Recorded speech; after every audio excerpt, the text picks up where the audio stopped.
What if Harry was adopted by Ramsay Bolton and raised as the heir of the Dreadfort? A Harry Potter times A Song of Ice and Fire crossover chapter 1. The Veil and the Wolfswood. The Department of Mysteries had a heartbeat.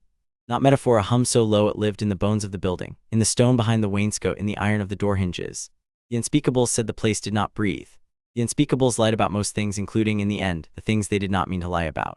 It was the 3rd of November, 1987, and the boy who would soon stop being Harry Potter sat on a bench outside the door marked time because his aunt's solicitor had been told to drop him there and forget him for an afternoon. Petunia Dursley had wished to inspect a property in Sussex without the inconvenience of a nephew. The solicitor had wished a fee. The Ministry of Magic, which kept a small, unattended antechamber in the Muggle side of the building for exactly such cousins and nephews' errands, had wished only that nobody touched anything. Harry, 6 years and 4 months old, in a coat that had belonged once to Dudley and now hung off him like a tent of sodden wool, had touched something. It was not even the interesting thing in the room. The interesting thing was the chrysalis of glass in the corner that hummed a private hum, that whispered in 3 voices to itself, that had a brass plate beneath it bearing the legend PORTKY Experimental Realm Class Do Not, and then a word the bench obscured. Harry had not touched the chrysalis.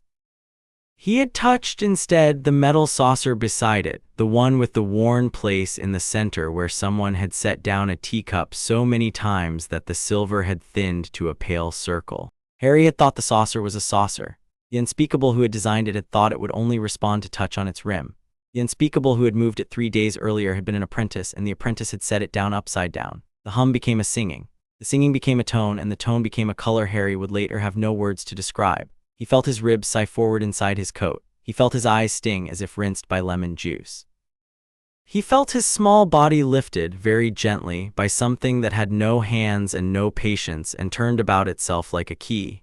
There was a wrenching that was not pain but was sufficient, as wrenchings go. Then there was cold. The cold was the first knowledge of his new life. The boy who would no longer be Harry Potter, though it took him some years to stop answering to it, landed on his side in deep snow, and the snow was the deepest he had ever known, and it took him to the chin. The coat that had been Dudley's was no protection. He felt his fingers begin at once to numb. He felt the scar on his forehead burn. He cried out a small, undignified sound, and snow filled his mouth and turned the cry into a damp coughing.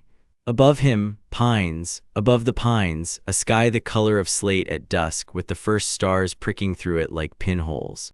A wind moved through the trees, low and patient, the kind of wind that has been moving for some time and does not intend to stop. Somewhere far off, a wolf called once and was answered by another, and then the silence sealed up again. He had never heard a wolf. He knew, in the way small children know, that he had heard one. He sat up. The snow shifted around him with a faint, dry sound. His glasses had stayed on by some kindness of the world, and through them he saw a path, not really a path, only a place where the snow lay shallower between 2 stands of fir. He walked because he did not know what else to do. He cried as he walked, but quietly, because crying loud had been struck out of him at Privet Drive long before, and because some other instinct had begun to wake, the small animal at the bottom of him, the one that knew predators heard sound. He walked for what later he would think of as half an hour, though in truth it was much less. The dark drew down. The cold went past being a feeling and became a fact of his body. His feet stopped sending information back up to him after a while. He sat down at the foot of a tree because his legs would not be told otherwise. And he put his forehead against the bark and listened to the slow, wide patience of the forest, and he understood in the dimmest preverbal way that he was going to die here. The understanding did not frighten him. He was too cold to be frightened. He was beginning the long, quiet slide a child makes toward the dark, and he had even begun to forget his aunt, which was not a bad sort of forgetting. The footstep behind him, when it came, was so soft that it should not have been a footstep at all. It was the sound a hunter makes who has been a hunter since before he could walk. There was a long pause. Harry did not look up. He did not have the strength. A voice, boy's voice, but a boy beginning to be a man, said, very mild, "Now what's this in my wood?" The accent was nothing Harry knew. The voice was a tenor that did not match its words. The vowels were broader than English vowels, and the consonants placed further back in the throat, and beneath everything there was a little singing pleasure, as if its owner had come upon some interesting flower, and was deciding whether to crush it or take it home. Harry made some sound, not a word. He felt himself lifted. Not gently, but not roughly either, the way a butcher might lift a lamb out of a pen, conscious of value, indifferent to comfort. He was set against a shoulder. The shoulder smelled of wood smoke, and beneath that of leather, and beneath that of an animal grease he could not name, and which would, in years to come, sicken him without his ever working out why. "You're a small one," the voice said, conversational, into his hair. "What are you doing this far north then, eh? Run from the small folk. Number 2 clean for that. Too soft of hand. Look at these little hands, pretty little hands." Harry could not have answered if he had wanted to. "I don't know you," the voice continued. "I know everyone for 30 leagues, father's tenants every face, so that makes you something else, doesn't it?" Something fallen out of the sky. A short laugh, not really a laugh, more an exhalation around a smile. "Well," the voice said, "aren't you a gift?" The walking began. The walking went on a long time. Harry, against the shoulder, in and out of consciousness, registered with the small reptile of his mind that this person was carrying him with very little effort, and that this person was humming something low, a tune like a child's tune slowed down and sweet. He woke once in a clearing where a fire had been built, and where 2 dogs sat watching him with the patient, unmoved gaze that dogs have for meat. The boy who had carried him crouched by the fire feeding it sticks, and the firelight made his face into something interesting, not handsome exactly but symmetrical and pale-eyed and possessed of a mouth that had not yet decided what to be. He saw Harry watching and smiled, and the smile was the worst thing in the clearing, worse than the dogs. "Drink," he said, and held a skin to Harry's lips. The water was clean and tasted of leather and snow. Harry drank. "There," the boy said, "better, there. We'll have you warm yet, we'll have you whole. I'm Ramsay, what are you?" Harry, who was a child of England and had been taught what to say when asked his name, was able even in his ruined state to push the syllables out. "Harry," he whispered. "Harry P." "Harry," said Ramsay. "Just Harry, that's good, that's a good little name. Short, I like short, we can use that." He sat back on his heels. He considered the boy by his fire as a jeweler might consider a stone of unknown origin. His pale eyes flicked over Harry's hair, his pale, soft face, his strange, small spectacles, his shoes, soft city shoes, the cut of his coat. The scar on his forehead when the firelight found it made Ramsay tilt his head a quarter inch. "That's a clean mark," he said. "Knife? Number burn?" He leaned closer. "Number something else," he smiled. "Well, we all have our marks, I have mine, you'll see them by and by perhaps." He fed the fire another stick. "Tell me, Harry," he said. "Where's your ma'am?" "Dead," Harry whispered. He had been told this often in the way Petunia told it, as if a fault. "Dead, mine too, sort of." Ramsay's mouth made an interesting shape. "And your father?" "Dead." "Oh," Ramsay's voice lifted a half tone. "Oh, that is good news. That is a clean ledger, that is." He stood up. He moved with the unhurried economy of someone who knows the forest the way an old man knows the rooms of his house. He kicked snow over the fire. He whistled the dogs to him. He lifted Harry again. "Right then," he said. "Come along, Harry Nota. You're going to meet my lord father. He's going to want to see you." "Oh yes, he is. We're going to have such talks, the 3 of us, such interesting talks." The walking began again. Harry slept against the shoulder, the sleep of a small body that has accepted whatever comes next. Behind them, in the place where they had been, the snow filled in the prints of the dogs and the man. The Wolfswood took them back into itself. The Wolfswood lay in those days where it had always lain, a great black ragged country of pine and ironwood, fed by the cold rivers that came down from the high spine of the north, harboring in its deep places the white deer and the brown bear and the direwolves that gave it its name. It was the country of the small lords and the smaller crofters, of charcoal burners and trappers and outlaws and the rare timber wagon, and it ran for many days' ride between the last hearth in the north and Hornwood in the south, and it touched, along its eastern margin, the lands and the long fingerless reach of House Bolton. The Boltons were old. The small folk said, older than the Starks, perhaps. The Maester said, equally old, let us not speak of this. The Boltons had been kings once, in a thin sliver of time before the Starks had pulled the north together by blood and by the cold patience of their gray eyes, and the Boltons remembered being kings the way a wolf remembers having teeth, as a thing not lost, only quieter.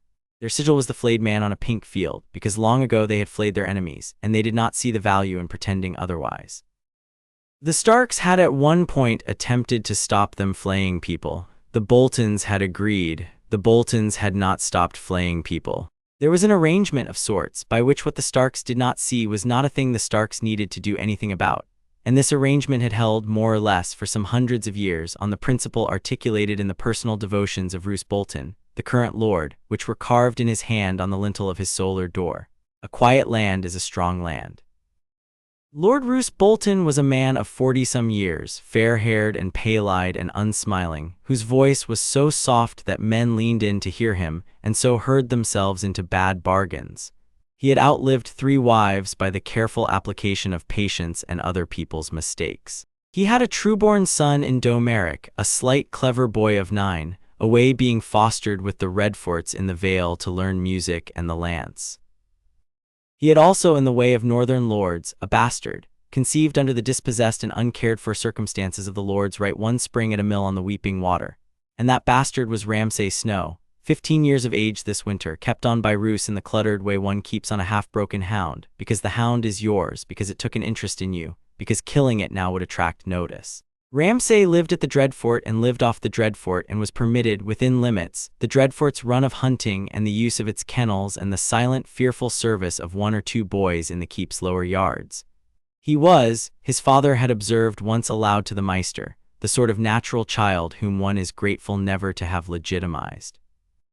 He was also, the Lord had observed, only privately, a useful instrument in certain matters where instruments without records of provenance were the only kind one cared to use.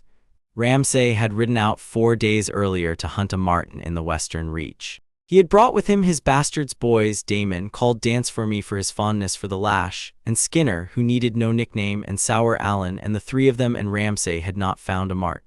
They had found other things. They had found an old man in a charcoal burner's hut who knew where his daughters had gone and would not say. They had ridden on. They had found a poacher whom they had not killed because Ramsay was practicing patience on his father's instruction, and they had taken his ear instead on the principle that a 1-eared poacher is a useful kind of warning. They had pushed northwest into the deeper wood. They had eaten a hare. They had made a camp. And in the small hours past midnight on the 3rd of November in the year that the Muggles of England called 1987, though in Westeros it was a year Ramsay would have called by the count of King Robert's reign, there had been a sound in the wood like a struck bell. Ramsay had heard it first because Ramsay slept lightly and woke at the wrong noises. He had sat up in the dark. The dogs had risen with him. He had whistled them down and slipped out of the camp without rousing the boys, because there were certain things in life, strange noises in the wood at the bad hour, that Ramsay did not share unless he had to. He had moved through the trees in the dark in the way he had taught himself as a child of 8, stepping in the bare patches between snow drifts, transferring weight slow as a thaw, breathing through the open mouth so that his breath made no plume. He had come by and by to a clearing he did not remember, though he knew this wood, and in the clearing there was a small shape in the snow. And the small shape was wearing clothing made of cloth Ramsay had never seen on any Northman or Southrunner or trader from Essos. The boy in the snow was dying. Ramsay had known the signs since he was 8 himself. He had watched 2 of his playmates die in a winter, when his mother had been a milleress without coin for fires.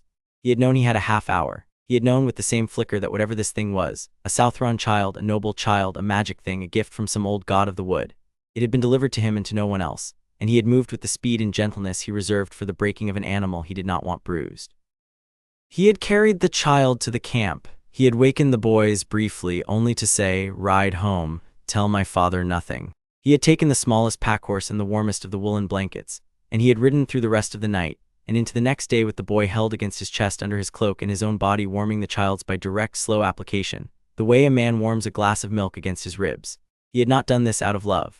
Ramsay Snow had not loved anything since he had been very small. He had done it because he had, somewhere on the ride, a thought. The thought was, "I have been brought a thing of value." The thought was, "My father will see it if I can get it to him alive." The thought was, "My father has nothing he does not need, and a man who has nothing he does not need can be moved, sometimes, by a thing he does not yet know he needs." Ramsay Snow, who had been called Snow all his life because the bastards of the north are called Snow as the bastards of the Westerlands are called Hill, and as the bastards of the Reach are called Flowers, who had been told from his cradle that he would never be a Bolton, who had been kept in a kennel tower at his father's keep, and led into the Lord's Hall once a fortnight to be looked at and dismissed, who had at 15 the strong slim build of a man and the round face of a child and the eyes of nothing. Ramsay rode south and east with the half-frozen boy held against his ribs, and in his mind he turned the small problem from face to face, and by the time the Dreadfort showed its low, ugly silhouette against the dawn, he had a plan. The plan was simple, as Ramsay's plans always were in their first form. The plan was, "I will give my father an heir, not the heir he has, not Domeric the Trueborn who is far away learning the harp. Another, a foundling, a thing of clean ledger owing only to me. Father will see the use in this. Father is a man who sees uses. He will take this little Southron and call him son, and he will put him forward quietly, as father does all things, and the Boltons will have an extra knife in the drawer where extra knives are useful. And I, Ramsay Snow, who am not a Bolton and never will be a Bolton, I will be the one who held the knife and ground the edge and showed it where to cut." He had not, on the ride home, examined too closely the further parts of the thought. He had let them stay in the corner of his eye where the best thoughts always lived in him until they were ready to come out. He had let the part of the thought where his true-born half-brother Domeric eventually ate something he ought not to have eaten stay where it was. He was patient. His father had taught him patience as the only thing his father had ever directly taught him. He could wait. The Dreadfort rose ahead. The Dreadfort was not a beautiful keep. It was a squat thing of gray stone, low and broad-shouldered, with a curtain wall the color of wet ash and a single tall tower in the center that the small folk called the hangman because two flayed bodies were always hung from its parapet, year-round, replaced as needed. It sat in a country of low hills and black bogs and stretches of cold pine forest, and the road up to its gate had been cut, in the days of the Red Kings, to permit no more than 3 riders abreast, so that any party of any size approaching would have to thin into something easily counted and easily killed. Ramsay rode up the road alone with a child in his coat and a hunting horn at his hip, and he blew the horn once at the gate, the short single note that meant bastard returning, no escort, and the gate opened and the gatesman saw what Ramsay was carrying and made the small involuntary northern sign against bad luck. Ramsay nodded to him and rode in. In the inner yard he dismounted. He did not give the horse to a stable boy. He carried the bundle himself across the yard and up the steps and through the great hall, where the morning fires were just being fed, and where one of the kitchen girls dropped a wooden spoon at the sight of him. He climbed 2 flights to his father's solar. He knocked once, a long pause, then the soft voice, "Enter." Ramsay entered. Lord Ramsay Bolton sat at his table with a ledger open before him and a cup of warm watered wine at his elbow. He did not raise his head at once. He finished a line. He set the quill down. He looked up. "Ramsay," he said, "Lord Father, you're back early." "Yes, Lord Father, your boys, coming behind me a day, and you have brought home, what is that?" Ramsay set the bundle very gently on the rug before his father's table and unwound the cloak. The child in the cloak slept or had slept until the air found him. He stirred. He opened his eyes. The eyes were green, and the green was the dark green of a wet leaf, and the boy's face was so pale that the lashes against the skin looked drawn in charcoal. The scar on his forehead caught the morning light from the window and showed for an instant like a small dry flicker of lightning.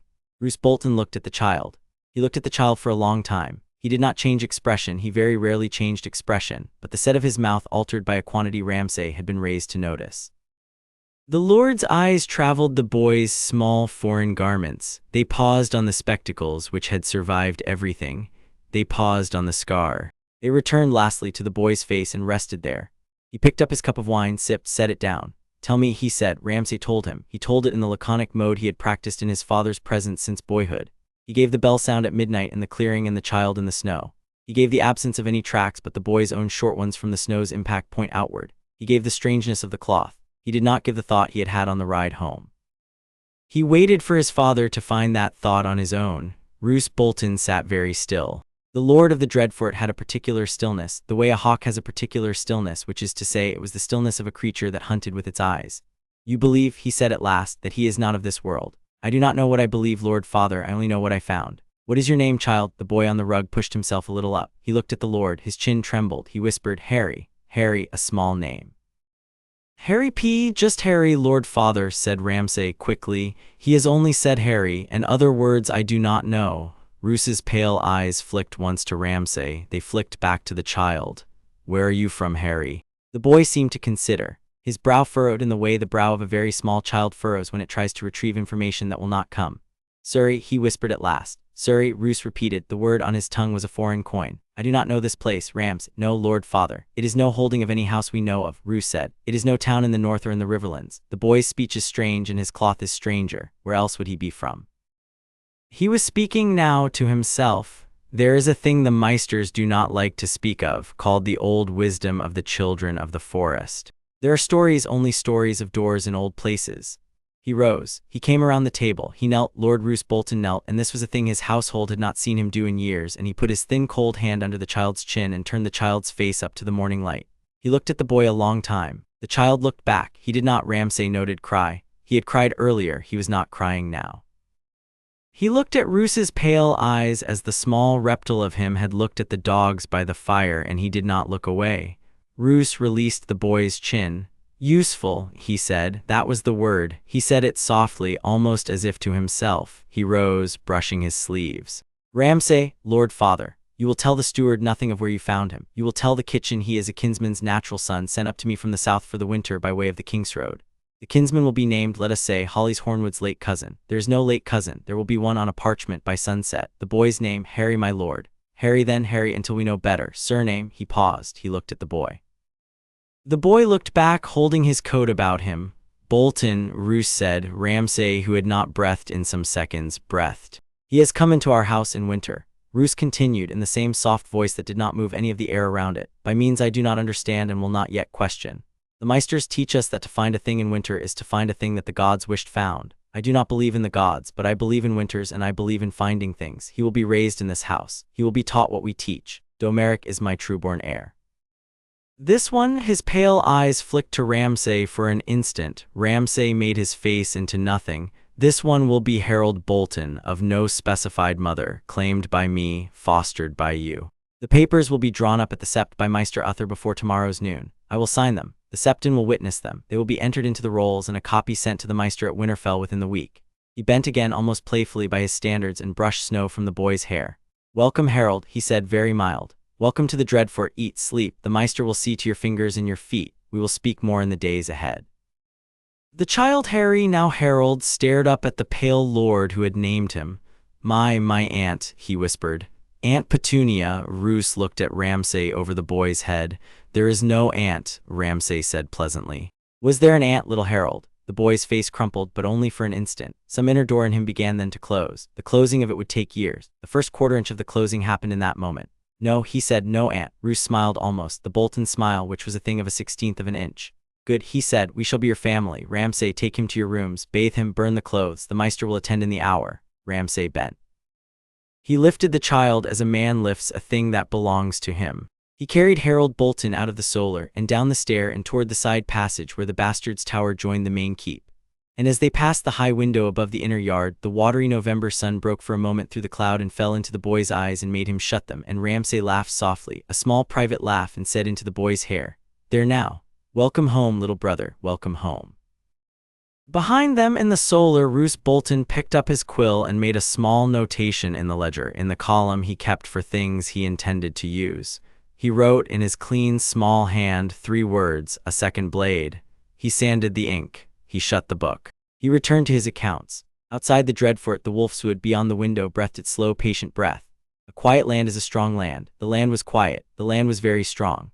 And in a stone tower in central London, in a department whose ceiling had begun an hour earlier to leak a thin trail of luminescence the color of nothing, an unspeakable apprentice walked into the chrysalis room and saw the saucer upside down on the workbench and stopped, and turned slowly white and ran. Chapter 2. The cold welcome. The Dreadfort had its own kind of weather inside its walls. The small folk who served in the keep, the kitchen maids and the spit boys and the laundresses and the old men with the bent backs who carried the chamber pots, told visitors, when they unbent enough to tell visitors anything, that the Dreadfort had 3 winters. The winter outside, the winter in the lower halls where the wind came up from the bogs through the murder holes in the cellars, and the winter in the Lord's solar, which was the worst of the 3. They said this with the dry northern half-laugh which was not a laugh, and they said it always to the visitor's back as the visitor was leaving, because to say it to the visitor's face was to invite a quiet question from one of the steward's men a fortnight later, and quiet questions at the Dreadfort had a way of becoming silences in the laundry staff rolls. The new boy was brought through the keep wrapped in the Lord's bastard's cloak. The kitchen maids saw him pass. The spit boys saw him pass. By suppertime there was already a story, a kinsman's son, a cousin's get, a frozen orphan blown in from Hornwood lands, and by breakfast the story had hardened into a thing the people in the kitchen referred to as the matter, in the way northern small folk referred to all of Lord Bolton's matters, with the eyes pointed downward. The Meister came at the hour Lord Roos had named. Meister Uther was a thin, tall man with a chain of mixed metals, silver for healing, iron for warcraft, lead for poisons, copper for the histories, and a face like a sad horse. And he had served at the Dreadfort for 11 years and had not yet asked the questions a healthier man might have asked about how often the Lord's bastard required the silver links of his chain. He took the boy from Ramsay's arms in the bastard's tower without comment, set him on the table in the small infirmary chamber off the hall, and stripped him. The clothes went into a sack. The sack went to Ramsay's manservant with the instruction to burn it in the lower bakehouse oven. The boy's spectacles Uther set very carefully on a folded cloth beside the table, because he understood at once that they were a thing of value, though he did not know what they were for and would not in the end, until the boy himself told him a year later. The boy himself lay on the table shivering and watched the Meister with the bright wide green eyes of an animal trying to determine which way the cage door opens. Uther was kind in the technical sense that he did not enjoy hurting his patients. He warmed the boy in a bath of stones from the hearth. He rubbed the small extremities with goose fat. He gave the boy a small cup of mulled wine watered down to the strength of a thin tea. He He examined the scar on the boy's forehead, frowned at it for a long minute, made a private noise in the back of his throat, said nothing. By moonrise, the boy had eaten a slice of brown bread and a spoonful of beef and barley broth. By the early hours, he was asleep on a pallet by the fire in Ramsay's outer chamber. Ramsay sat in the chair across from him with a small knife and a piece of soft pine and shaved curls of wood into the fire and watched the boy sleep.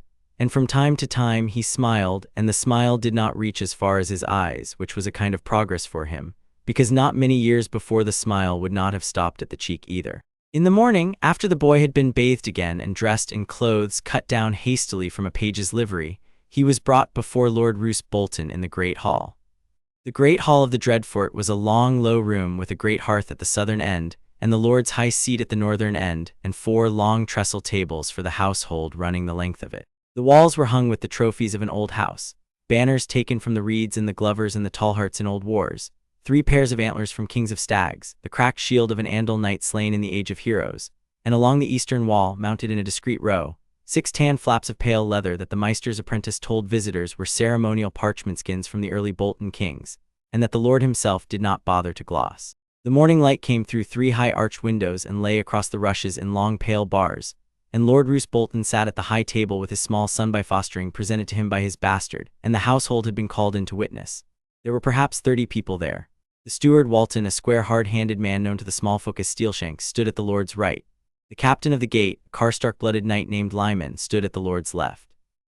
The Meister was at the second row. Senior household, the master of the dogs, the master of horse, the 2 cooks, the head laundress, the 2 septons of the small sept at the Dreadfort, they were all there in their best because the lord had said be there. Roose rose. He did not raise his voice. He never raised his voice. The hall fell quiet around the absence of any volume from him because every person there had been trained to listen for the quiet places where Ramsay Bolton put his words. This, he said, is Harold. He did not gesture. He did not need to. Every eye was on the boy. He is the natural son of a cousin of mine, lately deceased of a chill on the King's Road above Castle Serwyn. Roose continued in the soft, even voice. The cousin's name does not concern you. The mother's name does not concern me. The boy is 6. He has been sent to me in compliance with a writ of household trust executed in the cousin's last week of life. I have examined the writ. I have accepted it. I have in token of acceptance executed an article of naming. The Meister will read it. Uther came forward and read. The article was short. It named Harold Bolton, of the Dreadfort, natural son of one Enes Hornwood Bolton, lately deceased, commended to the care of Ramsay Bolton, lord of the Dreadfort in the 7th year of his age, to be fostered by Roose's natural son Ramsay Snow, to be raised in the household of House Bolton, to bear the surname Bolton, with the prefix Snow disallowed by particular act of the Lord, to inherit nothing, save what the Lord might in his pleasure later vouchsafe to him. The Meister read the article in the dry official voice he used for readings, and when he had done he laid the parchment on the high table and stepped back. Roose sat. He folded his hands. He looked along the assembled household, and the assembled household looked at the rushes. You will treat him, he said, as you treat a Bolton. You will not treat him as you treat my true-born son Domeric. That is not your place, nor is it his. You will treat him as you treat my natural son Ramsay. You will not at any time, in any voice, in any company, mention the matter of his coming among us in any terms other than those I have here described. You will not gossip with the men of Karstark, or with the men of Manderley, or with the men of Hornwood when they come to my hall. You will not gossip with each other. You will not gossip at all. I will know if you do, and I will be displeased. Awed, he looked along the rows. Walton, he said. The steward inclined his head. My lord, you will see that the kitchen and the laundry and the master of horse and the master of dogs each take a measure of corn extra in their pay from this midwinter, by way of compensation for the inconvenience of receiving a new young charge into the household. A small ripple went through the rows. Ramsay Bolton was famous for his economy. To pay them extra even by a measure was as good as a public commandment. Lyman, the captain bent. My lord, you will see that there is a watch at the western postern at all hours, a new watch. I will name the men. I will draft the order this morning. The watch will be 3 men, never less. It will not on any account be relaxed. My lord, Meister, my lord, you will give the boy his letters, 3 turns a day, the first within the hour, the others after sup and after watch change. You will give the boy his arithmetic. You will give the boy his common tongue. You will give him in due course the histories of the North as we keep them in this house, not as the Meisters at Old Town have edited them. You will give him High Valyrian. You will give him the basics of herbcraft, including which of our herbs in the herbarium are not to be touched by his small hands without my permission. You will not give him, until I say so, the link of medicines or the link of the histories of magic. Am I understood?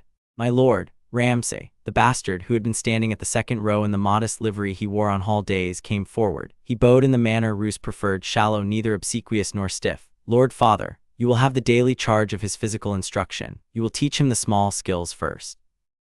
You will not on any account harm him beyond the bounds of normal instruction. You will report to me daily at the hour after sup on his progress. You will not bring him out of the keep without my leave for the first half-year. You will not bring him into your bastard's tower at night. He will sleep in the south chamber on the upper floor of the keep, in a pallet by the bed of his nurse who I have appointed."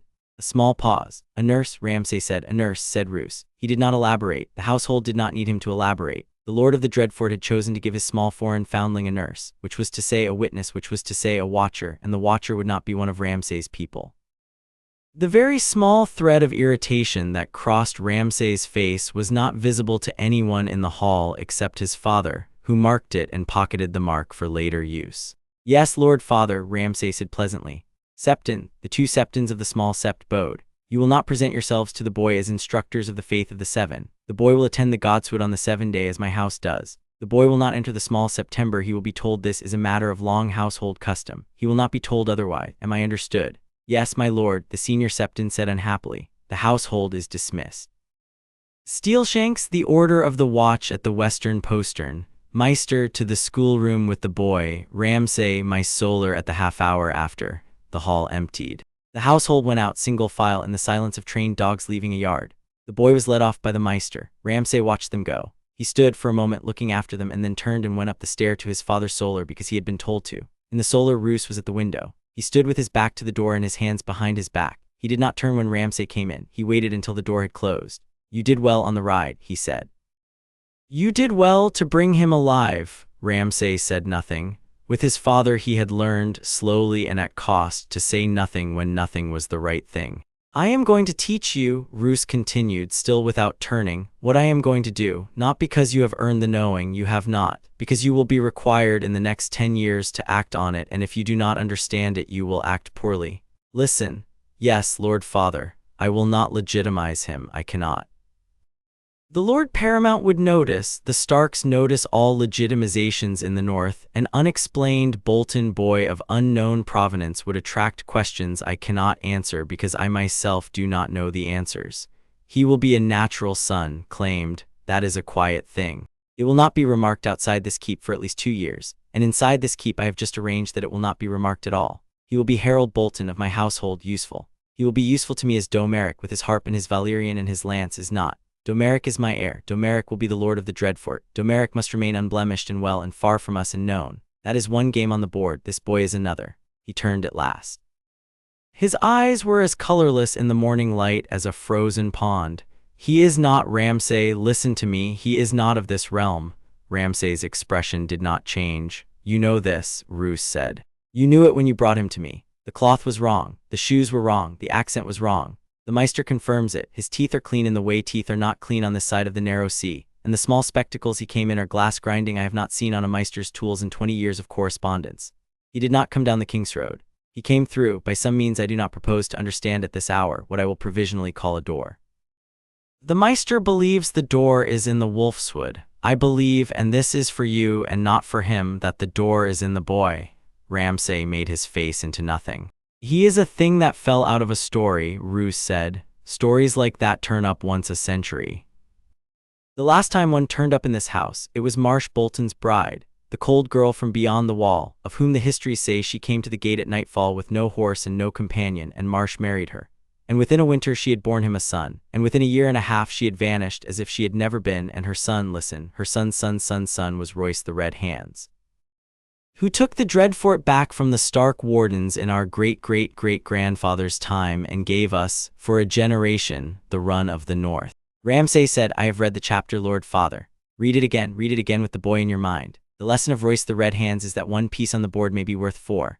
The lesson of the cold girl is that pieces that come from outside the board are worth more but are difficult to keep on the board. You will keep this one on the board. Yes, Lord Father, you will not be cruel to him in the way you are cruel. A pause. You will be, Roos said, cruel to him in the way I am cruel. Do you understand the distinction? Ramsay considered. He understood it, in fact, very well. He had been thinking about it since the ride home. He nodded once. I am to harden him, not break him. You are to harden him, said Roos. You are to teach him that he belongs to this house and to no other. You are to teach him fear, not of you but of failure. You are to teach him pain, but only in small amounts and only as a tutor, never as a satisfaction. You are to teach him to read another man's face. You are to teach him to know when a knife is in a man's sleeve. You are to teach him to wait. You are to teach him above all to be quiet. A quiet man is a strong man, Ramsay. You are not always quiet enough. He must be. Yes, Lord Father, you are not to bed him. The flat sentence stood for a second in the room. Lord Father, Ramsay said, you are not to bed him. You are not to take him to your tower at night. You are not to put a hand on him for that purpose. You are not at any time ever to use him in that fashion. He is to grow up as a man of this house, of clean reputation among the small folk, of a body that has not been used by his foster brother. He is to be presentable to other houses. He is to be marriageable eventually into a small house, perhaps a Serwyn, perhaps a tall heart that I will choose. He is to look to anyone outside this room like a foundling Bolton boy who has been honorably and harshly raised. If he comes to me at 15 and says, Lord Father, my brother Ramsay has used me, I will not believe him. I will have him whipped for the slander. But I will that same week take you out into the courtyard and I will have your eyes. A pause. Am I understood? Ramsay had not moved. Yes, Lord Father, he said mildly. Good, said Roos. Then we are agreed and we may proceed. The boy is to be the second blade in this house. You are the hand. Domeric is the name on the door. I am the head. We are 4 pieces, we will play. He turned back to the window. You may go. Outside in the corridor, Ramsay stood for a moment with his hand on the cold iron of the door latch and let himself feel the small dry burn of a thing he had been told he could not have. He let it sit. He did not let it grow. His father had been very explicit. His father did not waste words. The eyes were not a metaphor. Ramsay had seen his father take a man's eyes once when he was 11. The man had been a steward who had stolen flour from the granary. Roos had taken the eyes himself with a horn spoon in the inner yard with the man tied to a chair in the company of 3 witnesses. Roos had not said a word during, and had washed his hands afterward in a basin of warm water that the cook's boy had been instructed to bring. Ramsay, watching from a second-floor window, had understood for the first time that there were things he had hitherto thought of as his own private pleasures that other men did not share, and that those other men, when given cause, would attempt to remove them from him with horn spoons. He had not forgotten the lesson, so he would not bed the boy. He had not in any case been planning to. The boy was 6. Ramsay's interests, such as they were, did not run to children that small. Ramsay's interest in the boy was elsewhere. Ramsay's interest in the boy was, this is a thing my father has come down out of his solar to make rules about, which means this thing is a thing my father cares about. And the rule that I am not to use this thing in the way I would normally use a small dependent. This rule is my father's way of telling me, this thing matters more to me than your pleasure, which means this thing will go on mattering, which means this thing is the lever. Ramsay went down the stair smiling. He was easy in his skin again. He had a project suited him. The nurse was a widow named Crega, of the Wolfswood village called Stonnabrook, whose husband had been a forester lost to a bear, and whose 2 grown sons were in service in the Carhold garrison. She had been chosen by Roos because she was middle-aged, mild, accustomed to the silence required of household servants in the Dreadfort, and possessed of a small severe affection that she had been unable to lavish on anyone since her boys had left home. She received the foreign child with no questions and a great deal of brisk practical kindness, clean shifts, a basin of warm water for his feet at bedtime, songs in the soft old northern speech that the child did not understand but came in time to find soothing. She had been told by the Lord that the boy was to be guarded as carefully as if he were the Lord's own son. She had also been told by the Lord in a private conversation in the kitchen at the back stair that if the Lord's bastard came near the boy's bedchamber at any time of the night, she was to scream the keep down.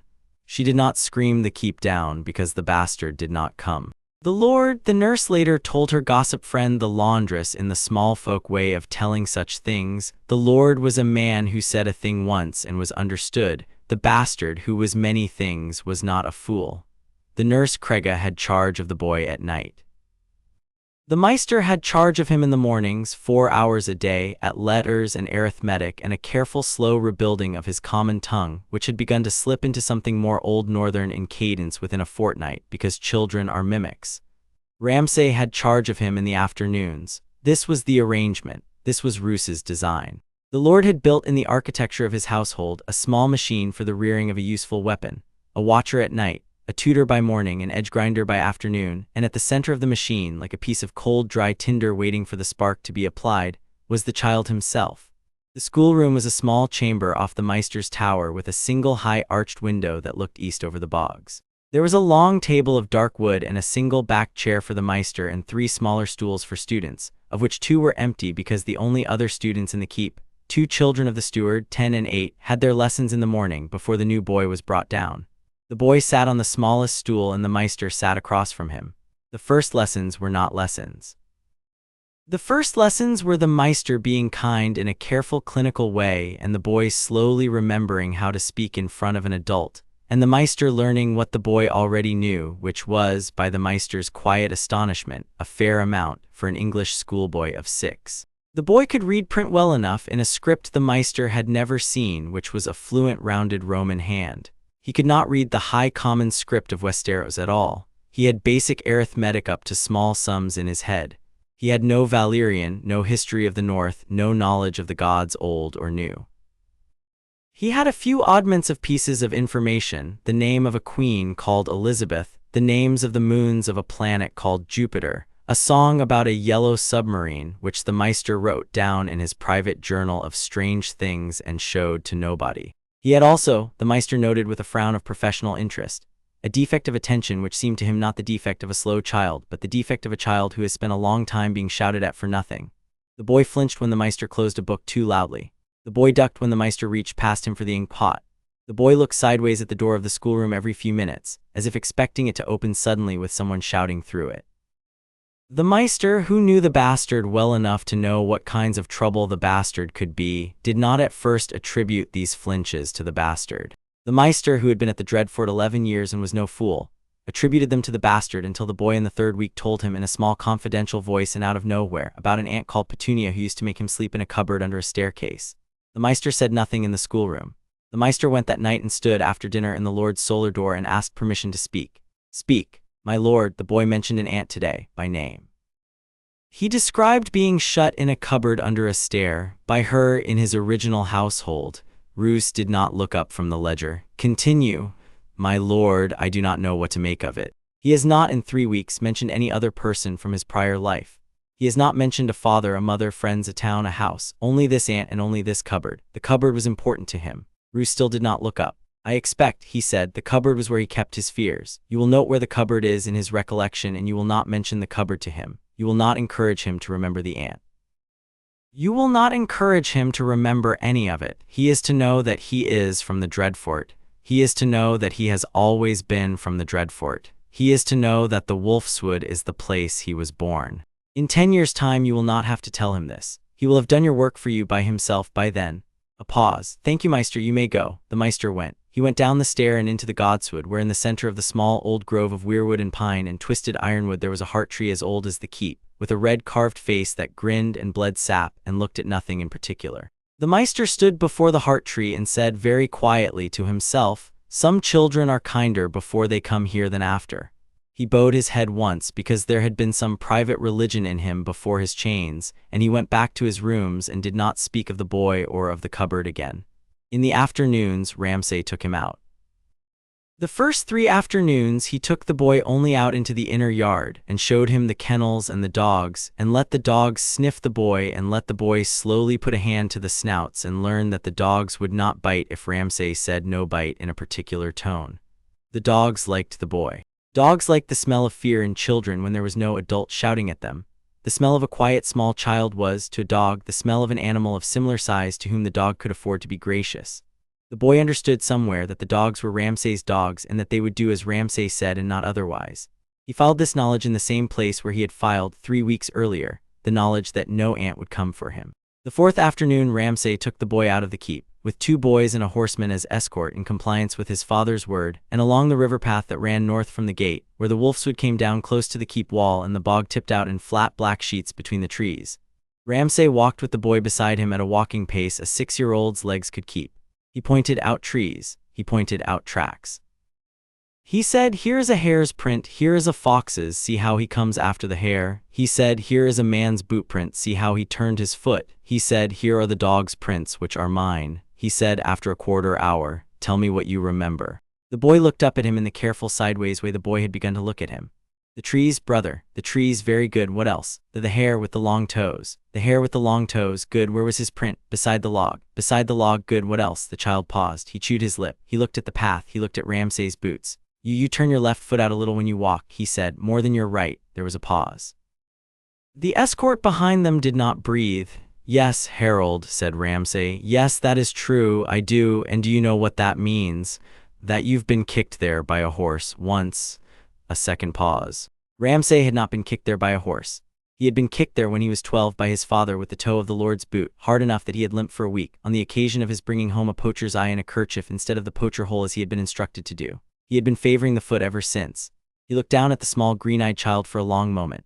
"Yes," he said softly. "Yes, by a horse, a bad horse, a long time ago. Very good, little brother. Very good, you see things." He did not say more on the path. He kept his face as a smiling man's face. He turned and led the boy back to the keep. In the privacy of his own tower that night, alone with the fire, he sat in the chair he liked and turned a knife in his hand for a long while, and finally said aloud to the firelight, Oh, you'll do." That winter passed in the next.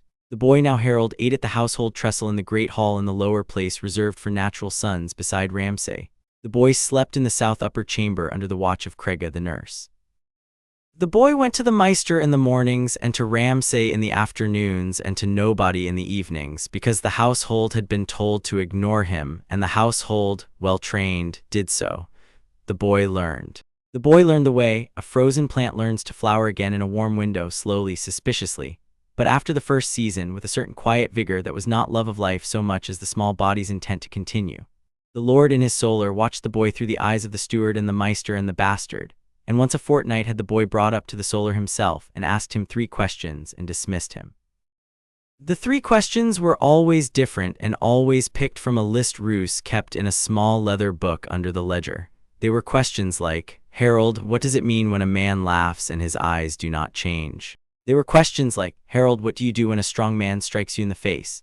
They were questions like, "Herald, who in this keep do you trust?" The boy answered more often than not well. The Lord wrote nothing down in the boy's presence and a great deal down after the boy had gone.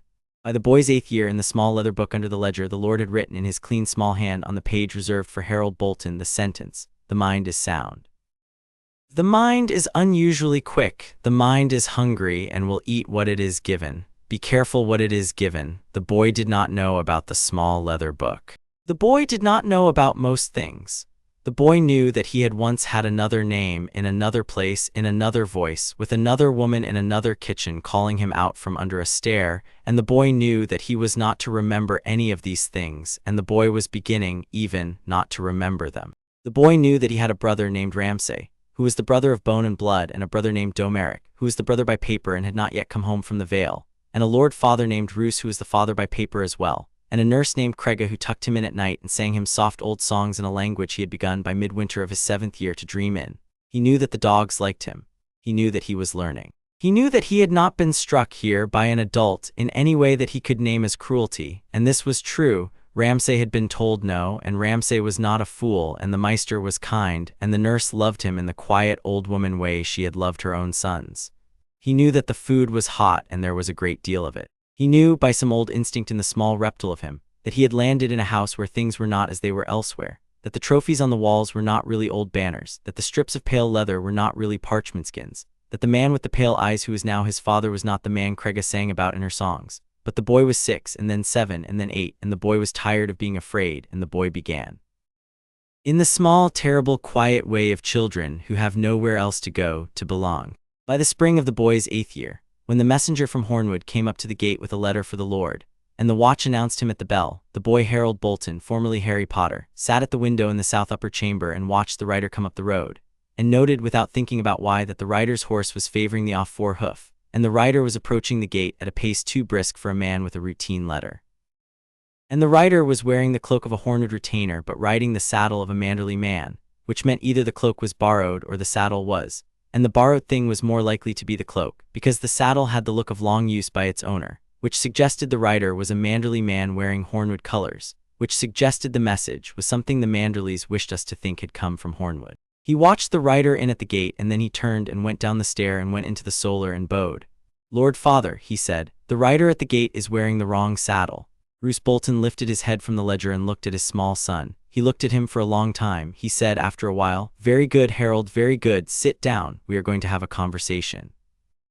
And the boy sat down, and the Lord shut the ledger, and the conversation began, and the boy's training in earnest began with it. A quiet land is a strong land. A quiet boy is a sharper boy, and the boy was very quiet indeed. Chapter 3: The Sharpening. The years between 6 and 11 in a child's life are the years in which the small, soft animal becomes a thing with edges. In most houses, the edges are gentle ones, the edge of preference, the edge of skill, the edge of friendship, and the small, ordinary cruelties of the schoolyard. In the Dreadfort, the edges were not gentle. In the late winter of his 7th year, Harold Bolton was given a knife. It was Ramsay who gave it to him. The giving was done in the bastard's outer chamber, with the door shut and only the two of them present. The knife was a small thing, the length of the boy's hand from wrist to fingertip, with a plain steel blade and a deer horn grip wrapped in soft leather. It was, by any honest reckoning, a poor knife. The steel was northern, not Valyrian, the bevels were uneven, the tang ran only halfway into the grip. Ramsay had bought it that morning at the village by the gate for a copper. It was not a present, it was a tool and a lesson. "Take it," he said. The boy took it. He held it in his small hand. He looked up at his brother. He did not say thank you. He had learned in 3 months that one did not say thank you to Ramsay.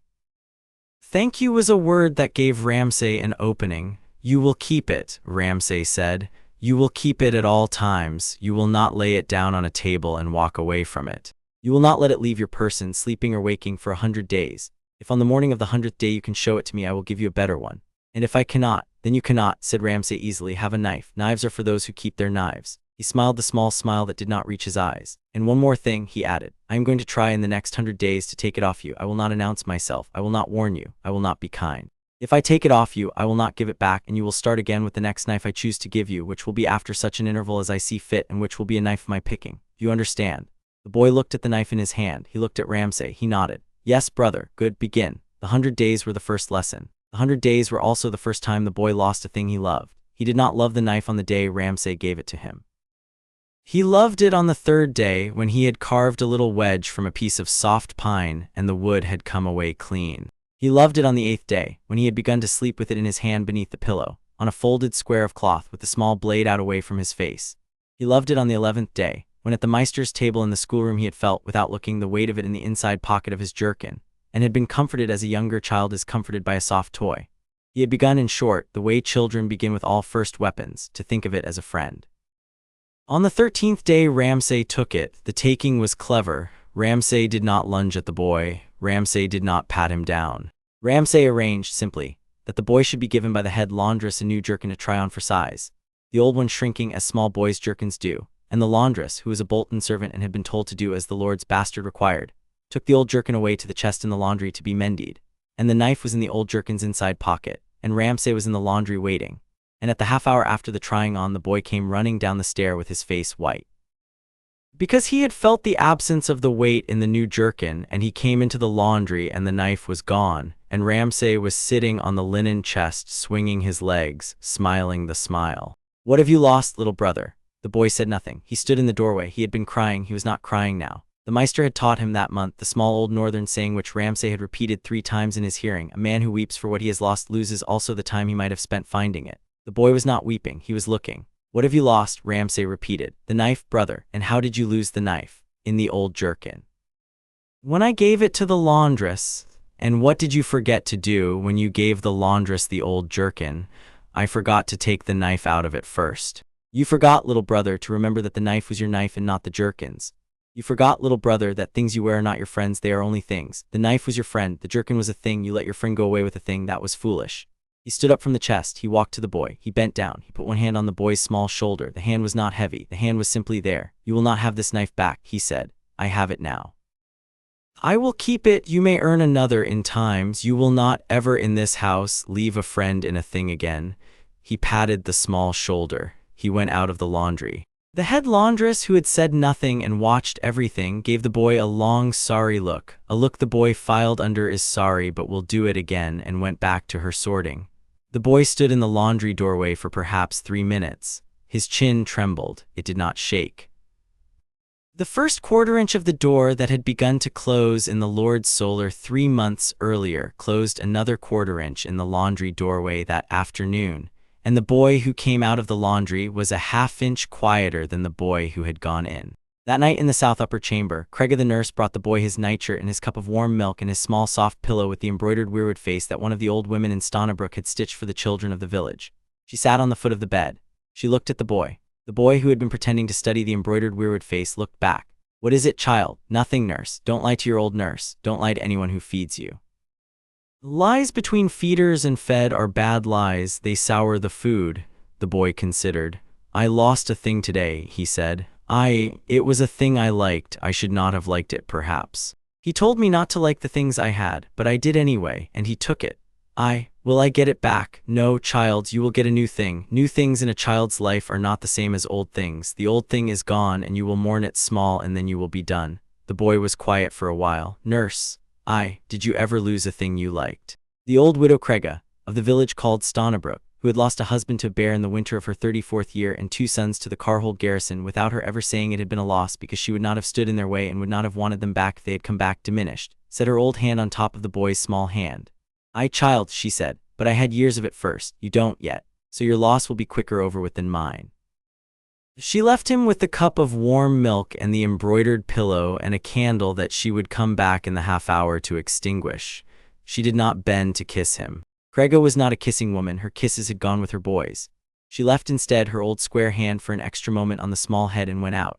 The boy lay in the dark, he held the pillow against his ribs. He did not cry, he thought very deliberately the thought, I will earn another knife, I will keep it, I will not lose it, I will not let him take it, I will not let anyone take anything from me again. He thought the thought clearly several times in the small still room. He did not yet know the word vow, he had however made one. The second knife came in the 8th month. The second knife came after the boy had performed in the inner yard in the presence of his brother and his brother's 3 boys, the small set of exercises Ramsay had been teaching him. The cut, the underhand, the grip shift, the disarm drop, the recover. He performed them with a willow stick because the first knife had been forfeit. He performed them well. Ramsay watched. Ramsay's boys watched. Damon dance for me of the long fair plait and the loose easy walk and the lash always at his belt. The eldest of Ramsay's boys at 19 watched with the lazy interest of a man assessing a colt for stamina. Skinner watched with the lazy interest of a man assessing the colt for meat. Sour Allen looked at the bog and said nothing. When the boy had finished the recover, Ramsay clapped once slowly. Then he took from the inside of his cloak a knife, not the boy's old knife but another, a slimmer one, a finger-length longer in blade. The steel folded blue-gray with the look of a Meister's good steel and the grip wrapped in old soft leather darkened to brown. Yours, he said, if you do as well in 3 months with this one as you have done in 8 with the willow, if you keep it, if you sleep with it. He paused. Damon, my lord, take him in hand, begin formal instruction. The cuts, then the grips, then the drops, then by midsummer the throwing, not blooding yet. I will tell you when blooding. Damon turned to the boy. Damon smiled. Damon's smile was in its own way worse than Ramsay's because Damon's smile reached the eyes and contained in the eyes a friendliness which was a friendliness for an animal one was about to ride hard and then sell. Right, little Bolton, come along then, Damon teach you, you'll like it.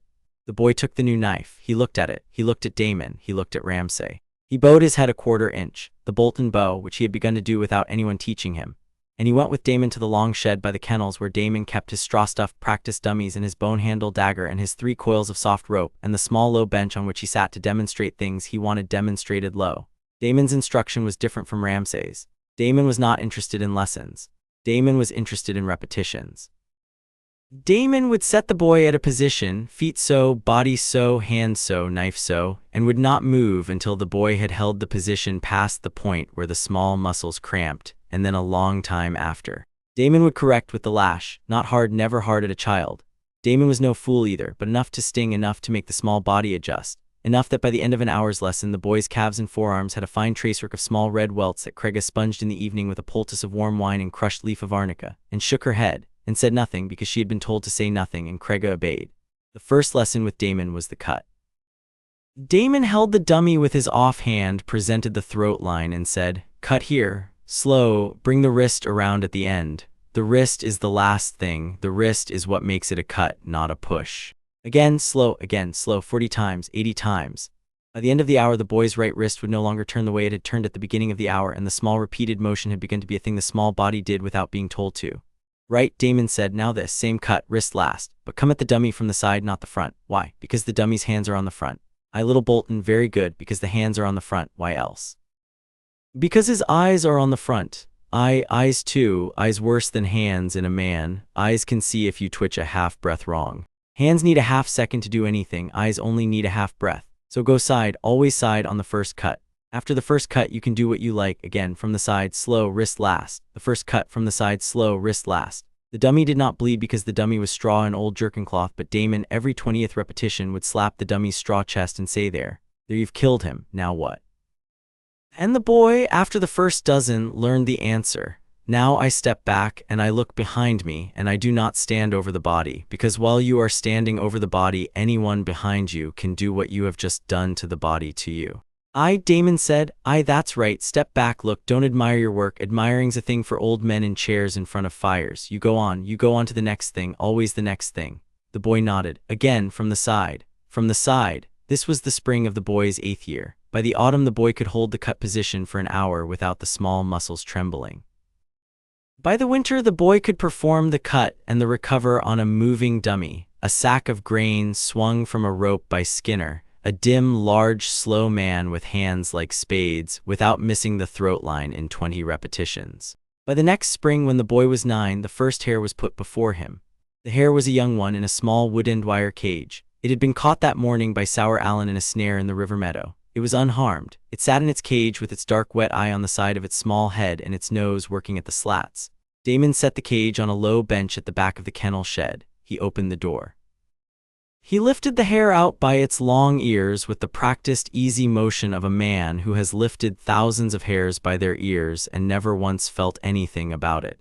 He set the hare on the bench. He held the hare gently by the scruff so that the hare's body lay flat to the wood with the small white throat presented upward. Here, he said, quick, don't make it bad for him. The boy took the knife. The boy looked at the hare. The hare looked back with its single visible dark wet eye and was not afraid, because hares do not understand the difference between the kindness of a hand on the scruff and the kindness of release. The hare was simply held. The hare was waiting to be let go.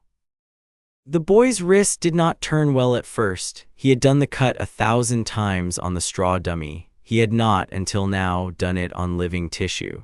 The first attempt was wrong, too high, too slow. The wrist did not come around. The hare jerked. Damon, irritated, made a small sound. Quick, little Bolton, quick. The slow cut is the cruel cut. You are now being cruel. Quick. The boy steadied his hand. He brought the wrist around at the end. The blade went where it had gone 1,000 times on the straw. The hare ceased to be a hare and became, in a slow, warm, spreading red, what it had always been beneath the soft fur, a small bundle of warm meat with the spark gone out of it. The boy held the body. He looked at it. He did not vomit. He had thought in the small reptile of him that he might vomit. He did not. He felt a flat, strange calmness, as if he had completed a difficult sum in his head and the answer had come out right. He felt also beneath the calmness a low, dull, dragging weight, the size and shape of a small stone. The stone was not the hare. The stone was, he understood without anyone explaining it to him, the part of him that had crossed a line and could not now uncross it. Damon took the hare. He nodded. He said, wrist was good. Wrist was very good. The first one's the hard one. The next 1,000 are nothing. Wash up. Tomorrow we do too. The boy washed up. The boy did not tell Crega that night what he had done. The boy did not tell the Meister the next morning. The boy told no one, because no one in the keep needed telling. The keep had heard. The keep had been listening for the first hare for some months. The keep knew.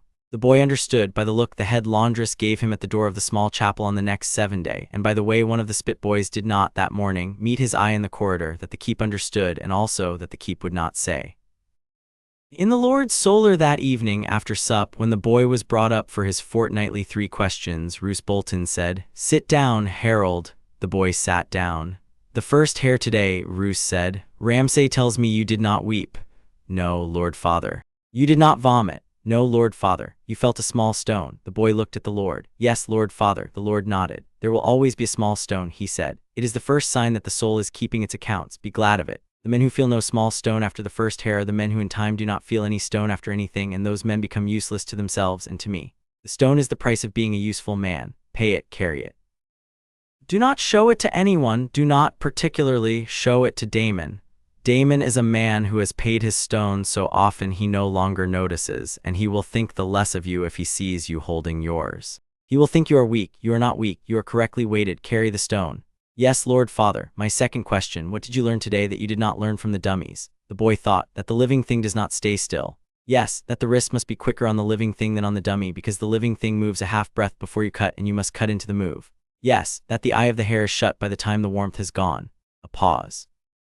"Yes," said Roos, "that is good. The eye is the last thing. The eye is the thing that betrays. Eyes do not lie about death. Faces lie, mouths lie. Eyes do not. Remember the eye." "Yes, Lord Father." "My third question, what will you do with the small stone?" The boy considered. He had not thought of an answer. He had not even thought of the question. He sat with his hands folded in his lap as he had been taught, and he thought. After a while he said, "I will put the stone, Lord Father, in the place inside me where I keep the other things I do not say."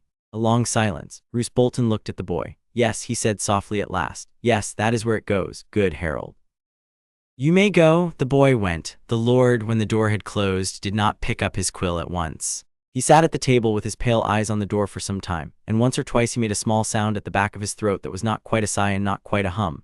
Then he opened the small leather book under the ledger, and on the page reserved for Harold Bolton he wrote in his clean small hand the sentence, "He has named the place. It is the proper place. He is faster than I was at his age." He sanded the ink. He shut the book. The hares became other things in time. There was a fox in the next year, and a stoat the year after, and an old hound which had gone lame and which Ramsay said may as well be useful to the boy's lessons as to anyone.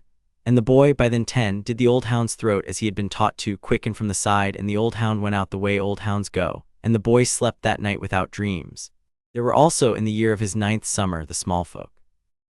This was a thing that Ramsay had been wanting in his private way to introduce, and it was a thing that the Lord, in his quiet way, had been delaying, because the Lord did not wish his second blade blunted on a class of target whose use was limited.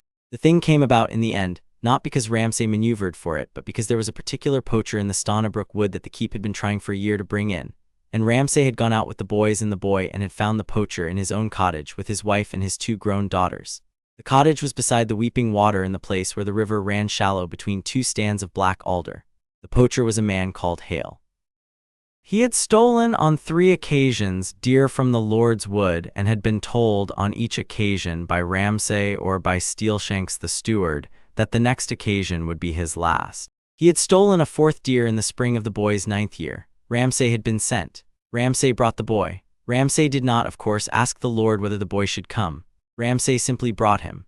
The boy rode behind Ramsay on a small bay pony with the knife, by then his 3rd, a good knife, a Micken-made Carhold blade with a steel and wire grip that was the boy's joy, at his belt under the cloak.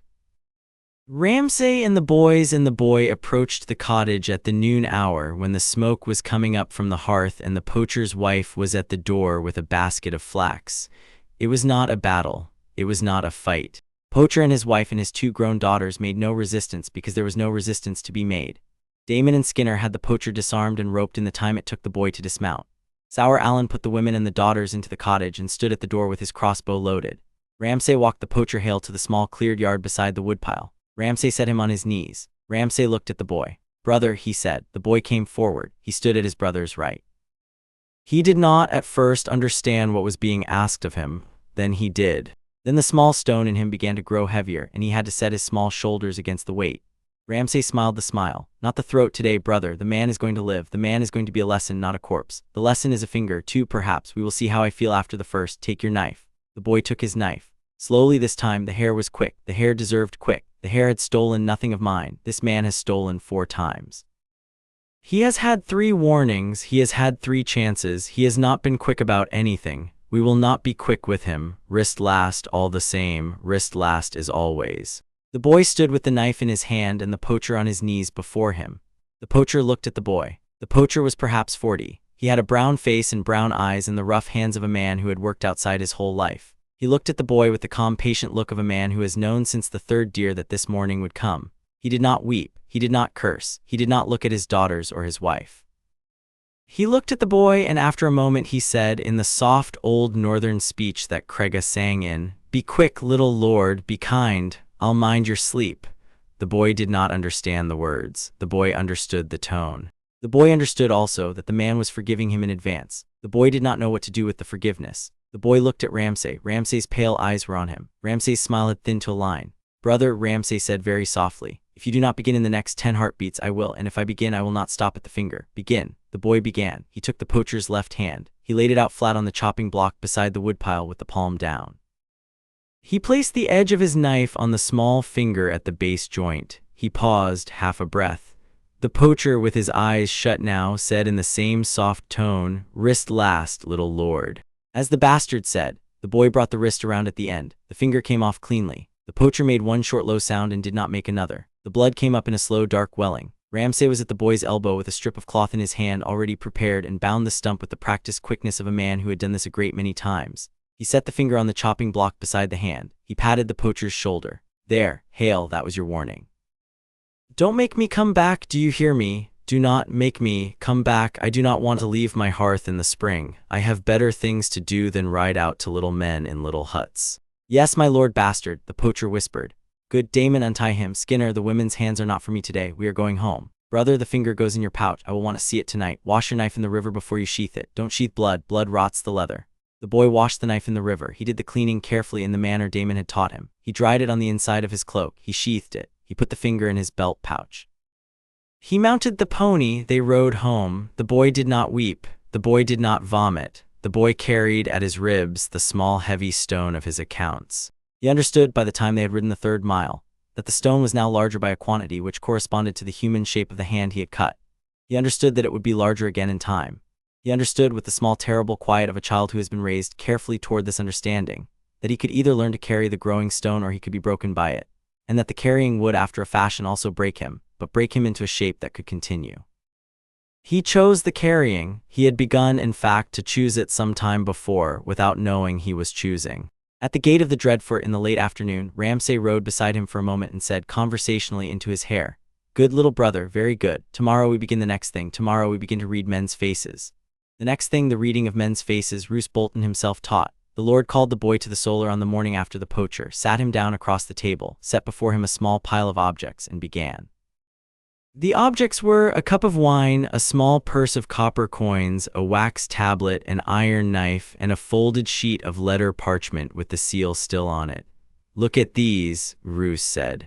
"Tell me what you would say if a guest came in and you needed him to choose one of them." The boy looked. He thought a long time. The Lord was patient. The Lord was always patient. "It would depend, Lord Father," the boy said at last, "on whether I wanted him to choose the one he liked or the one I wanted him to take." The Lord's pale eyes did not change. The corner of his mouth moved perhaps a 1/16 of an inch. "Suppose," he said, "the one I want him to take is the parchment. The parchment contains the name of a man I want killed. The guest is the man who will do the killing. He must take the parchment of his own free will. He must believe that he has chosen the parchment because the parchment is the most interesting thing on the table." The boy thought again. "The cup of wine, Lord Father, must be made unappealing. If it is wine he does not like, or it is too warm, or it has a film on it, he will not choose it. The coins must be too few, copper rather than silver. The wax tablet must be blank. The knife must be a knife of a make he already owns, so that it offers him nothing new. The parchment must be sealed with the seal of an interesting house or an unknown house, so that he wants to know what is inside it.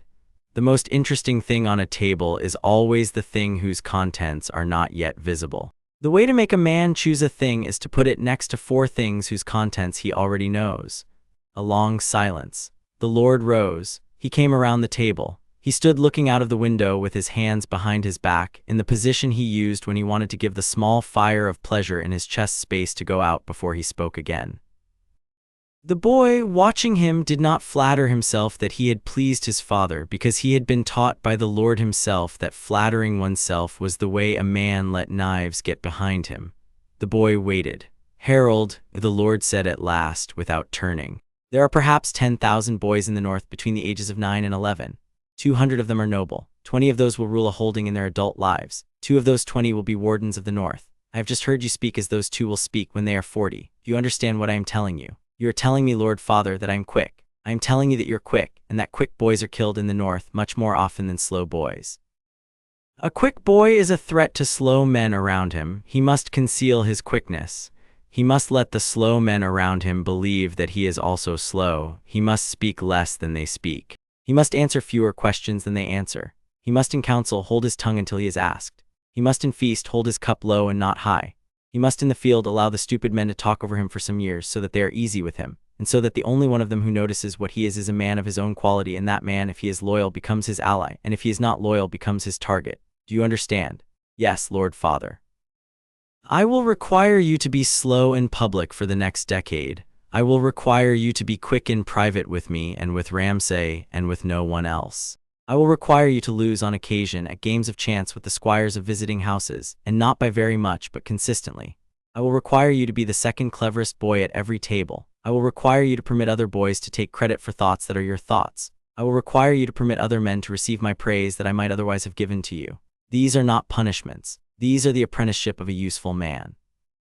The man whose praise comes early is the man whose grave comes early. Am I understood?"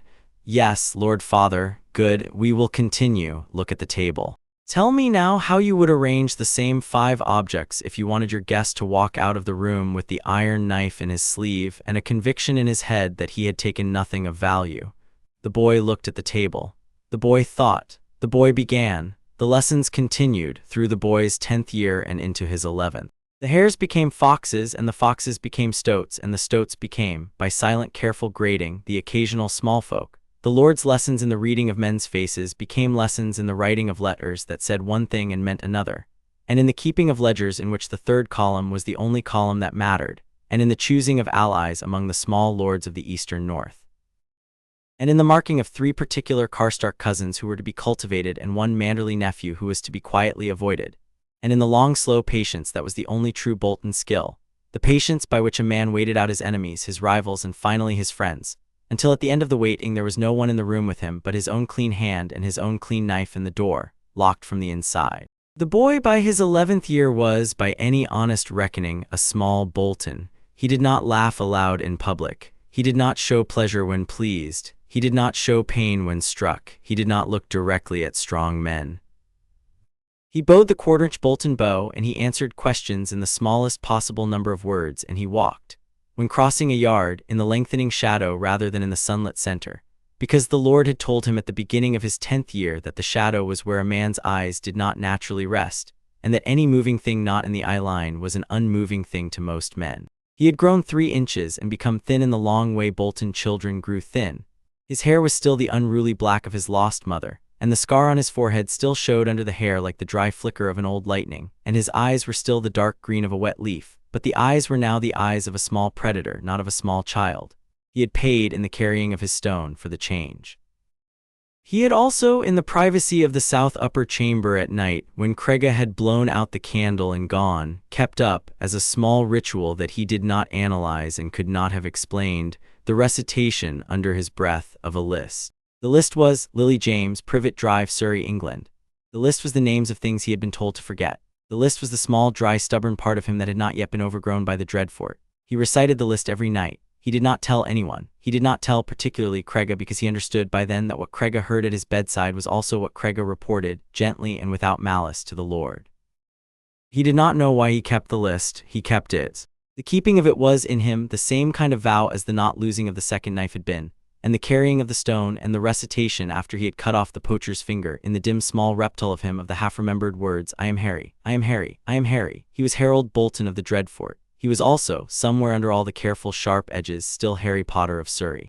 And in the spring of his 11th year, a week after his 11th name day, which the household marked by an extra cake at sup, and a new pair of riding gloves from the Lord and a fresh sharpening from Ramsay of his now 4th knife, a great horn-like sound went off in the Wolfswood at the 3rd hour after midnight, and the candles in the keep all flickered together, and a small piece of parchment in green ink, written in a hand none of the household had ever seen, materialized, smoking gently on the boy's pillow beside his ear. He woke, he read it. He sat for some time in the dark, with the parchment in his hand and the embroidered weirwood face of the pillow under his cheek, and the small stone in his ribs and the dry stubborn list, Lily James, Privet Drive, Surrey, England, going round and round in the back of his head.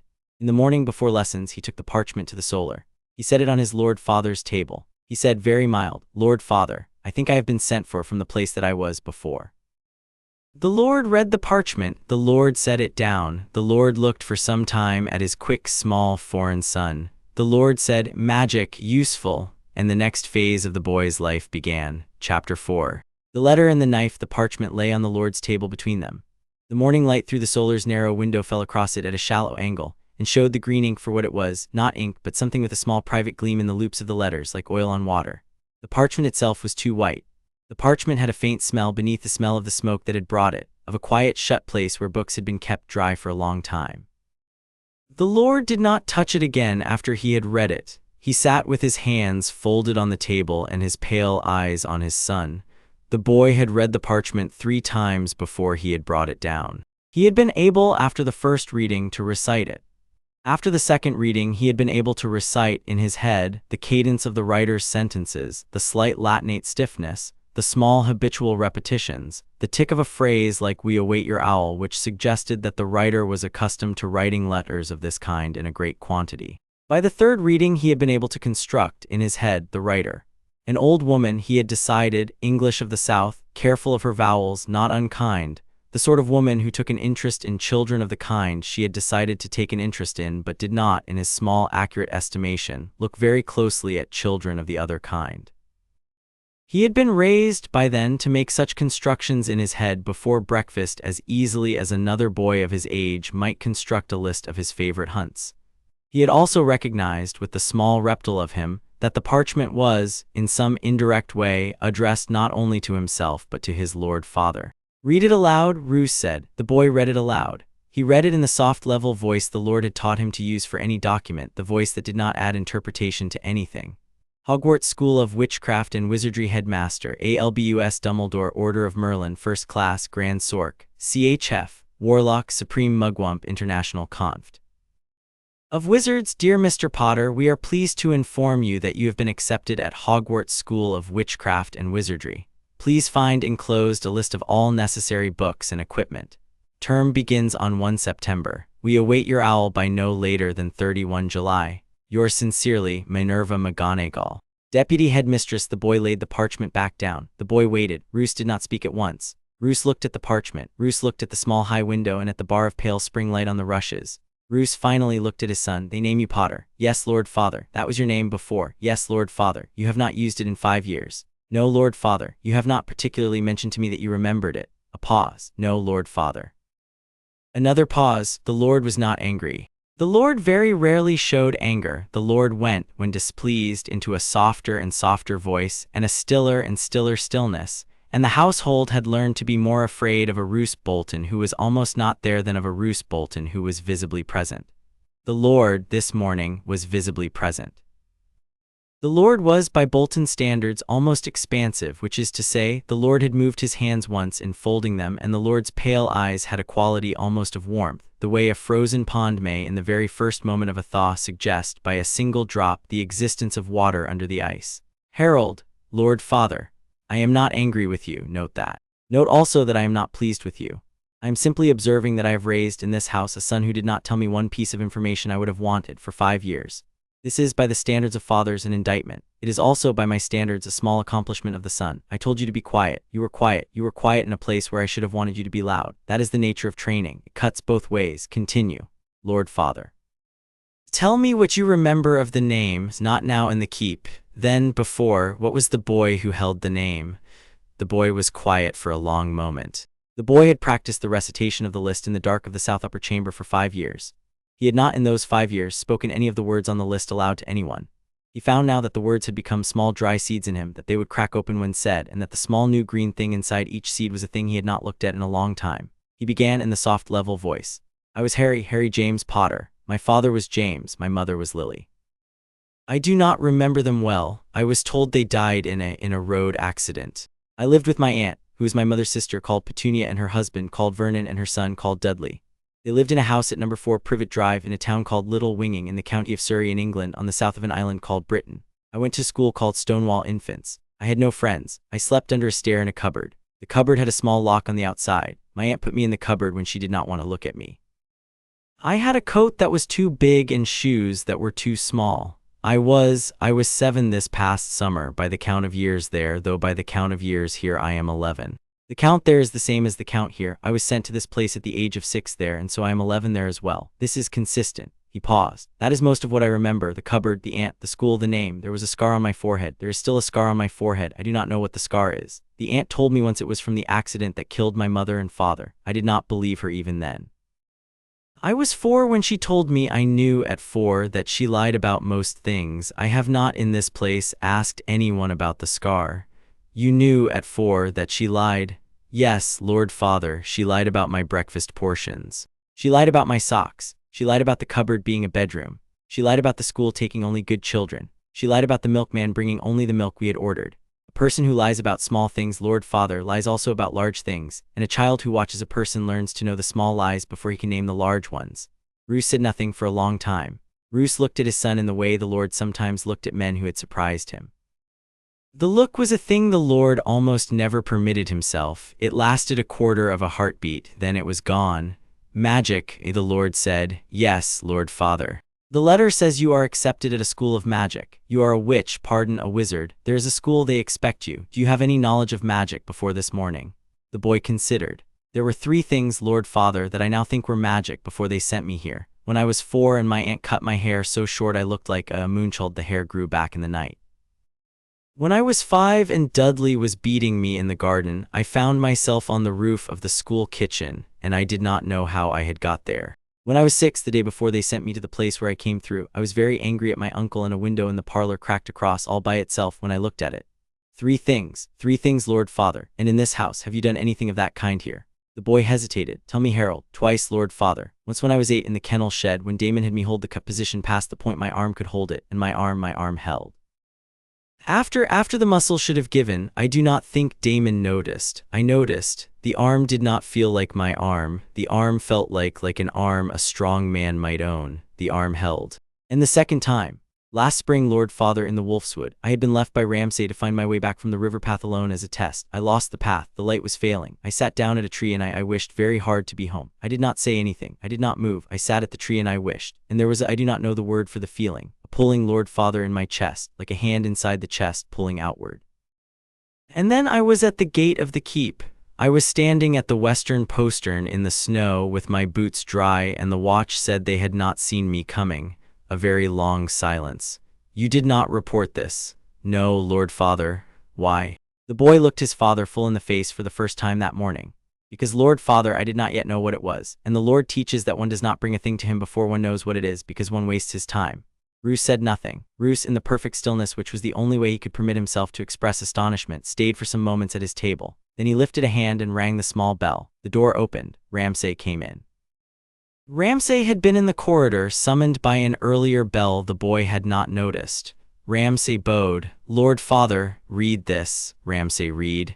Ramsay's eyes moved down the parchment quickly. Ramsay's smile did not appear. That in Ramsay was a sign. Magic, Ramsay said. Magic, Roos said. He is to go. He is to go. For how long? For as long as is required. A pause. Lord Father, we cannot. Ramsay, sit down. Ramsay sat down. We have, Roos said, for 5 years prepared a particular kind of instrument. We did not then know what materials the instrument would be made of. We took what was given us and we shaped it. We have done so very well. The instrument is now 11 years of age. The instrument is, by my measurements, in the upper 1 in 50 of boys of his age in this realm. The instrument is also, this morning, given a thing none of our preparation had foreseen. He is, by the writ of a school in another realm, a wielder of magic. We have in this house no tradition of magic. We have no instruction in magic. We have no books in magic. We cannot in this house train a wielder of magic. Therefore, said Ramsay. Therefore he goes to this school to learn what we cannot teach him. He returns each summer.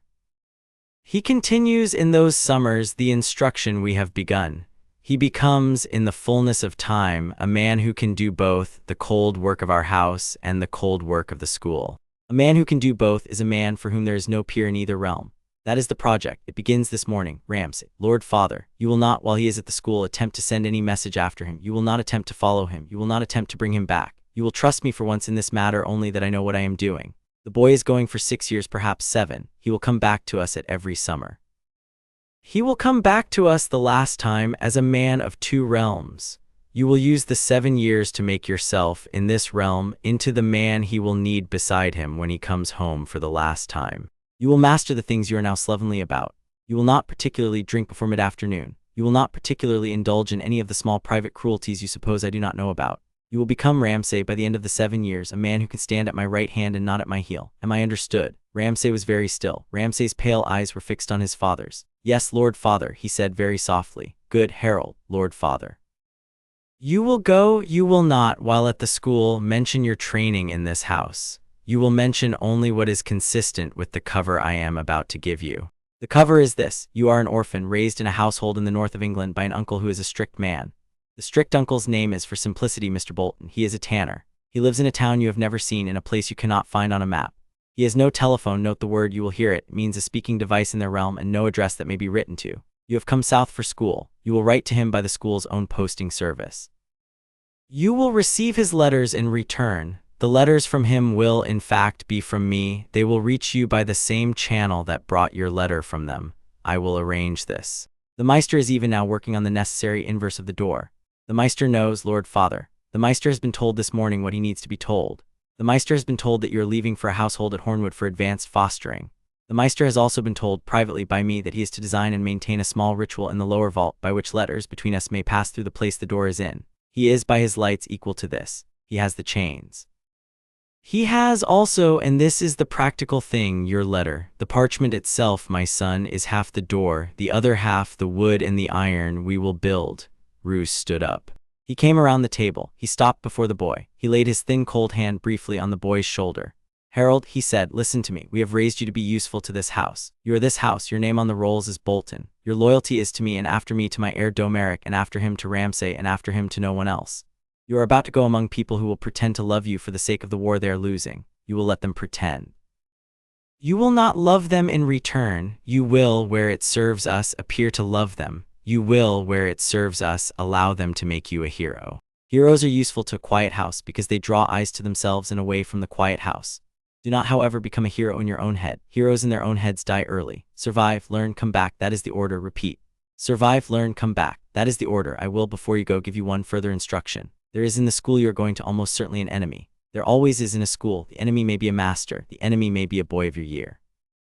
The enemy may be a thing the headmaster does not yet know is in his school. You will identify the enemy in the first month. You will not, in the first year, do anything to the enemy. You will let the enemy do what the enemy intends to do while you observe. You will, in the second year, take from the enemy something the enemy wants. You will not, however, kill the enemy in the second year. You will kill the enemy in the third year. By the fourth year, there will be no enemy. By the fifth year, there will be a new enemy, and you will begin the process again. This is the rhythm of survival in a school. This is the rhythm of survival in a court. Master it now. You will use it the rest of your life.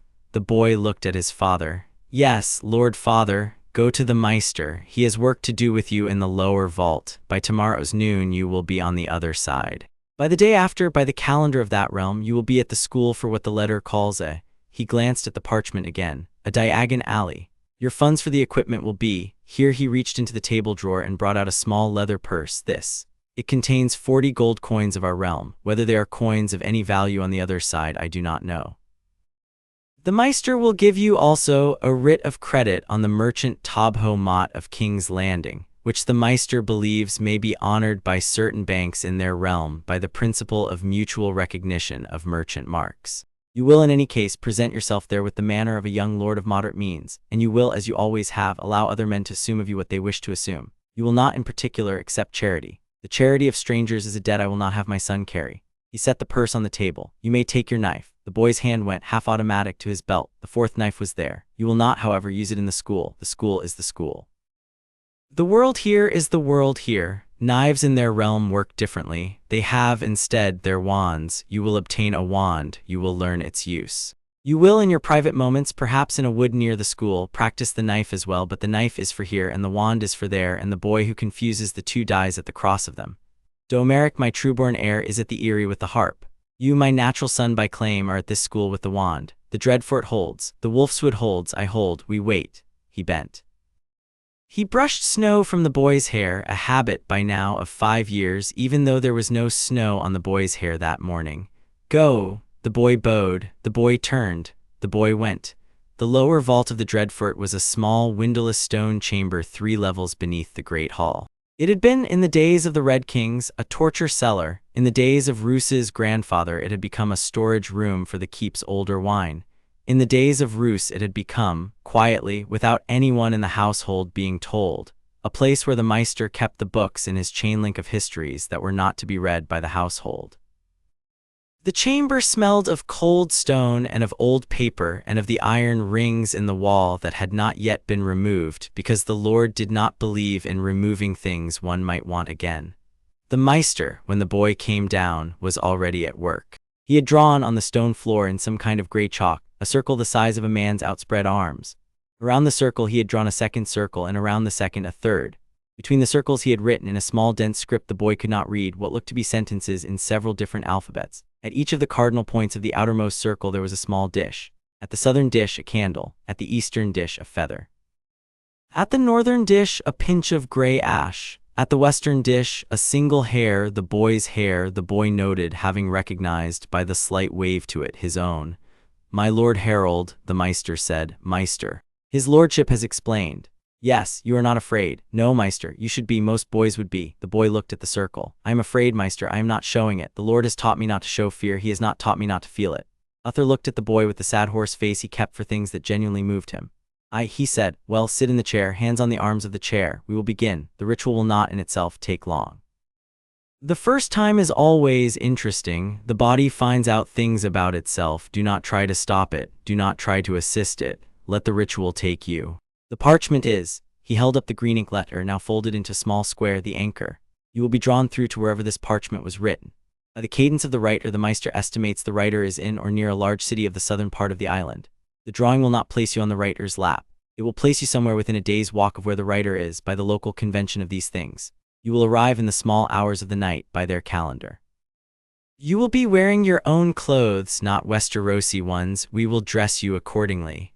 You will, on arrival, find a public house and wait for the morning. In the morning you will present yourself at the place the letter speaks of, what the letter calls Diagon Alley, and the school's representatives will be there to receive you. I have at his lordship's instruction drafted for you a small dossier on the institutions, the currency, the linguistic conventions, the customs, and the personalities that the school's letter implies. You will read the dossier on the journey. You will memorize it. Here. He handed the boy a small leather folder. The boy slid it under his cloak.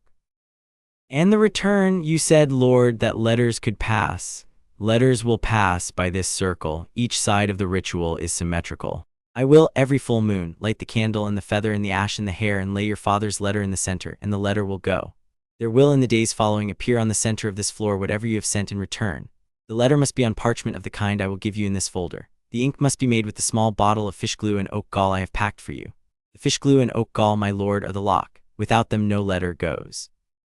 With them no letter is opened by anyone but its addressee. Treat the bottle as you would treat the knife. Yes, Meister, you will return for the summer, the same ritual, the opposite direction. You will in the school's calendar in the week of their, he consulted a piece of paper, their solstice, which they appear to call midsummer, present yourself in a place quiet enough that you will not be observed.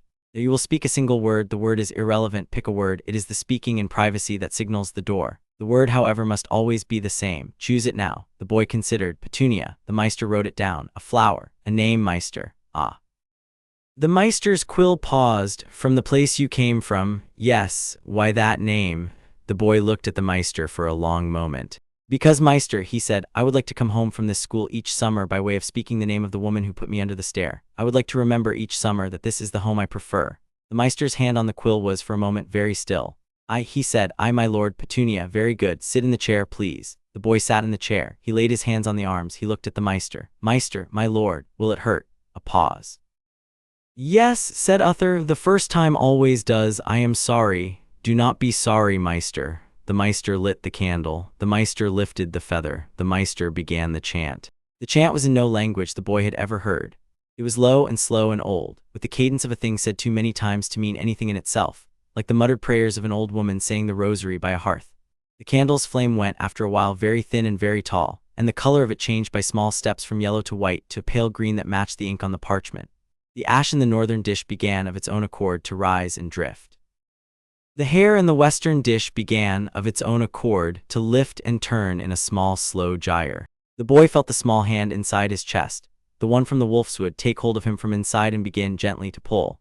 The boy understood that he was about to be turned inside out by something patient and not unkind, and he set his hands very firmly on the arms of the chair, and he closed his eyes, and he did not try to assist it. There was the wrenching that was not pain but was sufficient, as wrenchings go. Then there was warmth. The warmth was the first knowledge of his new life. He came to himself sitting on a wooden bench in a small, dim alley smelling of beer and chimney smoke, with the noise of a great city around him and the white stone of London on every side. It was, by the slope of the light in the strip of sky above the alley, the small hour just before dawn. He was wearing his own clothes, which were his northern jerkin and his northern trousers and his northern boots. The Meister had said it would be so, and so it was. He was also wearing, oddly, a cap he had never seen before, of a kind he did not know, with a brim. He removed the cap. He examined it. He understood after a moment that the ritual had supplied him a cap of the kind worn by the boys of this realm of his age, because he was supposed to pass in the dawn streets for one of them. He put the cap back on. He stood up. He walked out of the alley. He turned left because turning left brought him toward the warmer of the two pools of light at either end of the alley.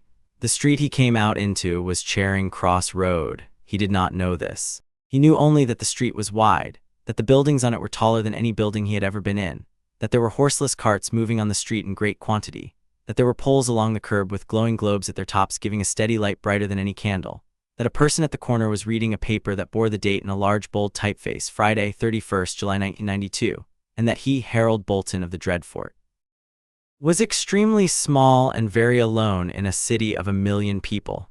He stood for a moment in the doorway of the alley. He breathed slowly 3 times, in the way the Meister had taught him to breathe when the heart was loud. He felt the small heavy stone of his accounts in his ribs.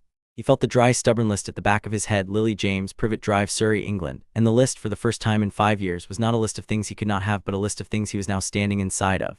He did not let his face change. He walked the way the Lord had taught him to walk in a yard. He walked in the lengthening shadow, not in the lit center. He walked at the pace of a small, purposeful errand boy. He moved his eyes constantly. He took in the first quarter hour an inventory of where the doors of the shops were, where the policemen stood, where the alley mouths were, where the windows of upper floors were that a man with a long gun might fire from, where the gutters ran. He did not stop. He did not gawk. He drew, by reason of his being a small, ordinary boy in a cap, no eyes. The letter had named a place called the Leaky Cauldron. The Meister's dossier, read by the small green light in the vault chair on the way through, had said the place was a public house in Charing Cross Road, somewhere along its length that had been on the Meister's map of the magical sites of London, because the Meister's predecessor had once corresponded with a wandmaker via a hand-copied diagram from an obscure source. The diagram had placed the door at a certain number. The Meister had given the number. The boy was now looking for the number. He found it. The door was the strangest thing he had ever seen. It was a perfectly ordinary door, of dark wood with a brass knob and a small unobtrusive sign above it, and the door was sitting between a bookshop and a record shop in the row of shops, and not one of the people on the pavement was looking at it. A woman with a pram walked past it without seeing it. A man on a bicycle steered around it as though it were a lamp post. A black taxi at the curb let out 2 passengers who did not even glance. The boy looked at the door. The door looked back at him.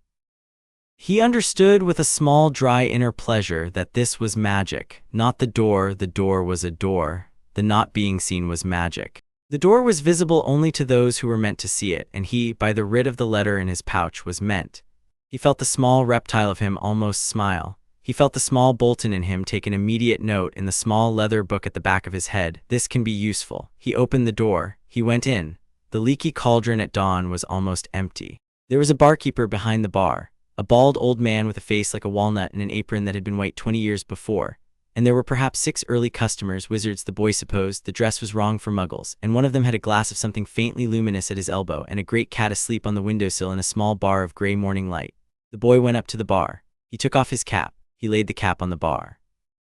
"Sir," he said in the voice the Lord had taught him to use for old men in inns, "I am here for the day. I have a list of equipment to buy for a school. The school is called Hogwarts.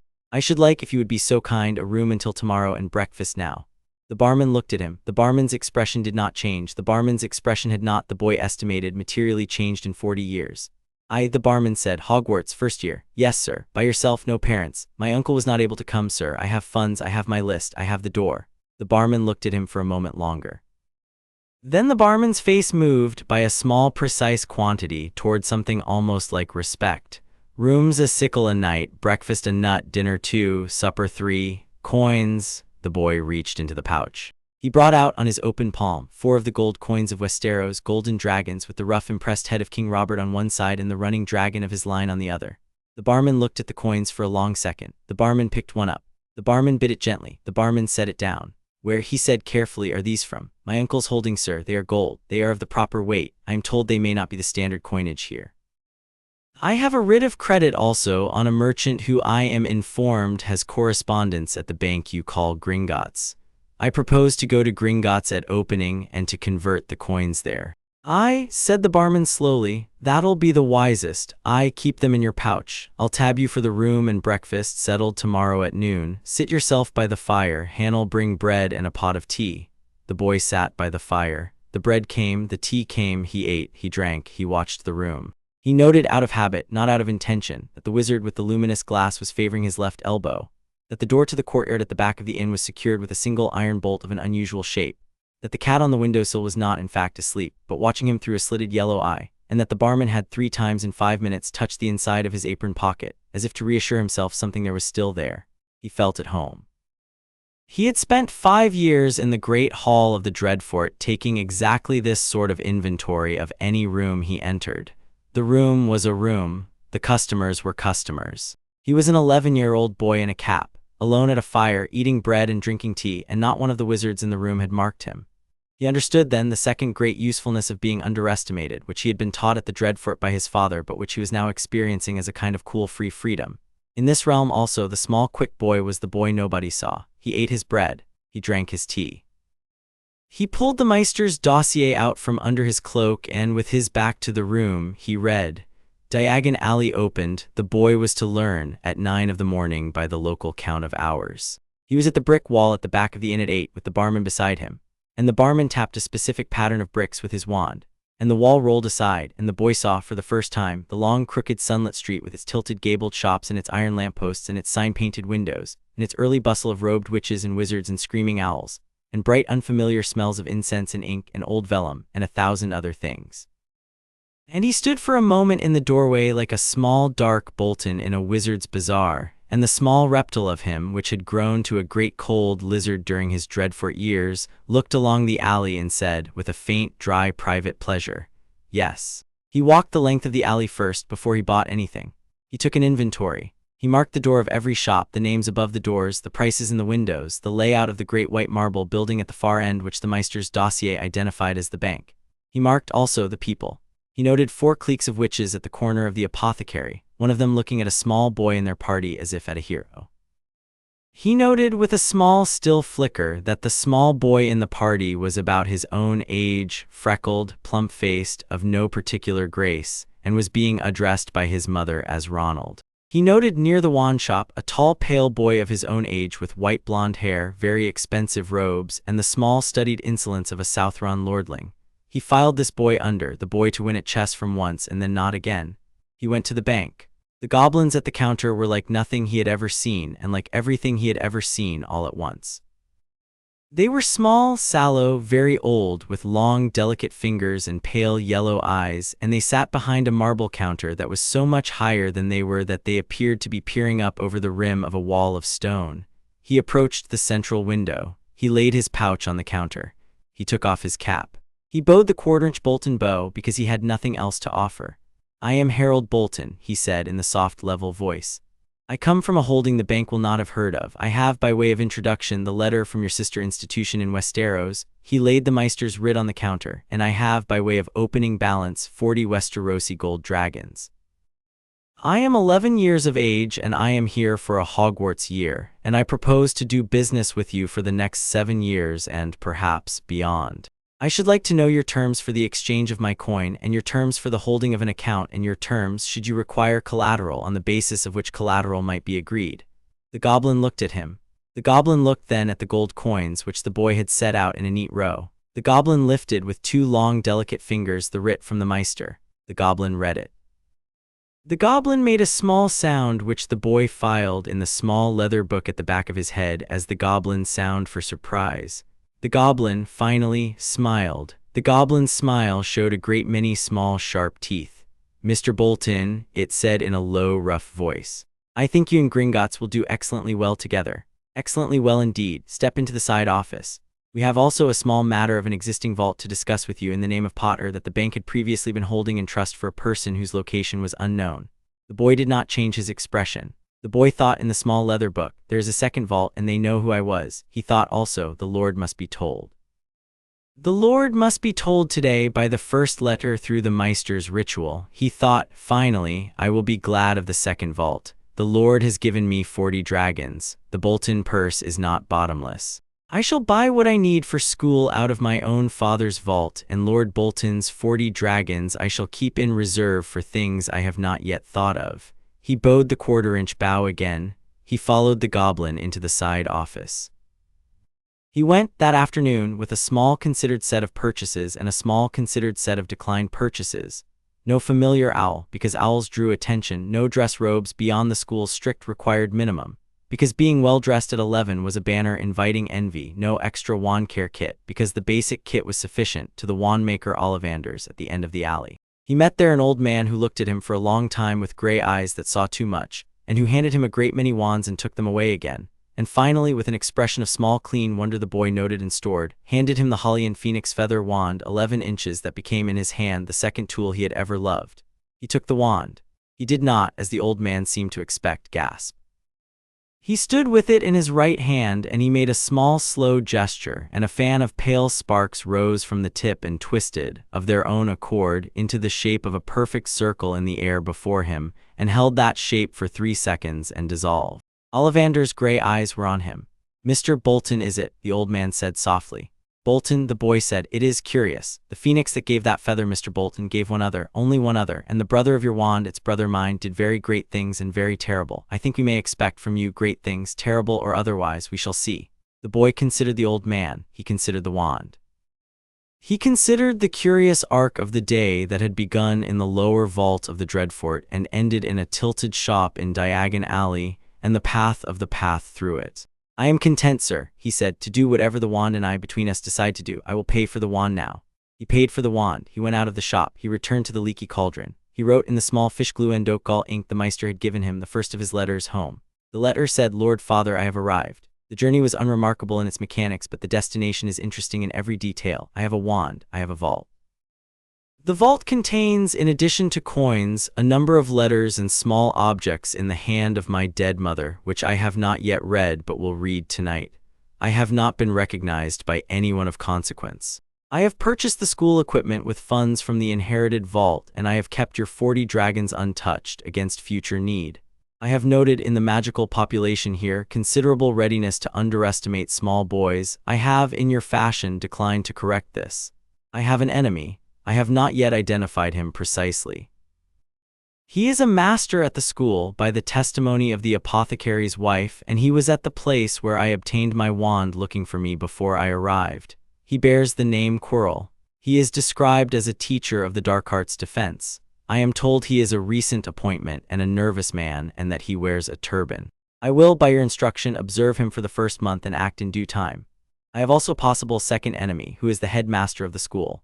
The headmaster has, in your absence, been holding my mother's vault in his trust for 10 years. This seems to me a custodianship I did not consent to, and the Meisters of which I would, in your house, have removed from the position by quiet means before he understood himself to be removed.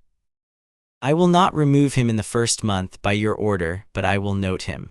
I have, finally, a piece of information about the scar on my forehead which I shall reserve for my second letter, when I have read the contents of the vault and verified the matter to my own satisfaction. The information is, I think, that I have been a small piece on a board in this realm for as long as I have been a small piece on a board in yours, and that I was not the only piece. I shall, however, reserve fuller report.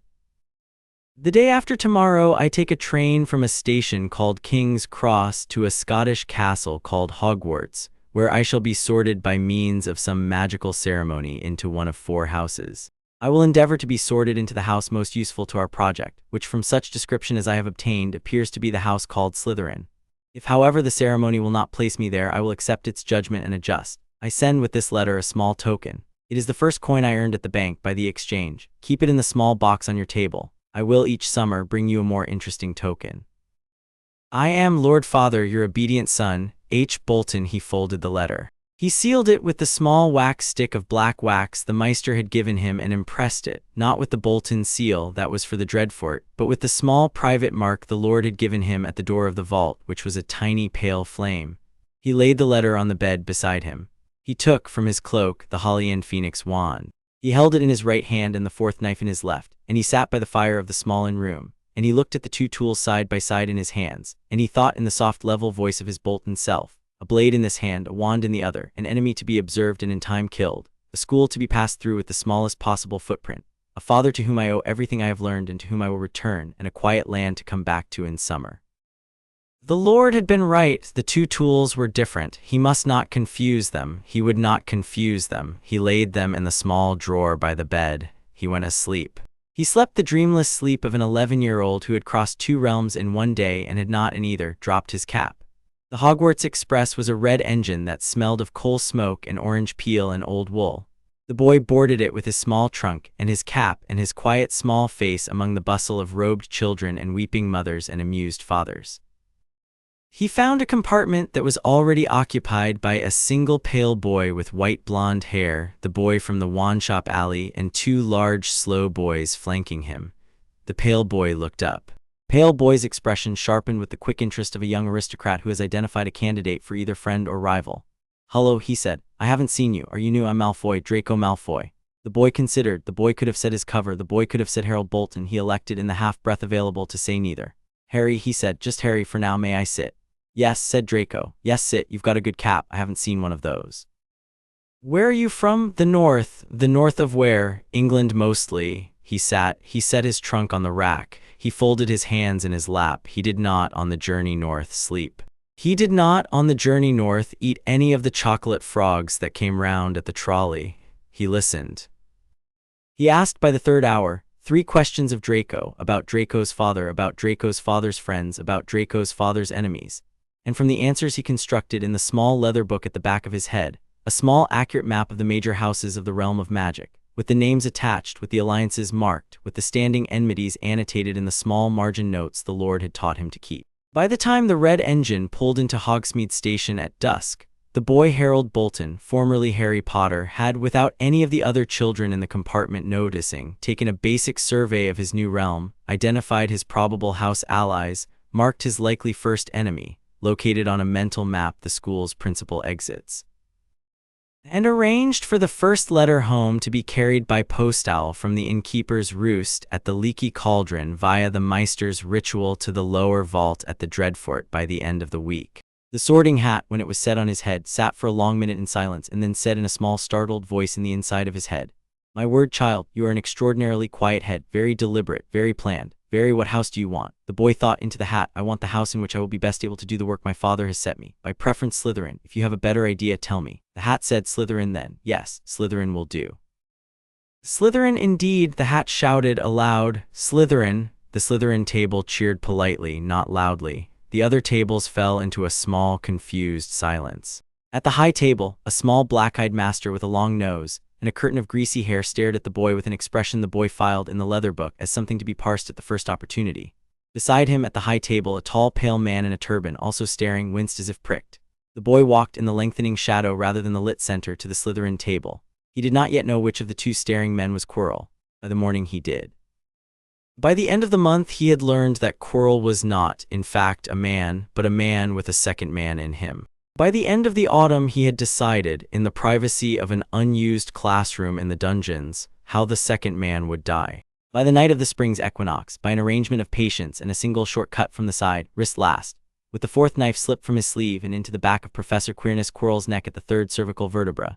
At the exact moment Quirrell had bent over the mirror of Arist in the chamber beneath the 3rd-floor corridor, and Voldemort in his ruined form had begun to whisper, "Quirrell, cease to be a man, cease to be a teacher of dark arts, cease to be a host." And a shrieking dark thing rose out of him and went like an ill wind out of the corridor and out of the castle and away. The boy stood over Quirrell. He stepped back. He looked behind him. He did not admire his work. He cleaned the 4th knife in the inside of his cloak. He sheathed it. He went up the stair and along the corridor and back to his bed in the Slytherin dormitory, and he wrote a short letter home in the fish glue and oak gall ink. "Lord Father, the first enemy is dealt with. He was not, as I suspected after the first month, a man at all. He was 2 men in one skin. The skin is now empty. The thing that was inside the skin, the second of the 2 men, has fled. It is, I am told by my reading, an old enemy of my house in this realm. I will not seek it. I will wait until it comes to me. When it comes, I will take it as I took the first. The school is teaching me what we cannot teach in hours. I will have by the end of the year a useful inventory of small useful spells. I am at the top of my class in our defense subject. By careful design only second, I am being seen as a hardworking boy of moderate gifts. My head of house, who is the Master Snape, the staring one with the black eyes, has marked me but cannot yet read me. I am content to let him mark me. The other staff are largely as you predicted. I have made one friend who is a girl of my year, of a houseless wizard family of no consequence, who is the cleverest person in this school under 20. Her name is Hermione Granger. I tell you of her now because I will, by your principle, tell you of every alliance I make, however small. She does not know what I am. I will not tell her. She may, however, be useful in time. I am Lord Father, your obedient son, H. Bolton. He sealed it.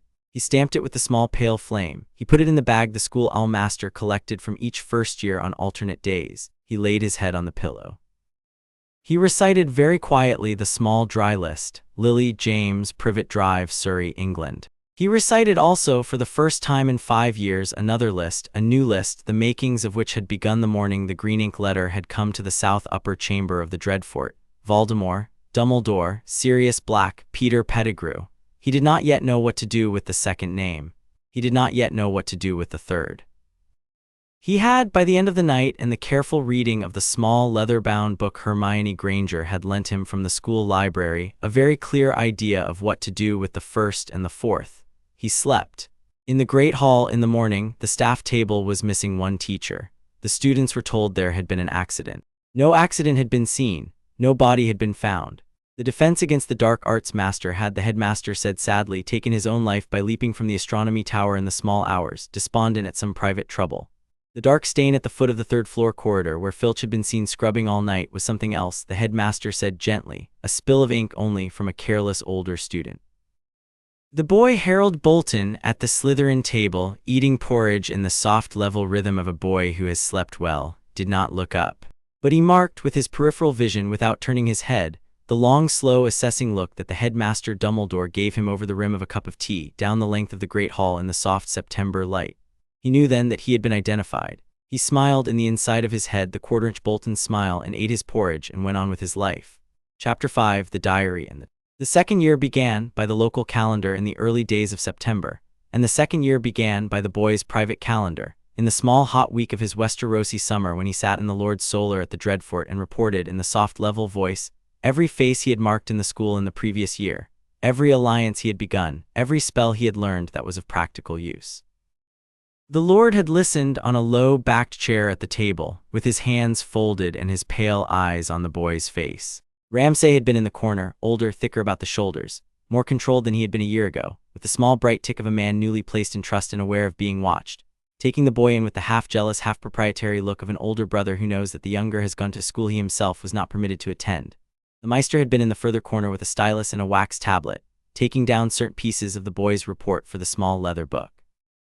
The headmaster, Roos, had said, "Tell me again, tall Lord Father, old, very old, perhaps 100 years, by the speech of his colleagues, long white beard, half-moon spectacles, the eyes are pale blue. He carries himself as a man with no enemies, which means in fact that he has a great many enemies and does not respect any of them. He is, by reputation, the strongest wielder of magic in the realm. He is fond of small, sweet foods, which he carries in the pocket of his robe, and offers around in moments of difficulty as a way of disarming the room. He uses the offering of sweets as you use, Lord Father, the offering of the second cup of wine, to slow a man down. He addresses everyone, including his enemies, as my dear boy or my dear lady, which is a thing I have noted because the man who calls his enemies my dear is the man who, having decided his enemy is to be killed, kills him kindly.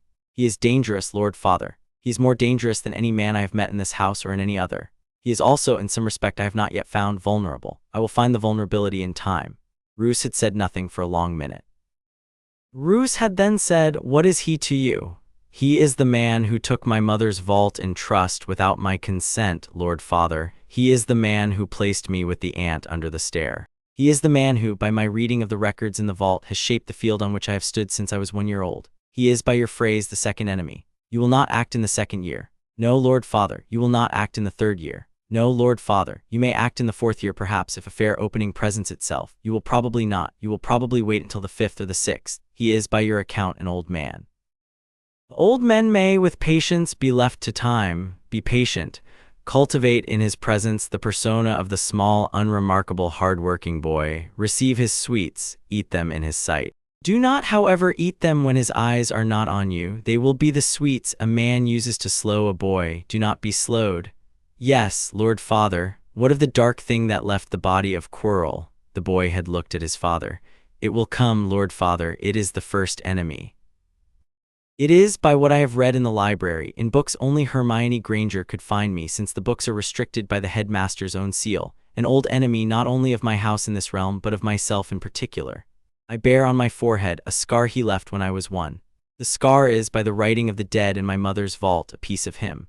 The piece is to be removed in time. The removing will, by my present reading, also remove a piece of me. I am willing for this. Tell me about the scar." "The scar, Lord Father, is what the magical realm calls a Horcrux fragment. The dark wizard who killed my parents made of himself, before his attempt on me, an architecture of soul pieces hidden in objects across the realm. The attempt on me when I was 1 failed.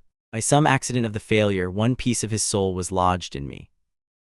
He is, in consequence, presently bound to walk the world as a near bodiless thing because none of his other pieces have yet been recovered. He will, in the next several years, attempt to recover them. In the recovery, he will attempt to recover the one in me, which is the freshest and best placed.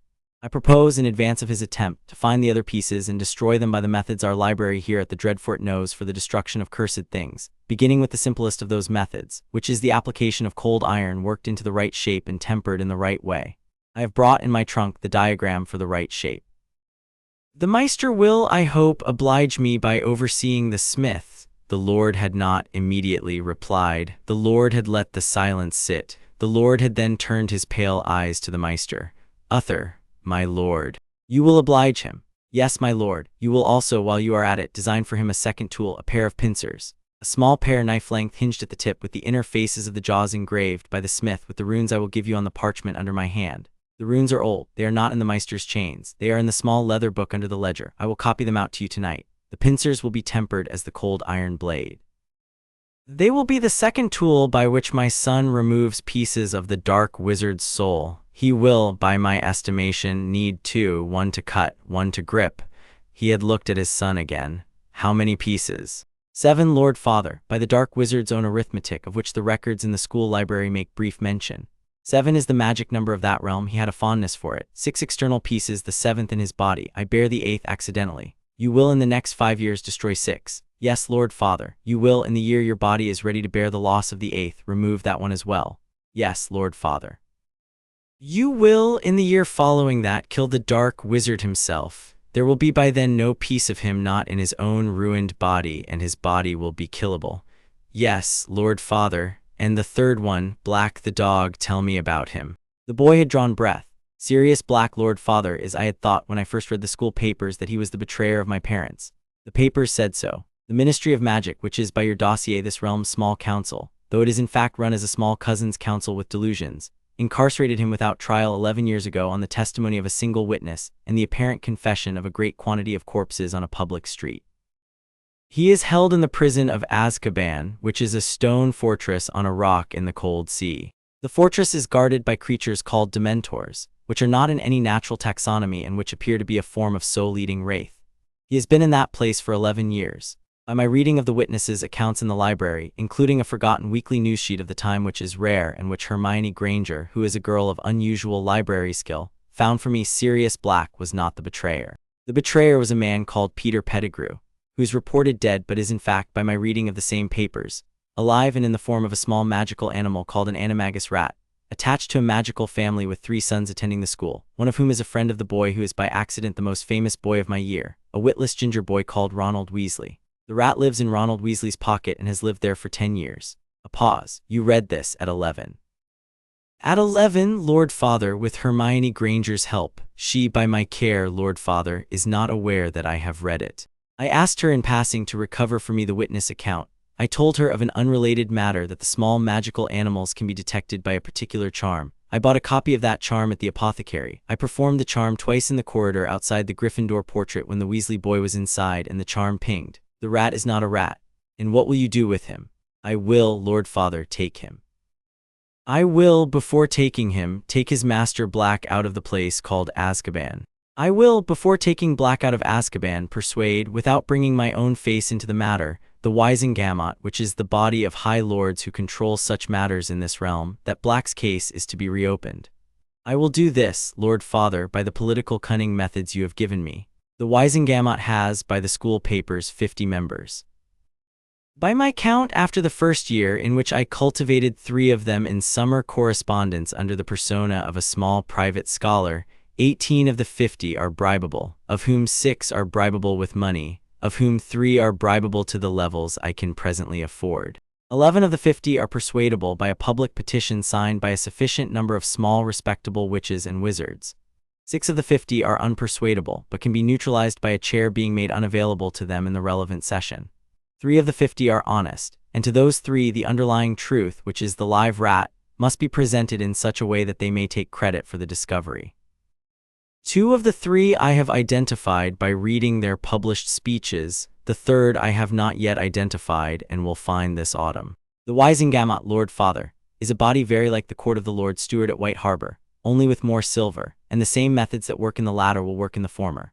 By the spring of my 3rd year, I propose to have Sirius, Black a Freeman, and Peter Pettigrew their dead by my hand, or if it serves us better, kept in a small cage in our library here as a long-term insurance against a number of contingencies the dark wizard would otherwise propose to spring on us.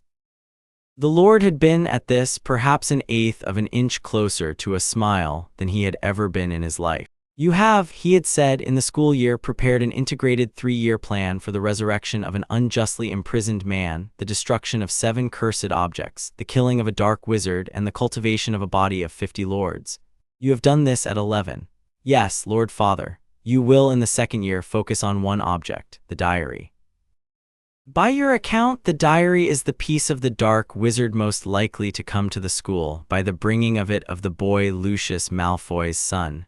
The diary will, when it is at the school, attempt to do harm. You will take it. You will destroy it. You will not, in destroying it, allow yourself to be detected. The detection of the destruction is the same as the destruction of your own value to him. You will leave him with the impression that the diary failed of its own weakness.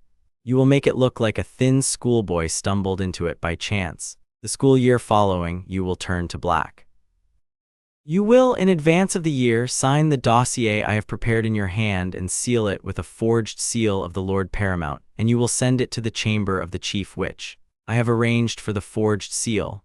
Yes, Lord Father, and in the school year following that, you will turn to the next object, and so on. We will follow the plan. You will, however, and this is the new instruction also in each year, do a thing of which the school will speak, which will appear to be the action of a brave boy, and which will draw eyes to that brave boy and away from you. The brave boy is Harry Potter. You are Harold Bolton. The two are convenient to keep distinct. The school papers do not know they are the same. We will keep it so. You will, where the brave action is performed, perform it. You will then permit some other boy to be seen at the scene and to be credited. Where there is no other boy, you will be credited briefly and modestly, and you will, in interview with the school's papers, decline to speak. The interview-declined boy is more popular than the interview-given boy. You will use this. You will accept the popularity as the Lord accepts the small folks' praise, politely, distantly, and with a very small smile that does not reach the eyes. Yes, Lord Father, you may go. Send Ramsay in as you go. He is to see me for the half-hour before sup. The boy had bowed and gone. The boy had passed Ramsay in the doorway. Ramsay's pale eyes had flicked to him, and a small private something had passed between them, not love, never love, but the brief practical acknowledgement of two professional men who knew themselves to be working on the same task. Ramsay had ruffled the boy's hair on the way past, the way an older brother might. The boy had, for the briefest fraction of a heartbeat, smiled. The 2nd year began at Hogwarts in the soft September light of a Scottish morning, with the boy at the Slytherin table again eating porridge in the soft level rhythm. The school had, in his absence, decided certain things about him. The school had decided that he was the quiet Slytherin boy of last year, the one who had been seen at the back of the dungeon defense class and never spoke, the one who had not in the end been blamed for anything and had not in the end taken credit for anything either, the one who was rumored to be somehow connected to the disappearance of Professor Quirrell, but only by the unkind tongues of the Gryffindor common room, and never by anyone who had ever met him. The school had decided also that he was, by virtue of his quiet, hard-working competence, the kind of Slytherin one did not need to worry about, the kind of Slytherin who would be a junior undersecretary at the ministry one day, in a small, inoffensive office, doing some small, inoffensive work involving forms, the kind of Slytherin who, 20 years from now, would be remembered by his Gryffindor classmates only if at all as the boy who had sat at the back of the dungeon defense class and never spoke. He was, in short, by the 2nd year, almost invisible. He was content. The diary came to the school in the 3rd week of September in the bag of an 11-year-old red-haired girl, by way of her father's accidental pocket confusion at the bookshop in Diagon Alley in the last week of August, by way of a certain Lucius Malfoy's calculated and contemptuous gift to a certain Arthur Weasley's careless paternal load of school supplies. The boy Harold Bolton had been expecting the diary since the previous July. He had, in fact, in the previous summer, sent Hermione Granger a small carefully phrased letter mentioning, by way of a hypothetical discussion of cursed objects in old families, that the Malfoys were the family in this realm most likely to be holding a particularly dangerous diary of unknown origin, and that the diary would, if it ever left the Malfoy household, present itself first at Hogwarts and most likely in the school year about to begin. He had done this because the Lord had taught him the value of a piece of intelligence placed in advance with a trusted but secondary party, so that the trusted secondary party would, by their own labor, come into possession of the same knowledge at the right time, and would not later wonder how he himself had known. Hermione had, by the end of September, brought him the matter at lunch. She had brought it as her own discovery on her own initiative, and he had received it with the slow, surprised face of a boy who had not been previously interested in the matter and was now interested. She had told him that there was, in the lower corridor of the dungeons, a small girl writing in a strange diary, and that the diary was answering her, and that the diary was, she had blushed, clearly the diary of a dead person who had no business writing back, and that they would need to do something. He had agreed gravely. He had said also in the soft, level voice that they should be careful. He had said that they should not, in particular, alert any teacher, because the teachers in this school had the habit of taking artifacts away from students and putting them in a locked room, where the artifacts then either disappeared or grew. He had said that they should instead lure the artifact to a quiet place and destroy it themselves while the small girl was elsewhere, and in such a way that the destruction looked like an accident. Hermione had been doubtful. The boy had laid out his reasoning in 3 short, clean steps. Hermione had been less doubtful. By the end of the meal, Hermione had been entirely persuaded. The boy had taken her doubtfulness and her gradual conversion of the doubtfulness as a small, useful confirmation that his Lord Father's method, never insist, always present the reasoning, let the listener walk themselves to the conclusion, worked as well in a school dining hall as it worked in a Lord Solar. They did the thing on a Tuesday in early October. The small girl was Ginny Weasley, the youngest of the freckled, red-haired family that the boy had cultivated at second remove through the older brothers, the twin pair of fifth-year tricksters who, by an arrangement the boy had built up patiently over the previous October and November of his first year, had begun to think of him with the slow, grudging respect that older boys reserve for younger boys who can match their wit and never gloat about it. He had asked the twins in the 3rd week of September of his second year whether their little sister had been writing in a diary, and they had laughed and said yes, she had every spare moment and was being secretive about it. He had said with the slow, surprised face, was it a present? They had said no, she had found it in her cauldron at the end of summer and assumed it had been bought for her by their father. He had said very mild, that's odd, isn't it? He had let the twins themselves walk the next several inches of road. By the end of the week, the twins were watching their sister with the half-amused, half-anxious eye of older brothers who have been given by some accident of conversation, a piece of information they cannot now unhave. And the small girl Ginny was, by the boys' careful arrangement, being followed, gently and from a distance, by 2 boys whose love for her was the strongest restraint in the school, while she walked to and from her lessons with the diary under her arm. He had paid in this no coin and given no order. He had merely placed in 2 pliable older heads the same small splinter of intelligence at the right time. On the Tuesday, the boy had Hermione lure the small girl into the second-floor girls' lavatory at an hour when, by the school timetable, the lavatory was empty. Hermione, by the play of her face and the warmth of her voice, was the perfect lure for a small, worried first-year girl. The small girl had come willingly enough. The small girl had brought the diary in her bag because the small girl had been brought, by this point in the autumn, to be unable to be parted from it. The boy had been waiting in the 3rd stall along, with the cold iron blade in his hand. The blade was a horseshoe in shape, sized to a boy's palm, with the inner curve sharpened on both sides, and tempered in the way Meister Uther had tempered it in the lower vault of the Dreadfort, with the runes from Ramsay Bolton's small leather book engraved on the outer curve and rubbed with a paste of his own blood and his mother's bone dust from the school vault. The blade had no aesthetic merit. The blade had only one purpose. It was, by all the books Hermione had brought him and all the arithmetic he had done in the small leather book at the back of his head, exactly the right tool for the job. When Hermione brought the small girl into the lavatory and asked her gently to take out the diary so that she could be shown a particular kind of warming charm for it because it must have got cold in her bag, the small girl had brought it out and the boy had stepped out of the stall and the small girl had screamed once and Hermione had caught her by the shoulders and said, "It is all right, Ginny, all right, we are here to help." The boy had taken the diary out of the small girl's hands with the slow, gentle motion of a Meister at a bedside. He had laid the diary on the stone floor of the lavatory. He had knelt over it. He had placed the cold iron horseshoe blade on the front cover. He had said very mild in the soft level voice, "Tom Riddle, you will not have her." The diary had of its own accord opened to the center. The diary had of its own accord begun to bleed black ink up out of its pages in a thin oily plume that rose toward the light overhead. The plume had begun to take in the air the shape of a tall, pale-eyed boy of 16 with handsome, regular features, and a small, disarming smile of the kind the boy Harold Bolton had been raised to mistrust. "Now then," the plume said in a quiet, pleasant voice, "now then, little Slytherin, what do you think you are doing?" The boy did not look up at the plume. The boy did not engage. The boy did not particularly smile. The boy pressed the horseshoe blade down through the diary at the spine and into the stone beneath, with the wrist coming around at the end as Damon had taught him, and the diary, having been pinned by the cold iron at the center of its bound paper sole, screamed. The scream was not a sound that the small girl Ginny or the older girl Hermione or the boy Harold Bolton would, in years to come, be able to describe to others without the listeners going visibly pale. The scream was a thing not in air but in the inside of the listeners' heads, and the inside of the listeners' heads each took a small permanent dent. The plume in the lavatory ceiling thrashed against the cold iron. The plume tried by all the means a piece of soul knows to detach itself from the pinned diary and to flee. It could not. The cold iron held it. The runes on the outer curve in their old language that the Meisters did not teach ate the plume one slow inch at a time, the way a wood stove eats kindling. The plume contracted. The plume thinned. The plume's mouth in its last visible moments formed the words, "I will remember you, Slytherin boy." I will remember. The plume vanished. The diary, beneath the blade, settled to a small, dry, shriveled thing that looked like a leather purse that had spent a winter under a doorstep.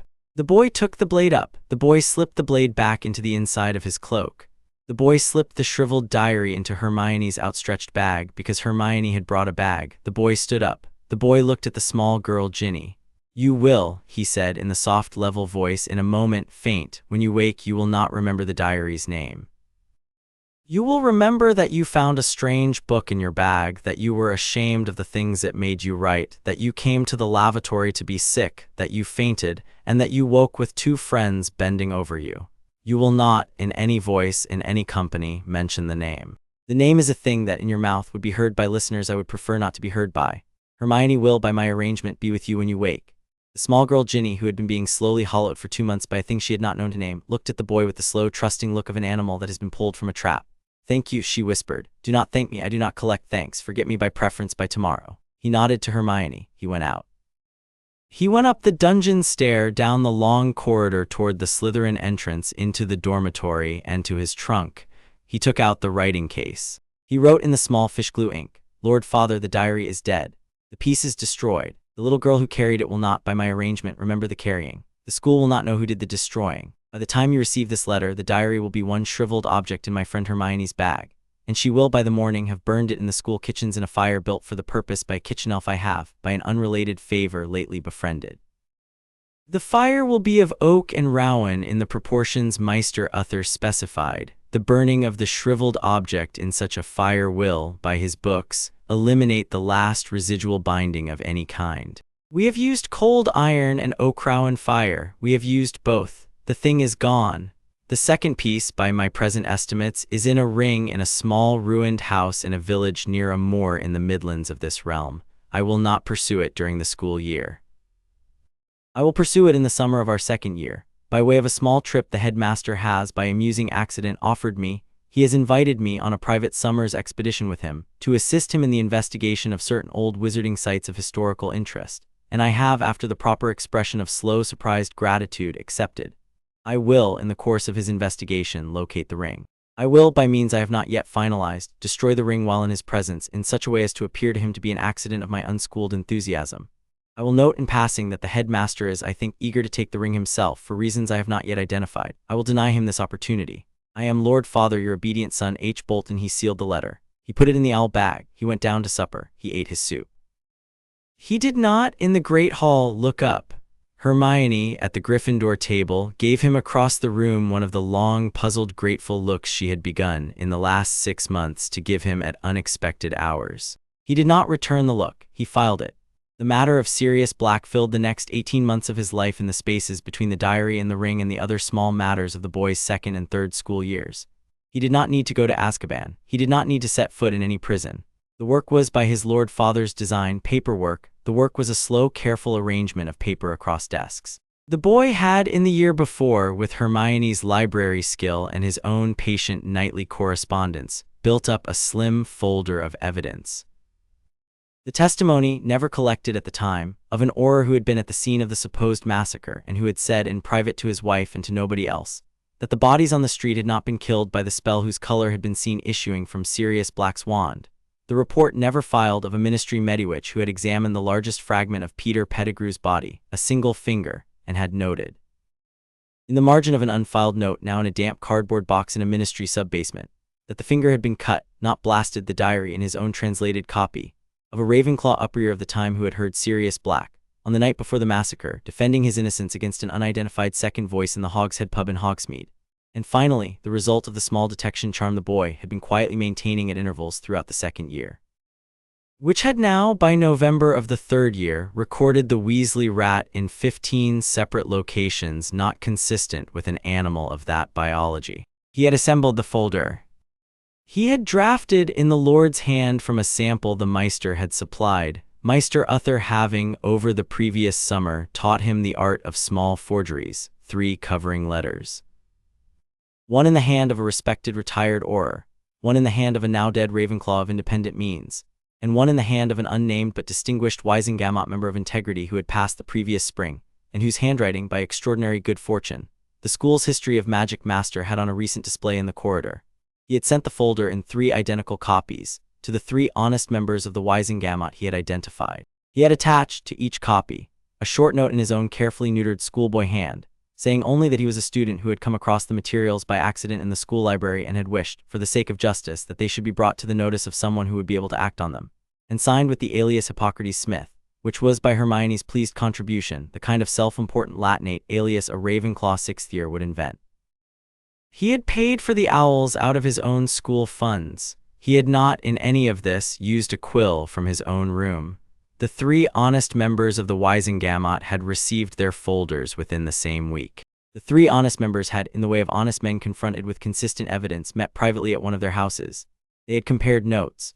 They had, and this was the elegance of the Lord's method, the boy thought, sealing the 3rd folder in his dormitory the night before posting. Each believed himself to have been the first to receive the matter, and each had felt in consequence a small personal investment in its outcome. They had brought the matter jointly to a special session of the Wisengamot. They had moved the reopening of Sirius Black's trial. They had carried the motion by a vote of 31 to 19. The 11 persuadable members having been carried by the public petition, the boy had organized through the parents of the small respectable Hufflepuff classmates, who by a different alias he had spent the previous October cultivating.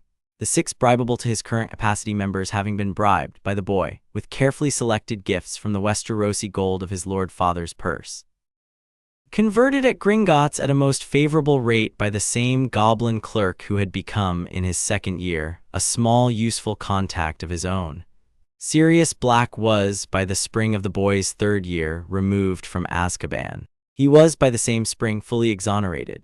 He was, by the early summer, a free man again, gaunt, half-mad, prematurely silvered, owning still the name of his ancient and noble house. And Peter Pettigrew the rat was on the same day pulled from Ronald Weasley's pocket by an Auror's wand, transformed by force and remanded to a cell in Azkaban from which he would not be released.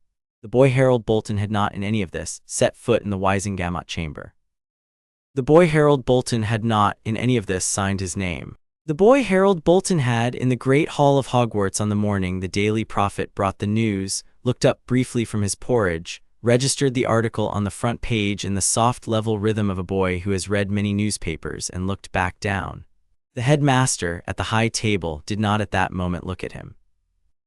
The headmaster, the boy noted with the smallest movement of his peripheral attention, had not been looking at him since the morning the news of the diary's destruction had broken in the school the previous October. The headmaster had been, in the 18 months since, scrupulously not looking at him. The headmaster had been, that is, looking very closely at him indeed, and the boy understood that the headmaster understood. He let the headmaster have this. He did not in his turn look at the headmaster. He drank his pumpkin juice. He went to History of Magic. 2 weeks later, at the end of the summer term, an owl came to him at breakfast. The owl carried a thick cream envelope sealed with a sigil he did not recognize, a quartered field with a hound passant proper. Inside was a letter. The letter said, "Dear Harry, you will not know me. I, however, know rather more about you than I had ever expected to know about anyone. I have been informed in confidence by a friend on the Wisengamot that I owe my freedom to a, let me say, paper hand of considerable elegance." The hand was that of a certain Hippocrates Smith. The friend has not been able to identify Mr. Smith. I have, however, after 11 years of doing very little but thinking, and after a very brief and unsatisfying breakfast with my old friend Albus Dumbledore, formed a hypothesis. The hypothesis is that the paper hand belongs to my godson, yourself. You will not, if I have read you correctly, acknowledge any of this. I do not, in this letter, ask you to. I ask you instead for an hour of your time at the end of the school year.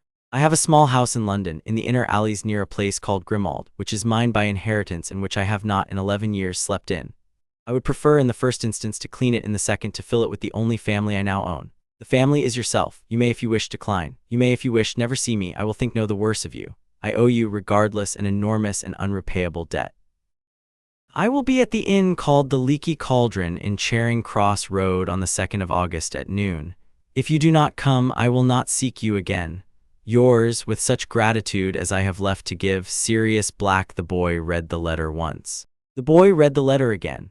The boy sat very still in his place at the slytherin table with the cream envelope in his hand and the soft September light, for it was by then the very last morning of his 3rd year, pouring through the high windows in long pale bars across the rushes, and inside his chest, beside the small heavy stone of his accounts, a small new thing started up, of a kind he did not at first recognize. The small new thing was, he understood after a moment of careful examination, confusion. He did not know what to do with the letter. He could, by his Lord Father's standing instruction, leave the godfather alone, and the godfather would, by his own promise, leave him alone in return. He could meet the godfather and convert him into a small useful agent in this realm and continue. He could meet the godfather and not convert him and let the small new thing in his chest take such shape as it would take and live with the consequence. He sat for a long while with the choice in his hands. He folded the letter at last. He put it inside his cloak. He looked across the great hall at the headmaster, who was reading his own letters at the high table and not looking at him at all. He went up to his dormitory. He took out his writing case. He wrote in the small fish glue ink the shortest letter he had ever sent his Lord Father. Lord Father, the godfather is alive. The godfather has identified me. The godfather has requested an hour. I propose to give him the hour. I do not propose yet to give him more than the hour. He may by my present reading be the 3rd useful agent in this realm. He may also be the first man in this realm to whom I have anything to say that is not a calculation. I have not yet decided which. I will report after the hour. He sealed the letter. He put it in the owl bag. He sat for a moment in the dormitory in the slanting afternoon light. He took out of the small drawer of his bedside table the holly and phoenix wand and the 4th knife, the same 4th knife he had carried since he was 9, freshly sharpened by Damon Danceforme in the summer just past, and he laid them on the bed in front of him, the wand on the left and the knife on the right. He looked at the 2 tools for some time. He understood with the same small, dry inner pleasure he had felt at the doorway of the alley in Charing Cross Road on the morning of his first arrival, that he had begun, without quite intending to live a 3rd life. The first life had been Harry Potter under the stair. The second life had been Harold Bolton of the Dreadfort.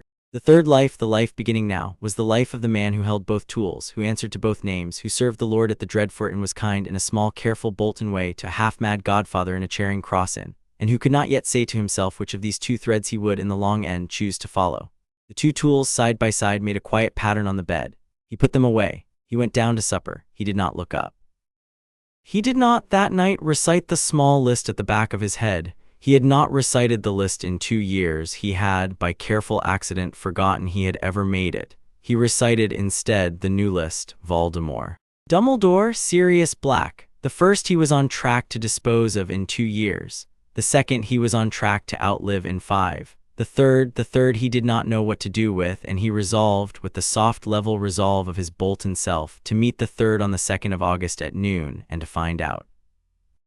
Chapter 6. The Goblet, the Trap, and the Tracker. The Triwizard Tournament arrived at Hogwarts in the autumn of the boy's 4th year by way of an enormous antique cup of unstable temperament and an antique committee of equally unstable temperament. The cup was kept under glass in the entrance hall. The committee was kept under glass in the headmaster's study.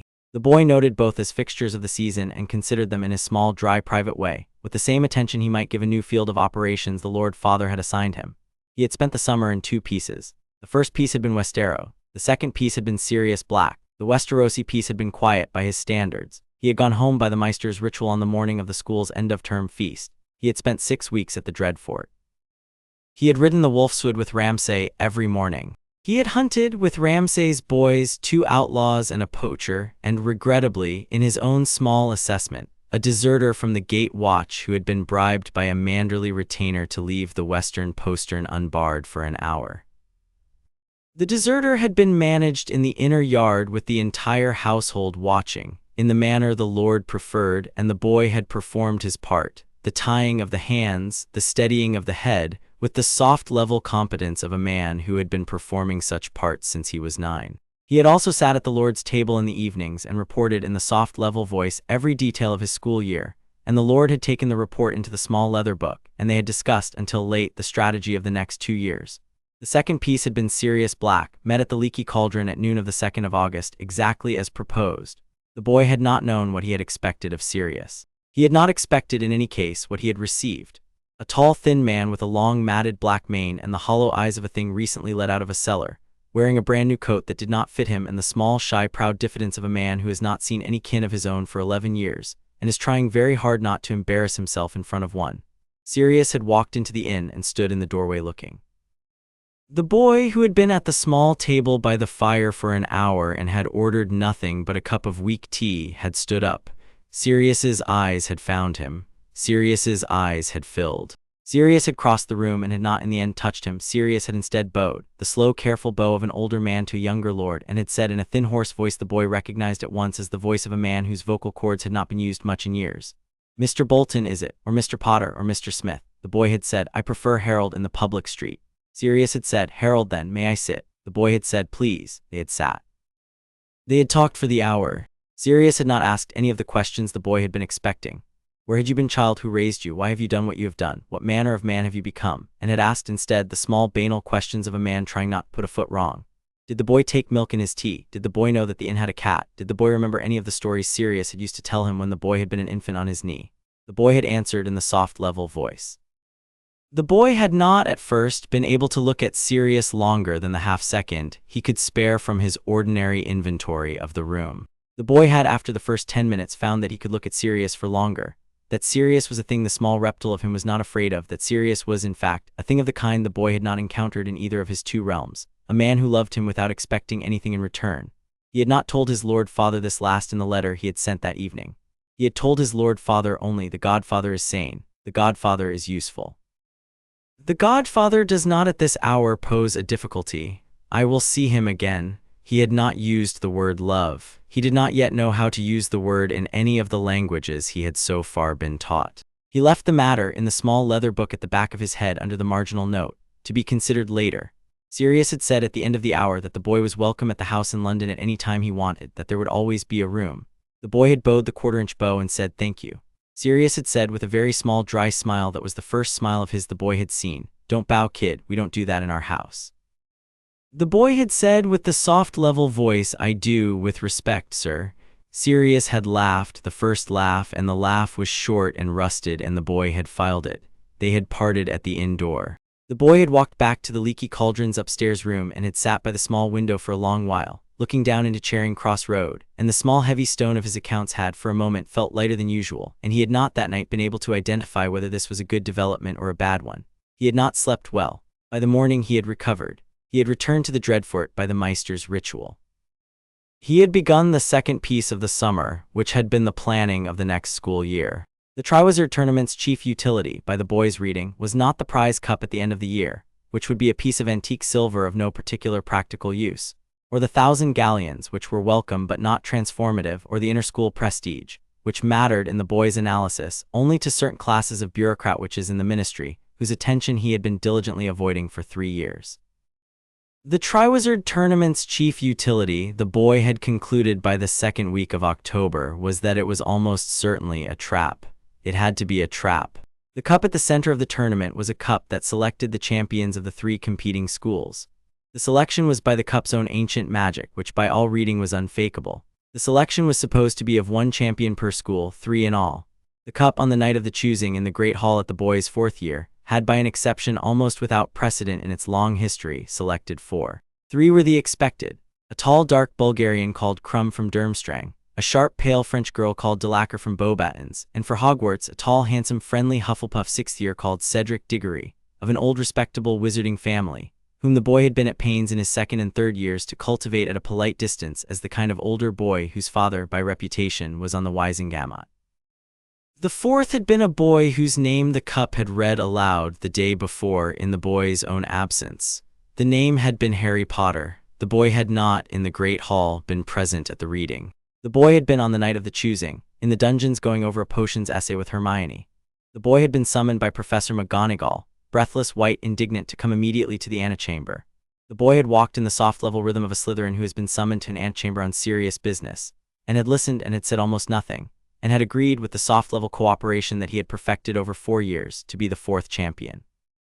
He had walked back to the Slytherin common room in the small hours of the morning. He had sat by the fire. He had thought. The thought had run thus: someone has put my name in the cup.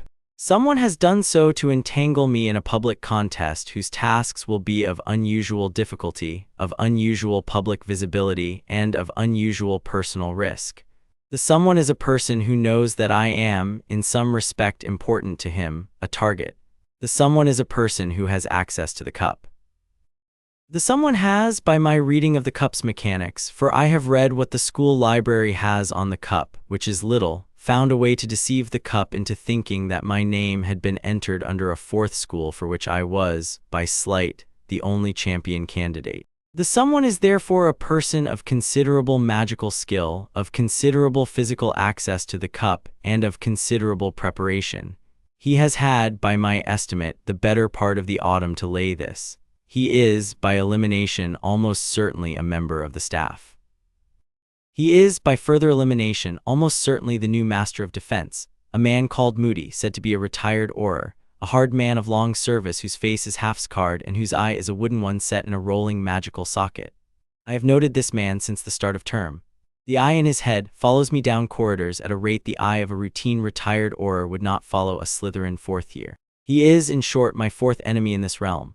He is in this castle. He is teaching me. I am his target. The Triwizard Tournament is the trap. The boy had sat by the fire and worked the trap from end to end as the Lord had taught him to work traps. He had identified the bait, a public sequence of 3 magical tasks of escalating difficulty, each requiring him to perform in the center of the lit ring with 1,000 eyes on him and no escape. He had identified the spring. The 3rd task, by the rules he had read in the same library, would be the boy alone in some sealed environment, historically a maze, with a single object at the center to be retrieved. He had identified the kill, not the maze itself, but almost certainly the touching of the object. The object would be a portkey. The portkey would take him somewhere private. The somewhere private would contain, almost certainly, the Dark Wizard. He had written that morning to his Lord Father a letter of unusual length and unusual structure. He had said, in summary, the trap is the tournament, the spring is the 3rd task, the kill is a portkey from the center of the maze to a location not yet identified. The Dark Wizard intends to use the portkey to deliver me bodily to him for the purpose of taking back the 8th piece of his soul. I propose to walk through the trap. I propose to do so because the trap is, in fact, the only opportunity I will get for the next 5 years to find the Dark Wizard at a known time, in a known place, with my own preparations laid in advance. The trap is, by my reading, also an opportunity. I propose to convert it. I will require, however, a series of careful instructions from you in the months before the 3rd task, the necessary materials of which the Meister will, by your leave, supply. I have appended a list. The Meister had supplied. The list had been 3 small bone needles of the kind used for the testing of certain poisons, a small jar of the powdered fungus called bloodbane, which grows in the deep parts of the Wolfswood, and which in the right preparation suspends a man's heart at the breath of 1 beat for the span of 3, a small skin of the colorless oil from the seed of the moonflower, which the Meister had cultivated in the herbarium, the Lord Father's signet seal stamped in old wax on a small lead disc, which the boy was to keep in his pocket as a token by which, if necessary, certain Westerosi-side magics could be remotely keyed to him at need. And one other thing the Lord Father had wished to add, and which the Meister had himself argued against, a small clay vial of the white powder called Dreadfort, which when administered into a man's wound caused the wound never to close ever, but to weep slowly for the rest of the man's life. The Lord Father had insisted on the Dreadfort. The Lord Father had said, he is going against a man who has, by the boy's report, made arrangements to live forever. Let us, in our own quiet northern way, make a small arrangement to make the man's eternity unpleasant. The boy had received the package by the Meister's ritual in the lower vault, for he had, in the boy's 3rd year, taken to going home for a single overnight in the lower vault every fortnight or so, in the small interstitial hours of the school's weekends at the end of November. He had laid the items in the inside lining of his trunk, in the false compartment that Damon Danceforme had built for him as a present in his 2nd year. He had begun his preparations. The first task was a dragon. The boy had not been surprised by this. The dragons had been visible in the woods beyond the school for days, and the keeper of magical animals had by the 3rd day been at no pains to conceal them. The boy had been alone, of the 4 champions, in not pretending to be surprised. He had also been alone in Knot on the day of the task, performing any of the spells the school's instructors had expected him to perform. He had walked into the arena with his wand in his belt and an apple in his hand, and he had, to the visible bafflement of the crowd and the visible irritation of his head of house, sat down on a stone at the edge of the enclosure, and rolled the apple slowly across the sand toward the dragon's nest, and called the dragon in the soft level voice, in the parcel tongue he had been quietly self-teaching for 2 years out of an obscure volume. Hermione had located him in the restricted section. He had said in the slow, careful sibilant, "My sister of fire, your golden egg is fake. The men who put it in your nest have stolen the real one. I am here to recover it for you. May I approach?" The dragon, a Hungarian horntail, the most dangerous of the four, had paused. The dragon had looked at him. The dragon had, after a long moment, lowered her great spiked head to the sand and made the small, rasping rumble that in the dragon's idiom was the sound a mother dragon makes to a chick. The boy had stood. He had walked across the sand at the same soft, level pace he used at the Dreadfort in the inner yard. He had taken the golden egg. He had walked back. He had handed the egg courteously to the judges. He had bowed the quarter-inch bow. He had walked off the field. The crowd had been, on the whole, silent. The slithering contingent had cheered him after a moment, uncertain at first, then with the careful, proud loyalty of a house that has discovered, against expectation, that its quiet middle-rank fourth year is something more than the school had assumed. The headmaster at the judge's table had the boy notice without turning his head, gone very still indeed. Moody beside him had not moved a muscle, but Moody's magical eye had been on the boy without ceasing for the entire span of the encounter. In the privacy of the dormitory that night, the boy had unbent so far as to grant himself one small, dry, private smile. He had also that night written to his Lord Father the briefest letter in his career. "Lord Father, I have spoken with a dragon." It was civil. The second task was a lake. The egg, at the proper temperament, sang in a voice that was not air, and the singing said that the champions would find, at the bottom of the Black Lake on the morning of the 24th of February, 4 hostages, one each, of a person whom they would sorely miss. The champions were to retrieve their hostage within the hour, or the hostage would be lost forever. The boy had read the rules. The boy had considered them. The boy had, in the soft, level voice in the privacy of the boys' lavatory at midnight, observed to himself that the rule was a piece of dramatic puffery. No school in any realm permitted hostages to be lost forever in a sporting event. The hostages would be retrieved by the teachers if the champions did not retrieve them. The deadline was a theatrical convenience. The boy had also asked himself, with the soft, level honesty of a man who was tired of dishonesty in his own private rooms, who the school would believe him to sorely miss. The boy had concluded, nobody. The boy did not present himself in his daily life as a person with attachments. The boy was famous in his own quiet way for not having a sweetheart, for not having a particular best friend, for not, apart from the slow, careful, private camaraderie with Hermione which the school treated mostly as a thing too ordinary to comment on, having any of the soft signal flags of 15-year-old life. The school's nominators of his hostage would, in consequence, have to fall back on one of two candidates. The first candidate was Hermione, by the school's reading of his closest friend. The second candidate was, by the smaller eye of the deeper organizers of the tournament, which was to say, by the eye of his fourth enemy Moody, perhaps Sirius Black by way of being his godfather. The boy had concluded on the night of the 8th of January that the hostage would be Hermione. He had also concluded that Hermione, being Hermione, would in being made the hostage cease to be only a hostage and would become a piece of information leakage. Hermione knew, by the careful private conversations of the previous summer, about as much of the boy's three-life arrangement as anyone in the realm who was not his Lord Father knew. She did not know the Lord Father's name, she did not know the Dreadfort, she did not know the Meister's ritual, but she knew that he was in some respect both Harry Potter and Harold Bolton, and she knew that he answered to the second name as readily as to the first. If she was hostaged, and if during the hostaging she was, by some custom of the tournament's safeguarding, subjected to the routine memory protection charms that the teachers used on participating non-champions, the charms would in their routine sweep across her memories disturb the small, careful pattern of knowledge she had agreed never to mention, and the headmaster, who would by his nature be in the chamber the hostages were prepared in, would notice. The boy could not afford the headmaster to notice. He had therefore, in the second week of January, gone privately to Hermione and asked her whether she would, of her own free will, undergo at his hand a small, carefully limited adjustment to her own memory. He had explained. He had said, "A certain set of facts about my private life are in your head, organized in such a way that a routine memory protection charm would draw the eye of a skilled outside observer to them. I propose to take those facts out of your head and store them by a method I have learnt this past summer in a small private object I will keep with me. The object will be returned to your possession when the tournament has ended." You will, in the interim, simply not have the knowledge. You will not, however, miss it. The method does not leave a hole. The method leaves the surrounding tissue smoothed over so that you will, in routine conversation, simply have nothing to say on the subject. Hermione had considered. Hermione had, after some thought, agreed. The boy had performed the procedure that evening in the unused classroom on the second floor. The procedure had taken 20 minutes. The small private object, a smooth black pebble he had brought back from the river by the Dreadfort the summer before, had received the relevant memories. He had put the pebble in the false compartment of his trunk. The day of the second task, Hermione had been the hostage. The boy had performed the underwater retrieval with the use of gillyweed, which Hermione would, in a different timeline, have failed to bring him in time, but in this timeline she had brought him in advance because he had told her to. He had performed the swim slowly and well. He had retrieved her. He had also, for the second task, was now of no particular danger to him, and the Lord Father's principle of permitting credit to fall on other boys was still in force. Paused at the center of the lake bed where the 4 hostages were bound, and untied 2 others as well and brought them up with him, on the principle that a champion who saves 3 hostages instead of his own is more memorable than a champion who saves 1.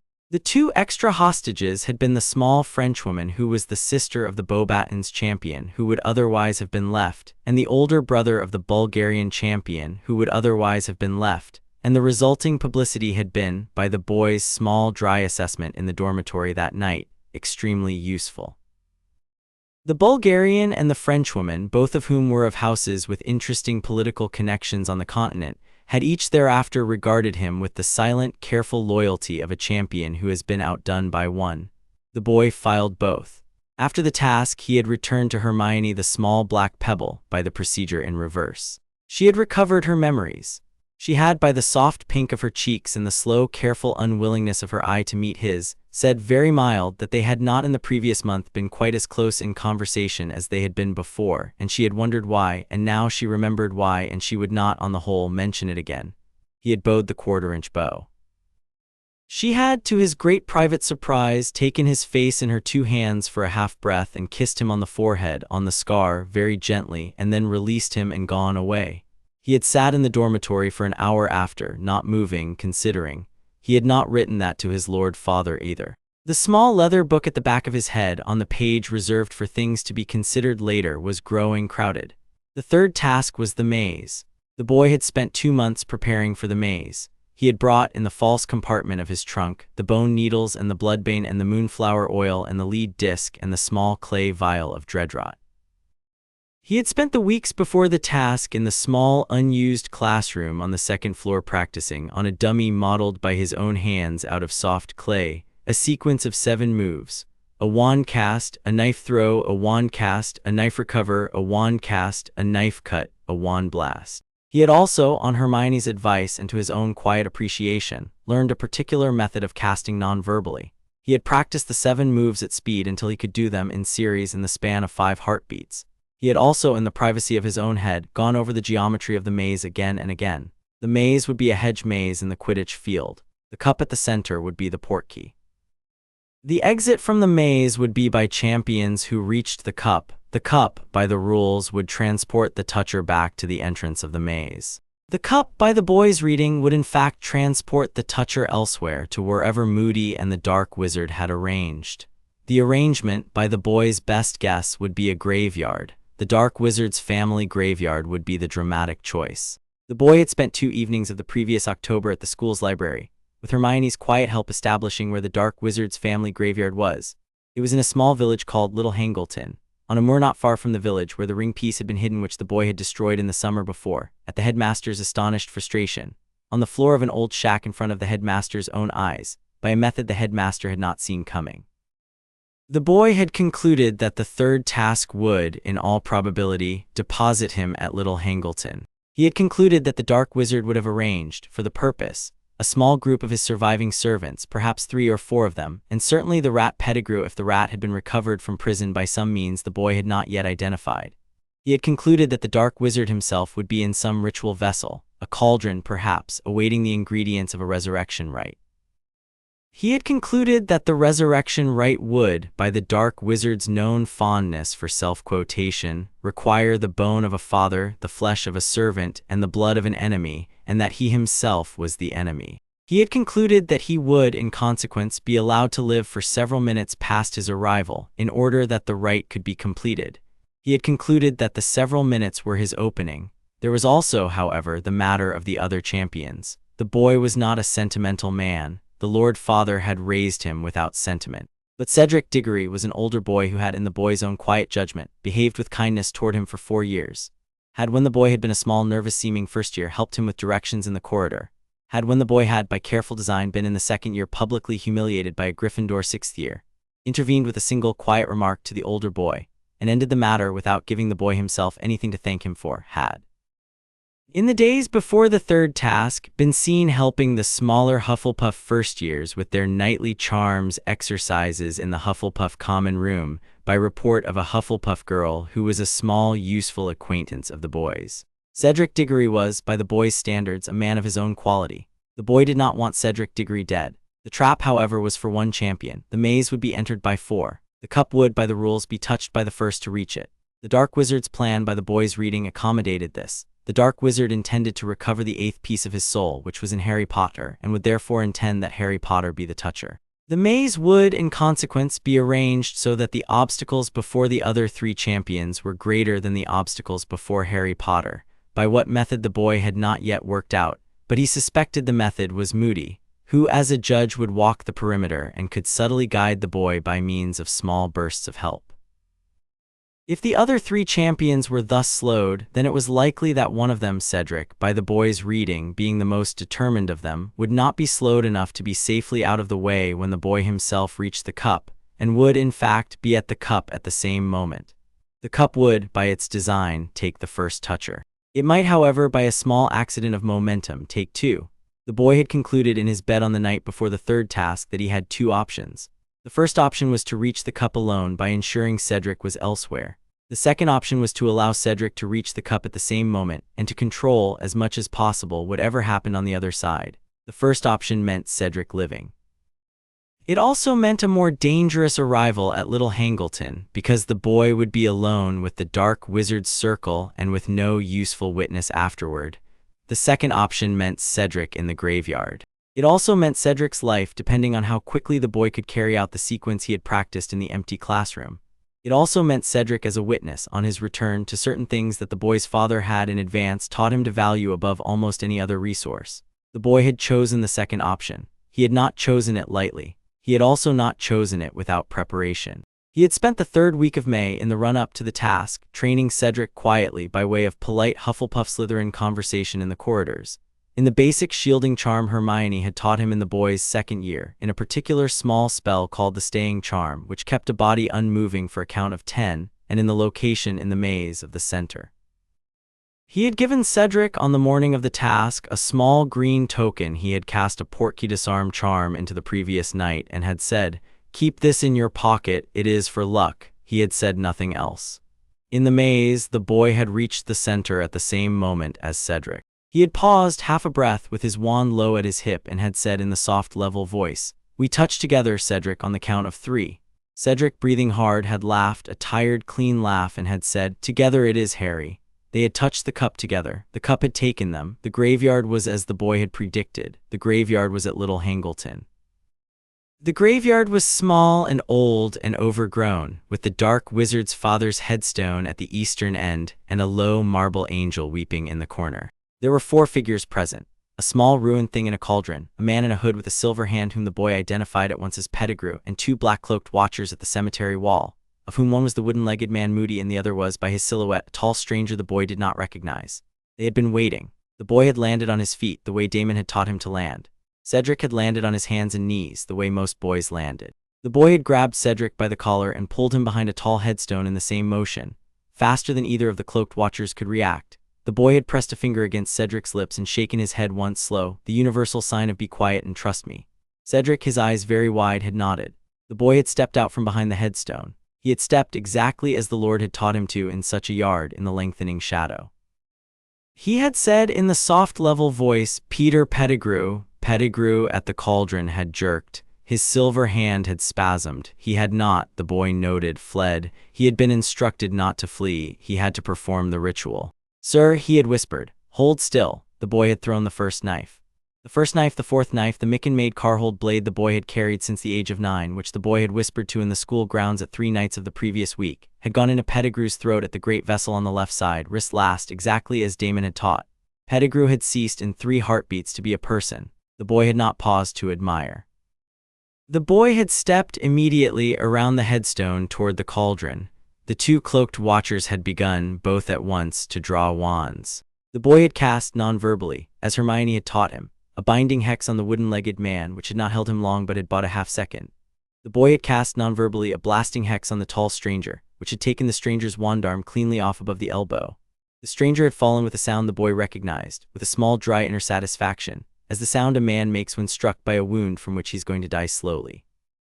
The boy had filed that the stranger had been wearing, under the hood, the small pale face of the man called Barty Crouch, the junior, whose photograph in Old Prophets the boy had seen and filed 3 years before. He had not paused on the filing. The boy had reached the cauldron. The dark wizard in the cauldron in his ruined infant form had begun to scream, a thin, reedy, outraged screaming, the screaming of a thing that has had too long to plan and to have its plans interrupted. The boy had taken from his sleeve the small clay vial of Dreadfort. The boy had uncorked it.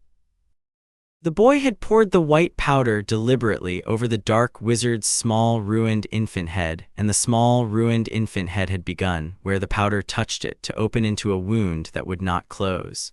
The boy had said, in the soft level voice the Lord had taught him, "We do not let you die yet. We owe you a long unhappiness first." He had taken the second knife, the cold iron horseshoe blade with the runes, out of his other sleeve. He had set the blade on the ruined infant's chest against the place where the heart was. He had pressed down, wrist last. The infant's screaming had thickened briefly and then stopped. The thing in the cauldron had ceased in the small visible way to be a thing that could move.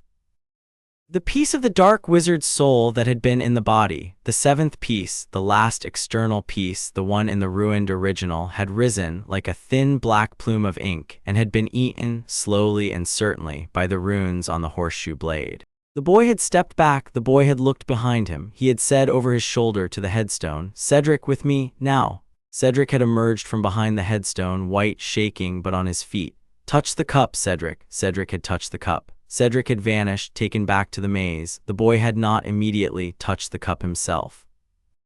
The boy had stood for a moment at the center of the small, ruined cemetery, with 2 dead servants of the dark wizard at his feet, and the dark wizard's ruined infant body smoking in the cauldron with the Dreadfort eating its small open wounds, and with one corner of his mouth, for a half-breath, almost smiling. He had then bent, picked up the dark wizard's body out of the cauldron, wrapped it in his cloak, and tucked it under his arm. He had taken from Pettigrew's robe the silver hand. He had taken from Crouch the wand fragment beside the severed arm. He had taken from his own pocket the lead disc with his father's seal, and he had spoken into it the single word the Meister, and he had agreed upon Petunia, and the disc had warmed once in his hand and was, the boy knew, now flickering on the surface of a small basin in the lower vault at the Dreadfort, 3,000 miles and 1 realm away, as a signal to the Lord Father that the boy had completed the work and was returning under his own power. The boy had touched the cup. The cup had taken him. He had appeared at the maze's entrance in the center of the Quidditch field, in the full brilliant glare of the floodlights, with Cedric already arrived a half-minute before him, half collapsed on one knee, with the bundle of the dark wizard under one arm, with the cold iron blade and the Micken-made knife at his hips, with his own face soft and level and very tired, and the school stadium had for a moment been entirely silent. He had walked to the judge's table. He had laid the wrapped body of the dark wizard at the headmaster's feet. He had bowed the 1/4-inch Bolton bow. He had said in the soft level voice that the school had now and forever associated with him, "Headmaster, this is Voldemort. I have in the course of recovering the cup also recovered him. I would like, with your permission, to attend his cremation." The headmaster had stared down at him. The headmaster's pale blue eyes had not, behind the half-moon spectacles, contained any of the careful avuncular amusement they had contained for 4 years. The headmaster's eyes had contained, the boy noted with a small dry inner satisfaction that he kept very carefully out of his face, a great quantity of something he had spent 4 years in his presence not detecting, respect. "My dear boy," the headmaster had said very softly, "we will, I think, have a great deal to talk about. At your earliest convenience, sir. My office after the cremation. As you wish, sir." Cedric Diggory, half rising, had not yet been able to speak. The crowd had not yet been able to. Hermione in the stands had been on her feet with her hands over her mouth.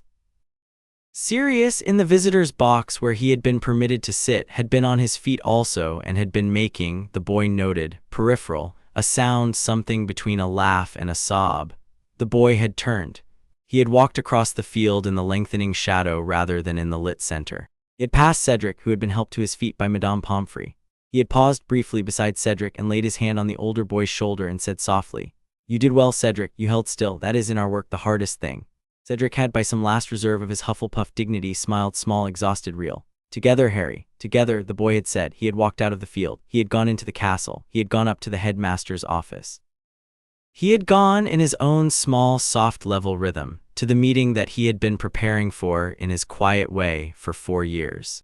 In the lower vault of the Dreadfort, at the same hour by the count of 2 realms, Meister Uther stood beside the Lord Father at the basin where the small lead disc with the petunia signal floated.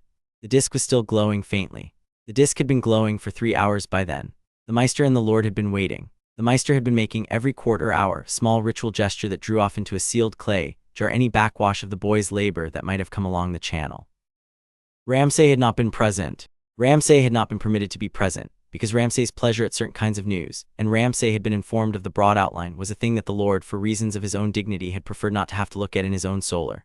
Roose had been pale. Roose had been quiet. Roose had been, by his own quiet standards, openly worried for the first time the Meister could remember. The disc had gone out suddenly with a small definite click. The Meister had drawn breath. The Lord had not. The basin had then, of its own accord, filled with a small clear image, a small ghostly image lit from within by some faint magic of its own, of the boy Harold Bolton standing in the center of a Quidditch field with a wrapped bundle under his arm and a small soft level smile on his mouth.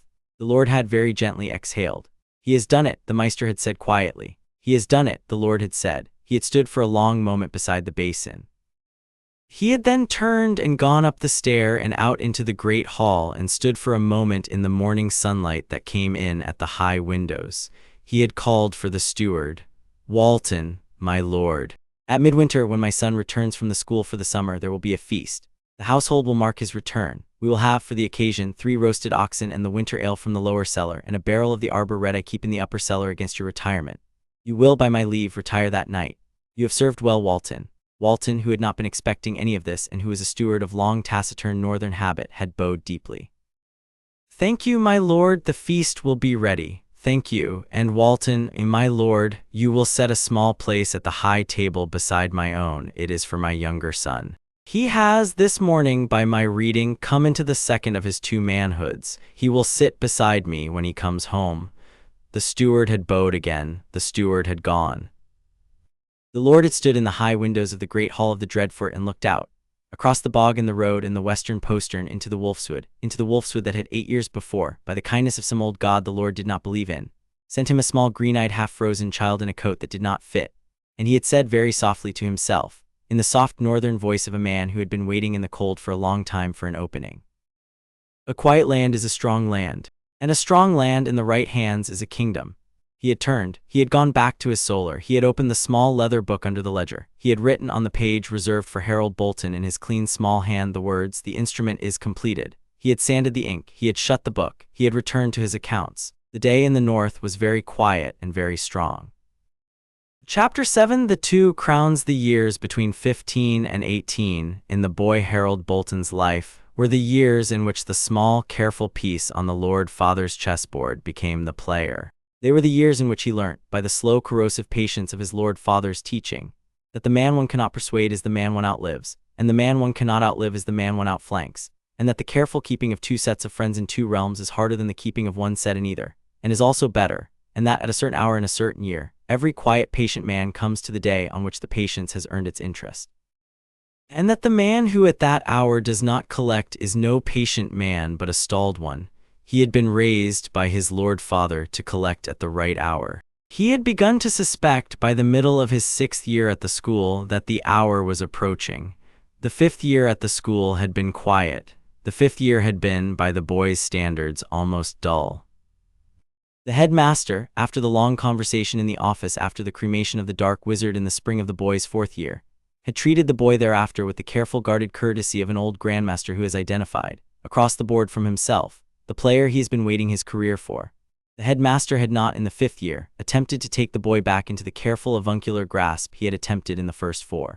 The headmaster had instead, with the slow, shrewd dignity of a man who has reassessed his position, offered the boy a series of small private invitations. Dinner at the headmaster's table once a fortnight. The loan of a particular old book the headmaster had been reluctant to permit any other student to handle. The introduction, by careful private letter, to 2 old members of the Wisengamot of the headmaster's acquaintance whom the boy had not himself approached but who might, the headmaster suggested mildly, be of use. The boy had accepted each invitation in the soft level voice of a young man accepting hospitality. The boy had not, behind the soft level voice, relaxed his vigilance for an hour.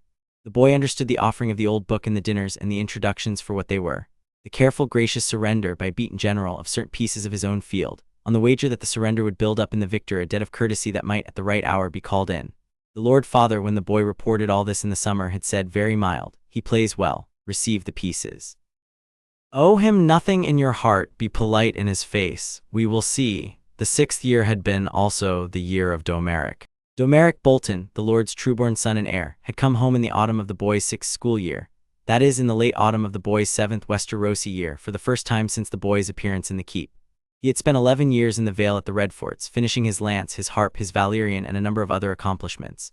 He had been called home, by his father's letter, to begin the long apprenticeship of his future lordship. He had been told in the same letter that the keep contained, in addition to his father's bastard Ramsay and the steward and the Meister, a foster brother of his own age, lately returned from a school in the south, named Harold, that Harold was a person of unusual quality, that Harold was a person to whom Domeric would, in the fullness of his rule, owe a great deal, and that Domeric, if he had a particle of sense in his own well-tutored head, would treat Harold as he would treat a brother.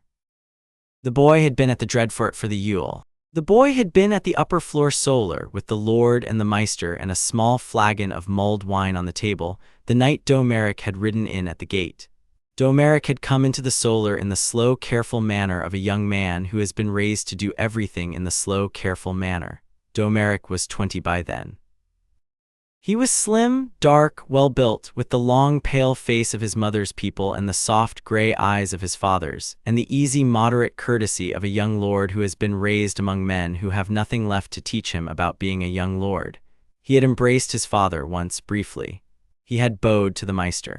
He had then looked across the room at the boy who had risen from his chair.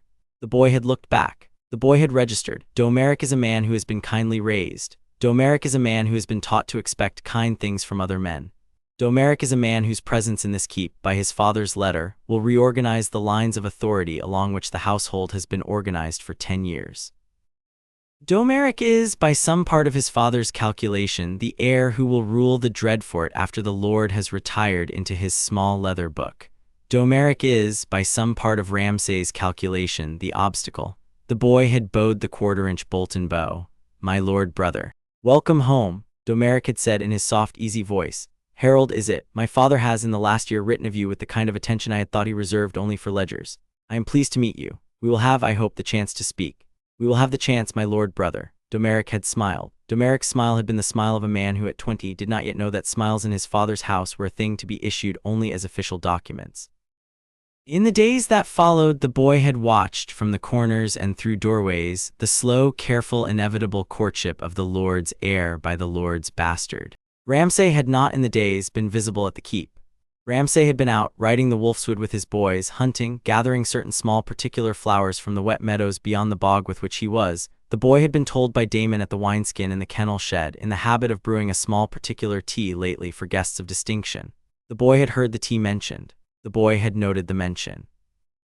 The boy had gone in the small hours of the 3rd night of Domeric's stay to the Lord's solar. He had knocked once. He had been admitted. He had said in the soft level voice, "Lord Father." Roose had been at the ledger. Roose had not looked up. "Speak." "Lord Father, Ramsay is, by Damon's report, brewing a tea." "Yes, the tea is being brewed for Domeric." "Yes, the tea is, by the Meister's books, a tea of bloodroot and small juniper berry in the proportion of 3 to 1 with a leaf of dried wormwood as the binder. The tea, by the Meister's books, kills in 3 days, by failure of the heart, in a manner indistinguishable from a sudden weakness of the constitution. The tea will be administered, I believe, tomorrow night at the small private cup Ramsay has been arranging with the steward by way of a brotherly welcome. Roose had not raised his eyes. "You are asking me," he said softly, "whether I have permitted this." "Yes, Lord Father.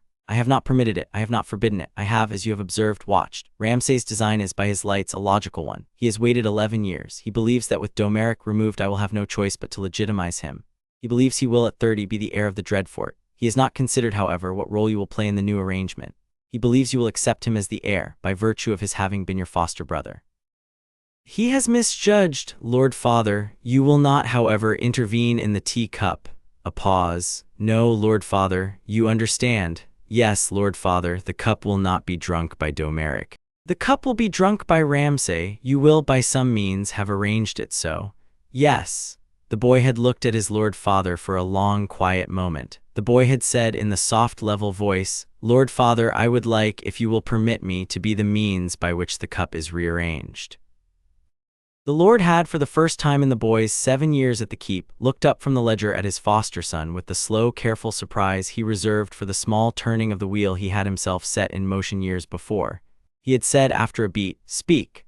Lord Father, you raised me to be a knife in your hand. The hand is the one that decides. The knife is the one that cuts. You have raised in this house 2 knives, Ramsay and myself. Ramsay is by your own description in the small leather book, the older of us and the more imperfect. Ramsay is also the more visible. Ramsay's removal by his own poison cup in the next 2 days would be a clean public matter, a regrettable accident, with the rest of the household witnessing only the Lord's distress and the small folks' grief at the loss of a young man, and would consolidate, for you, the heirship of Domeric without further trouble. The Lord's hand would, in this account, have removed 1 knife by another. I propose, Lord Father, that the other knife be myself. By way of, if you will permit the language, my graduation. A long silence. The Lord had said very softly, You wish to kill your foster brother. I wish, Lord Father, to ensure that the cup intended for your heir reaches the man who brewed it. I do not in this derive pleasure. I derive a small heavy stone, which I am prepared to carry for the rest of my life as I have carried in your name all the others. I do not, however, derive satisfaction. I derive only the calculation that the Lord's bastard is, by his nature, a piece that will, in the long arrangement of our house, either be the Lord's tool in his own time or be the Lord's tool against him in another's. The Lord's bastard cannot be retired honorably. The Lord's bastard cannot be married off honorably. The Lord's bastard cannot in this realm be set aside without becoming immediately the bannerman of another lord who wishes to use him against you. He must in consequence be ended. It is a sad thing. It is, however, the thing required. The Lord had not immediately replied. The Meister at the small side table where he had been pretending to copy a list had not breath. The Lord had said after a long pause in the soft, slow voice, You have considered the matter. I have considered it for 2 years, Lord Father, by way of the readings you set me on the histories of the Boltons and the Manderleys and the Karstarks. I have observed in those histories the rule that no house with 2 ambitious bastards in a single generation survives intact. I have observed that the Manderley bastards in our great-grandfather's time were killed by their Lord Father before the elder of them was 20, and the house has flourished since. I have observed that the Karstark bastards in our grandfather's time were not killed, and the house has, since, never fully recovered. I do not propose to be the bastard who is not killed. I do not propose also, however, to be the bastard who is killed. I propose to be the bastard who in the eyes of the realm was never a bastard at all, your foster son, your second knife, your loyal herald, and to remove, for your peace of mind and for the continuity of your house, the other bastard who has, by being himself, become an obstacle to the house. I do not, Lord Father, derive pleasure from this. I derive only the calculation. The Lord had laid down his quill. The Lord had looked for a long moment into the dark green eyes of his foster son. The Lord had said very softly, You may proceed. The cup was rearranged. The arrangement was simple in the end. It was always the simple arrangements that the Lord favored. The boy had gone on the morning of the planned brotherly welcome to the steward's pantry where the cups for the small private supper had been set out. He had taken one of the cups, the one Ramsay had marked by a small private notch in its base as the one intended for Domeric, and he had moved the notch. He had moved it with a small careful application of a heated wire from the kitchen brazier, by the thickness of a thumbnail to the right. He had then put the cup back. He had gone away. In the evening, when the 3 young Bolton men sat at the small private supper in the Lord's outer solar, with the Lord at the head and the Meister at the bottom and the steward not present, because the Lord had by some excuse dismissed him for the night, Ramsay had himself, with the easy practiced hand of a man fond of small intimate hospitalities, poured the tea into the 3 cups. He had set the cups around. The cup with the notch, by Ramsay's reading, had gone to Domeric. The cup without the notch had gone to himself. The other cup had gone to the boy. The boy had taken his cup. The boy had set it down beside his hand. The boy had not, all evening, drunk from it. Ramsay had drunk from his, Domeric had drunk from his. The boy had not at the table made any sign. Ramsay had begun to feel the first effect. By the small private signs the boy had been raised to read by the third quarter hour, the color had left his face. The hand on the table had begun to tremble. The pupils had widened slowly, slightly, a thing only a Bolton-trained eye would catch. Ramsay had looked across the table at Domeric, who had been laughing at one of Ramsay's own small jokes and had been showing no signs whatsoever. Ramsay's pale eyes had then come slowly to rest on the boy. The boy had looked back. The boy had not changed expression. The boy had merely lifted his own untouched cup in the soft level rhythm and held it just above the table and turned it once in his fingers and set it down again. Ramsay had understood. Ramsay's pale eyes had widened not with fear, the boy thought afterward, but with a small terrible flicker of the only thing Ramsay had ever in his life been able to feel toward his Lord Father, a flicker of recognition. It was the recognition of a man being murdered at his own table by a knife he had himself sharpened.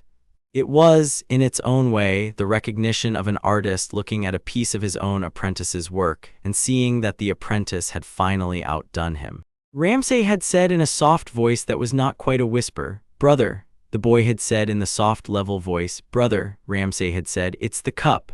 The boy had said, "Yes." Ramsay had smiled. The smile was, for the first time in his life, the smile of a man and not of a smiling thing. The smile reached the eyes. The smile contained, and this was the part the boy would carry with the small heavy stone of his accounts for the rest of his life, what looked, just for a moment, like a thing very close to pride. "Well done, little brother," Ramsay had whispered. He had not survived more than 10 minutes after that. The Meister had risen, on the Lord's brief nod, and had come around the table, and had taken Ramsay's wrist as the pulse failed, and had laid him down on the carpet by the fire, and had folded his hands over his chest in the manner the Meister used for the laying out of the household dead.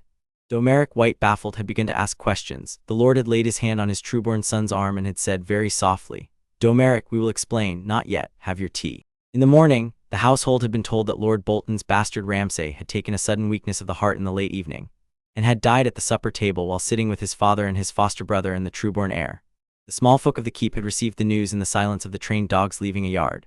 The small folk of the village had received the news, 3 days later, with the small careful relief of villagers who had not realized they had been holding their breath for 10 years. The Meister had drafted in his fine professional hand the small black-bordered notice that went to the Lord Paramount at Winterfell, to the Meisters at White Harbour and Carhold and Last Hearth, and by Roos's particular instruction to the small private Meister of the Mormont household on Bear Island, where the Lord had certain old quiet correspondents whom he wished, for reasons of his own future calculation, to know early. In the privacy of the Lord's solar that night, after Domeric had been put to bed in his old chamber with a sleeping draught, the Lord and the boy had sat at the table over the same flagon of mulled wine. The Lord had not spoken for an hour. The boy had not spoken either. They had drunk slowly. They had listened to the Wolfswood moving beyond the wall in its slow, patient breath. The Lord had said at last, "Your stone, herald. It is on me, Lord Father. It is the heaviest stone you have carried." "Yes, Lord Father, it will be by some way the heaviest stone you will carry in this realm." "Yes, Lord Father." A long pause. The Lord had said, "It is necessary in our work that a man have one stone he cannot put down. The stone is what binds him to the work. The man who has no such stone is the man who, at some hour, walks away. You will not walk away. You will in the years coming work for me and for Domeric and for the house. You will in the years coming also be a man with a stone he cannot put down.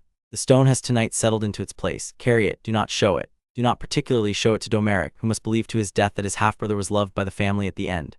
Domeric is a sentimental man. Sentiment in the air of a great house is a small lubricant whose use is the keeping of the bannerman happy. He will be a good lord by virtue of his sentiment. You will be his strong arm by virtue of your stone. Yes, Lord Father. My third question, herald, Lord Father. What will you do when I am dead?" The boy had looked at his father. The Lord had looked at the boy. The Lord was not that night dying. The Lord was in fact in fair health for his 50-some years. But the Lord was a man who organized his houses against contingency. And the contingency of his own death was a contingency he had begun in the last year to instruct his foster son on with increasing frequency. The boy had said in the soft level voice, "I will, Lord Father, be Domeric's hand. I will in his name conduct what cannot be done in his name. I will in his hall sit at his right. I will in his bedchamber in due time marry such daughter of such house as he and I together will have selected. I will, in the eye of the realm, be the loyal foster brother of the Lord of the Dreadfort, whose surname is Bolton by your patent, and whose magical accomplishments are unknown to all but the Lord Solar. I will in the wider game, with the school's allies I have been cultivating in the south, and with the Goblins' Bank in the south, and with the small particular allies I have built in the Vale in the north and the southern realm both, prepare in 20 years' time perhaps an opening by which Westeros and the realm of magic may be quietly without disturbance, joined into a single continent of mutual trade. I will by then be perhaps 30. I will have raised by then 2 or 3 sons. The sons will be raised both at the Dreadfort and at the school. They will be the first children of the joint realm. They will be, in due course, the second knife of the new arrangement. The Lord had said very softly, and Domeric's sons will be the lords of the Dreadfort. Lord Father, the first knife by your design shall always be the legitimate one. The legitimate hand is the one that signs documents. The bastard hand is the one that wields knives. The house works best with the 2 hands separated. Yes, the Lord had said, yes, that is the design. He had drunk, he had set the cup down. My 4th question, Harold, we do not normally have a 4th. Tonight we will. Tonight will for us be unusual. Lord Father, what of the realm of magic itself? What of the school? What of the headmaster? What of the long, quiet enmity between the witch houses and the muggle houses, which the school has for 200 years papered over? The boy had looked into the fire. Lord Father, the realm of magic is, by my 5th-year analysis, in its slow decline. The school is the last great institution of its kind. The Wisengamot is a dwindling and corrupt body. The ministry is run by mediocrities. The small folk of magic, the small wizards of the small village apothecaries, the family witches of the rural hamlets, the half-blood orphans of the cities, are, by their own private testimony, increasingly unhappy with their hidden state. They are unhappy with the long, quiet enmity. They are unhappy, particularly, with the great division between themselves and the Muggle population, which division has been maintained for 200 years by the slow, careful work of the Ministry's obliviators, and which division, by my reading of the Ministry's own private papers, which I have, with the Goblins' particular help, been able to obtain, is fraying at every quarter.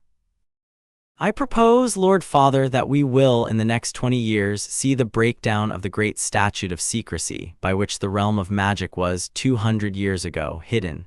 I propose to be, when it breaks, the man who proposes the structure of the new arrangement. I propose to do so with Hermione Granger as my civilian counterpart, and with the small, careful alliance of houses I have built around her.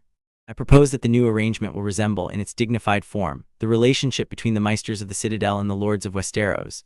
That is to say, a small respectable college of magical workers, of acknowledged status but limited political authority, working in service of the larger civil authority of the Muggle-side governments. This, by my reading, is the configuration that will produce the longest peace and the greatest practical benefit to both populations, and the school. The school will, in this arrangement, become the model of the new college. The headmaster, by my reading of his recent letters to me, is in his last decade. I propose to let him die in office. I propose then to oblige the school to invite as his successor an outsider of my own slate. I have by my 5th year 3 candidates. I will by my 7th year have decided which. And the dark wizard dead, Lord Father, cremated. His ashes are in the small lead box on the 3rd shelf of the Meister's herbarium, beside the bloodbane. The Meister and I have agreed to keep them in case of unforeseen need. What unforeseen need? The boy had smiled, the small dry Bolton smile, the 16th inch. Lord Father, I have learnt from you and from him never to discard the bones of an enemy. He may yet in some way I have not foreseen be useful. The Lord had laughed. The Lord had laughed aloud once briefly, a small, dry, surprised laugh. It was the first time in 20 years that the Meister, in the side chamber where he had been pretending not to listen, had heard his Lord laugh aloud.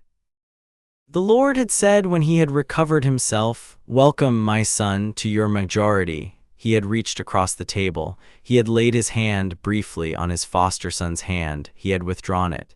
"You may go to bed." The boy had gone to bed. The boy had not that night recited any of his lists. The boy had not needed to. The boy had instead lain awake for some time, looking at the ceiling of his old south upper chamber, where Craiga the nurse had once put him to sleep with soft songs in the soft northern speech, and had thought, with the soft level honesty he had begun in the past year, to permit himself in the quiet of his own room. I have this night killed my brother by my own hand. I will not, by my Lord Father's command, ever speak of it again. I will not, however, forget. The forgetting would be the cheapening. I will remember every night for the rest of my life that I poured no poison. I only moved a notch. I will remember that the man who poured the poison before he died smiled at me, and that the smile was the first thing of the man's that had ever resembled love. I will remember that I who had been raised by him had received that love only at the moment I had given him his death. I will not, however, draw conclusions from this. Conclusions are the property of fools and of poets. I am neither. He had slept by the small kindness of his Bolton training, a dreamless sleep. The Lord Roose Bolton had died in the spring of the boy's 7th school year, in the way the Lord had said he wished to die, which was in his own bed, by no observable cause, in the small hour before dawn, with the Maester at his side and the Lord's 2 sons in the next chamber. He had not been ill in any obvious way. He had been, by his own private organization, ready. He had drafted in the small, careful hand the Maester would later transcribe to the family records the line that was to be his epitaph: he was quiet, the land was strong. Domeric, who had been Lord of the Dreadfort by formal succession for 3 months by then, Roose having in the last year, in a small private ceremony witnessed only by the Maester and the boy and one trusted Karstark cousin, abdicated in his trueborn heir's favor with the words, "I am tired, you will do," had taken the death with the slow, careful grief of a son who had loved his father after his fashion. The boy had taken the death with the slow, careful Bolton silence the Lord had spent 10 years training into him. The household had observed, the small folk had observed, the bannermen had observed. There had been at the funeral feast exactly the right quantity of wine and exactly the right quantity of speeches, and exactly the right number of small dogs given as gifts to the visiting children. And at the end of the night the household had risen and drunk the 3rd cup to the new lord and the 2nd cup, by Domeric's particular instruction, which had been Roose's own instruction in his last letter. To the foster brother who had returned from the south to be a brother to the Lord of the Dreadfort in the manner the Lord had asked of him, the boy had not yet returned south. The boy had stayed that spring at the Dreadfort, and had spent 2 months in the small, careful business of consolidating the house's affairs for the new lord. He had spent the 3rd month on the road, visiting in his foster brother's name the 3 small houses of the eastern north whose loyalty was, the boy had judged, in need of small ceremonial reinforcement, and he had spent the 4th month at the Eyrie in the Vale as a private guest of the Redforts, where Domeric had grown up. He had returned to the Dreadfort in the early summer with 3 new alliances, and a betrothal to a younger Redfort cousin of Domeric's choosing, a slim, sharp-witted girl of his own age named Mya, whom he had liked at once and whom he proposed in time to love in such measure as his Bolton training would permit, and whom the Lord's small leather book, which the boy had inherited and to which he had in the past year added a small page reserved for himself and Mya, recorded under the line: "A useful match, a clever wife, a small flexible house, a good pairing for the 2nd knife." He had then, in the late summer, returned south by the Maester's ritual for his 7th and final school year. The 7th year passed. The boy had taken his examinations in the spring. The boy had earned, with the soft level efficiency the school had now come to expect from him, the highest marks of his year in all subjects but divination, which he had dropped in his 4th year, and care of magical creatures, in which he had earned, by deliberate and slightly amused effort, the 3rd highest mark, so that some other boy might be given the 1st. The boy had been offered, at the end of the year, the headmastership of one of the 3 small private schools of magic in the south of England, a junior position at the ministry, a research fellowship at the College of Magical Languages in Edinburgh, and by way of a sealed letter on the morning of his final breakfast in the Great Hall, a place on the Wisengamot at the small private invitation of 3 of its members, who had each, by some careful arrangement of his own which the boy could not entirely trace back to himself, conceived the same idea on the same morning. He had declined them all. He had declined them with the soft level courtesy that the school had come to know him by. He had said in his letter to each that he was returning to his uncle's holding in the north of England for a private interval of family business, and that he would, in due course, when he had settled his affairs right again. He had sealed his trunks. He had gone down for the last time to the lake at the base of the cliff in the slow gray morning of his last day, with Hermione walking beside him in the slow easy walk of an old friend who has, by years of careful practice, learned how not to fill the silence. He had said on the path beside the water, "Hermione, yes, Harry, in a year I will write to you. I will at that time propose a visit. I will not be able in the visit to take you to the place I will be writing from. I will, however, be able to arrange a long correspondence by an unusual method. The method will be safe. The method will not, however, be by the school postal." She had walked for a while in silence beside him. She had said finally, "You are going to the place you came from, the original place, not the place under the stair. Yes, you will come back. Yes, every year for some months. For the rest of our lives, I hope. You will tell me in time about the place. Yes, in time. There is more of me there than there is here. The more of me there has, however, been raised to be useful to a thing that in time will, I think, be useful to you too. We have, between the 2 of us, a great deal of work to do on both sides of the door." She had thought a long while. She had said, "I am glad you are not lost." He had stopped on the path. He had taken her hand. He had bowed over her hand very briefly, the 1/4-inch Bolton bow. he had kissed her hand. He had said in the soft level voice, "I am glad also that I am not lost. I will be in due course very glad to bring you, if you are willing, into the realm I came from. I will, however, give you fair warning of the realm before I do. The realm is not a kind realm. It is, however, an interesting one, and we will work in it for a long time, you and I, perhaps. Will you, when I write, come?" She had looked at him for a long moment. She had said very softly, "Yes." He had nodded. He had let go her hand. He had walked away up the path to the castle. He had not slept that night. He had spent the night instead in the unused classroom on the second floor, packing into the false compartment of his trunk the last of the small instruments of his magical work that he wished to bring back to the Dreadfort. He had packed the holly and phoenix wand, the cold iron horseshoe blade with the runes, blunted now by use, retired into a small wooden box for the family records, the small green token that he had given to Cedric in his 4th year, and that Cedric had after the maze given back to him with a small grateful note he had kept, a small leather folio of the Meister's careful Latin transcripts of the most useful school spells, for inclusion in the library at the Dreadfort. A set of 3 vials of bottled Felix Felicis he had earned by extra credit in potions in his 5th year, a single small gray owl feather, picked up in the corridor outside the headmaster's office on the night the headmaster had died, 6 weeks before, peacefully in his own bed, of an old age that the boy had not in the event needed to accelerate. He had also packed on top in a small black velvet pouch the small lead box of the Dark Wizard's ashes which Meister Uther, by the boy's letter sent 2 years before, had at last sent through the ritual the previous Yule. He had closed the trunk. He had shouldered it. He had walked down through the slumbering castle to the gate. He had walked out into the early summer dawn. He had walked into the small clearing in the woods beyond the school gates, where he had a year before begun to keep, in the inner pocket of his cloak, the lead disc with the Lord's flame seal, and he had taken the disc out and said in the soft level voice, the single word that had always opened the door from this side to the other, "Petunia." The disc had warmed in his hand. The trees had bowed inward very gently around him. There had been the wrenching that was not pain but was sufficient. Then there had been the cold smell of the Wolfswood. He had come to himself with his trunk at his feet, in the center of a small clearing in the Wolfswood in the early afternoon of a summer's day in his own home country. He had walked the 4 miles to the keep on his own feet by the path he had walked since he was 9.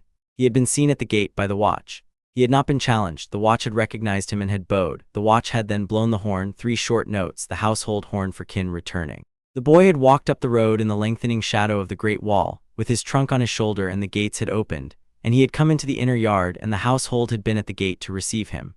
His foster brother Domeric Lord Bolton, in his 2nd year of rule, in his black sealskin cloak with the small badge of his house at his throat, had stood at the foot of the steps. The Meister had been beside him.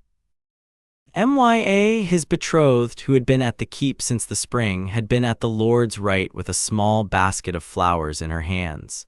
The steward, a new steward, the old one having retired with the Lord's death, had been beside her. Household had filled the yard. Domeric had walked down the steps. Domeric had embraced the boy once briefly in the Lord's old style, and had stepped back and had laid both hands on his foster brother's shoulders and had looked at him with the soft, careful affection the boy had grown in the past 2 years to depend on.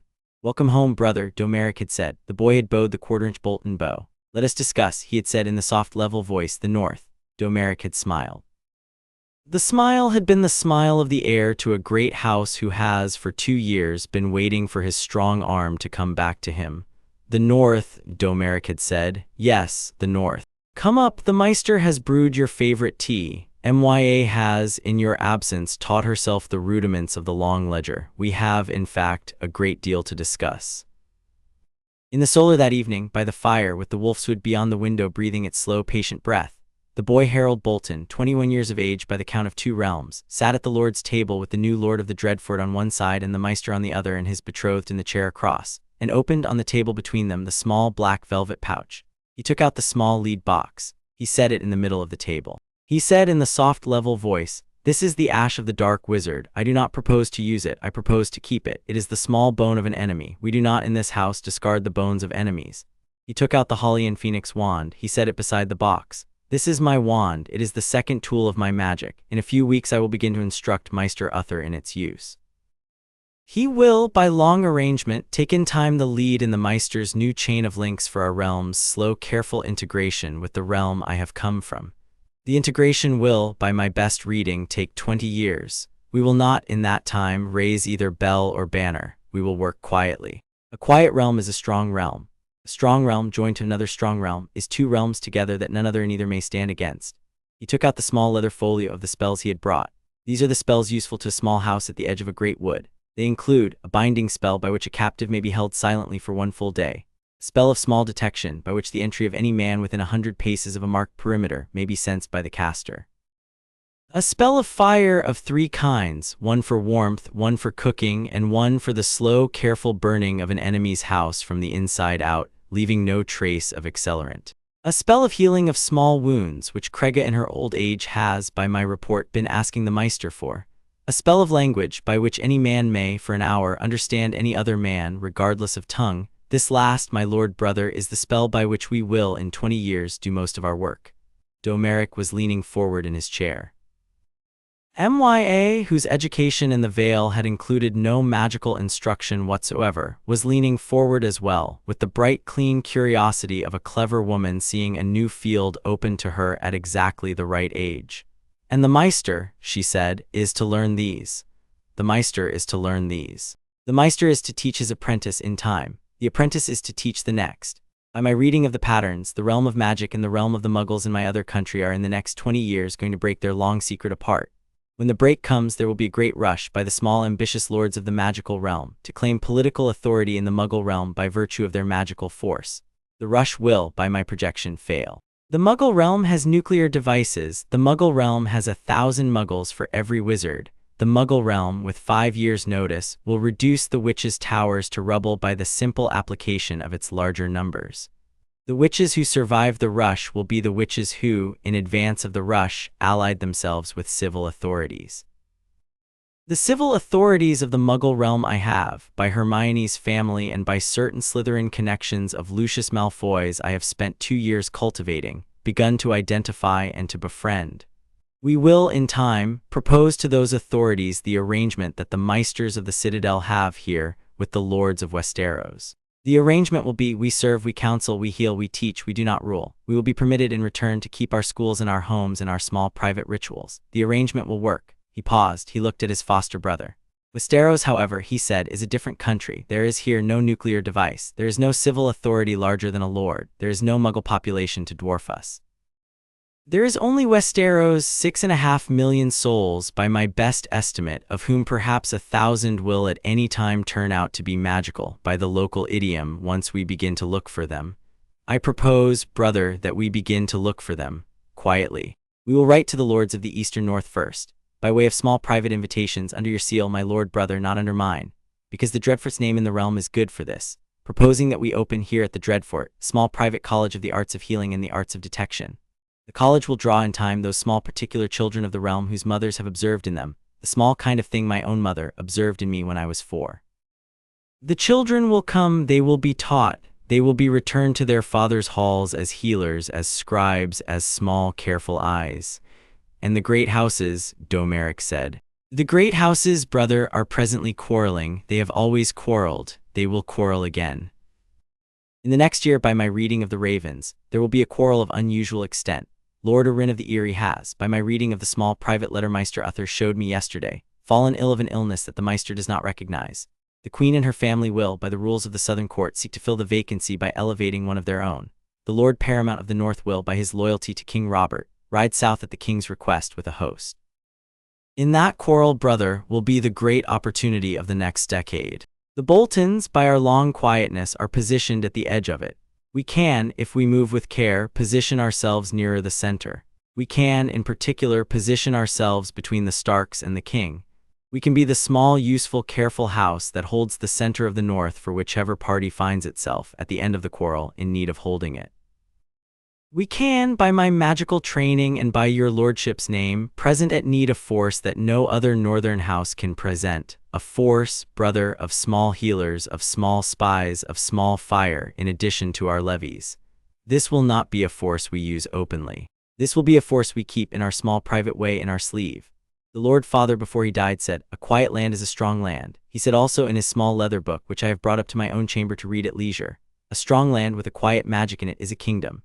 The room was silent. Mya after a while in the soft, careful voice of a woman who has been raised to ask only the question that matters. Will you, husband-to-be, want this kingdom for yourself? Or for our children's children? The boy looked at her. The boy considered her for a long moment with the soft, careful Bolton care he had begun in the past year to give her in his private moments. "I want Mya," he said in the soft, level voice, "no kingdom for myself. I want the work. I want the quiet land. I want, in this room, the four of us, Domeric the Lord, you the lady, the Meister the chain, and the slow, careful, patient making of a country in which my children will not be sent under a stare, in which Domeric's children will not be poisoned at a brotherly cup, in which the magic of the small farm witch in the village will not be hidden from her own daughter, in which the bones of an enemy may be kept in a small lead box, and not in the form of bodies hung from a parapet. I want, in short, what my Lord Father wanted, with the small additional adjustment that I have seen in the other realm, what a great civilization may look like when it is well organized, and I propose to bring those small adjustments here. I want, in particular, no parapet at the hangman tower from which bodies hang. I have ordered the gatesman on entry today to take the present two down. We will, brother, with your leave the parapet bare." Domeric, who had not, in his Vale upbringing, been told what hung from the hangman tower, looked at his foster brother in the slow, easy puzzlement of a man being given a small, useful piece of information. "Yes, brother," he said, "by all means. Leave it bare." The Meister in the corner exhaled softly. The Meister had served at the Dreadfort for 19 years. The Meister had in those 19 years replaced the bodies on the hangman tower exactly 68 times. The Meister had in the past year, in his very small private way, begun to wonder whether he would live to see them not replaced. The Meister had now this evening seen. The night had drawn down, the fire had burnt low. The Meister had retired with a slight stiff bow. Mya had risen, kissed both her lord and her betrothed on the forehead, and gone to her own chamber. Domeric had risen, embraced his foster brother, and gone to his. The boy had sat alone for an hour by the fire in the Lord's solar. He had thought in the soft level voice in the inside of his head, the small clean stock-taking he had taken on his last night in any new chamber for 7 years. He had thought, "I was Harry Potter of Surrey. I was put under a stare by a woman called Petunia. I was sent, by accident of a department of mysteries, into the Wolfswood. I was found by a boy called Ramsay Snow. I was taken to a keep called the Dreadfort.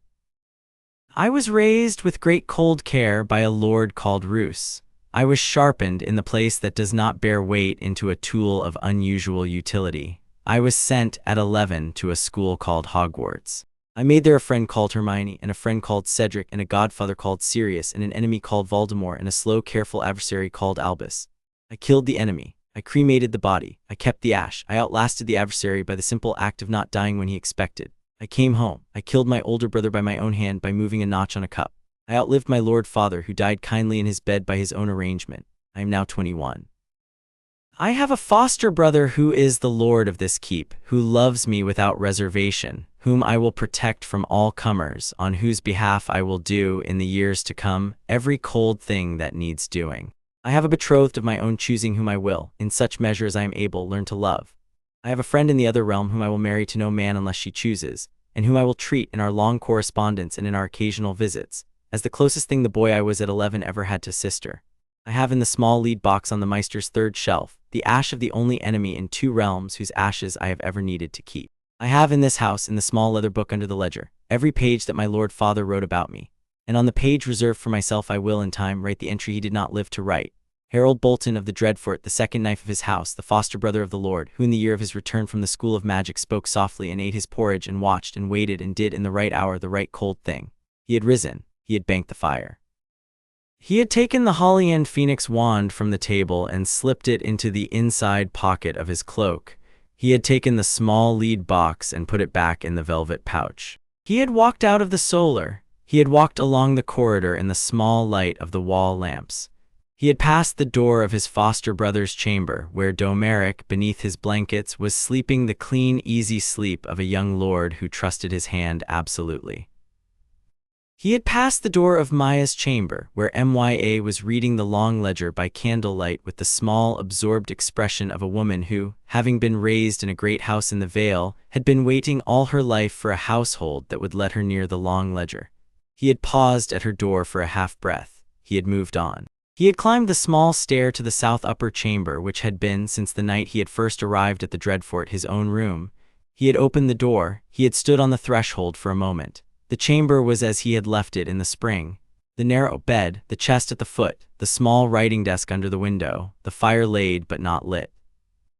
The single faded square of cloth tacked to the wall above the desk, which was the small embroidered weirwood face that the old women of Stonnabrook had stitched for the children of the village, and which Craiga had once tucked under his small head every night. Craiga had died 2 years before of the slow, easy death of old North women at the village she had been born in the spring.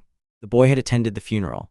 The boy had laid a small flat stone on her grave, on which he had himself with his own hand written in the soft level rhythm, "She fed the fed." He had gone now to the desk. He had sat down. He had taken from the drawer the small leather book he had begun in his 15th year on the model of his Lord Father's. He had opened it. He had turned to the page reserved for his foster brother. He had written in his own clean small hand, "Domeric is good. Domeric will, with the Lord Father's training and my own quiet support, be a long quiet lord, in whose time the Dreadfort will be the unobtrusive center of an unobtrusive prosperity. He will not, in his time, hang any bodies from the hangman tower. He will not, in his time, raise the levy. He will, however, in his time, see the slow, careful introduction of magic into the Eastern North, and the slow, careful introduction of the Eastern North into the realm of magic. And at the end of his time, the realm he leaves to his true-born son will be a realm in which the boundary between the two countries has, by 1,000 small kindnesses, been quietly erased. He will not know in his lifetime the full extent of what we have done. He will not need to know. He will rule. I will work." He had sanded the ink. He had shut the book. He had laid it under the writing desk in the drawer. He had risen. He had blown out the candle. He had lit the fire by a small motion of his hand without a wand, in the soft, easy magic that the years had quietly built into his fingers, and he had stood for a moment at the window, looking out into the Wolfswood, where in the deep black trees a wolf, far off, called once and was answered by another, and where the wind was moving its slow, patient, careful breath across the bog beyond. He had thought in the soft, level voice, "A quiet land is a strong land. A strong land in the right hands is a kingdom, and the kingdom my Lord Father has begun." He had turned. He had gone to bed. He had slept. In the morning he had risen with the household. He had eaten his porridge. He had gone with Domeric and Mya and the Meister to the great hall, and the steward had brought in the morning's ravens, and the first raven had been the one the boy had been expecting for some weeks, the small dark raven from White Harbor with the news of Lord Arin's death in the south. Domeric had read the letter aloud. The Meister had taken the news with a sad little professional nod. Mya had set down her cup. The boy had folded his hands in his lap in the soft level rhythm and had said in the soft careful voice that was, now, the voice the household had come to know, "Brother, let us this morning discuss the north." And in the Wolfswood beyond the window, the morning sun broke through the cloud and lay across the snow in a long pale bar, and the wolves were quiet, and somewhere in the south of the realm a queen was at her mirror, and somewhere in another realm a witch named Hermione Granger was opening a small black and white photograph she had received that morning by a method she did not entirely understand, of 2 young men and a young woman standing at the gate of a strange gray castle in a winter wood. And the small, soft, level smile on the face of the dark-haired young man in the center of the photograph was, for the first time anywhere any soul who knew him had ever recorded it, a real smile. A quiet land, a strong land, a kingdom, the end.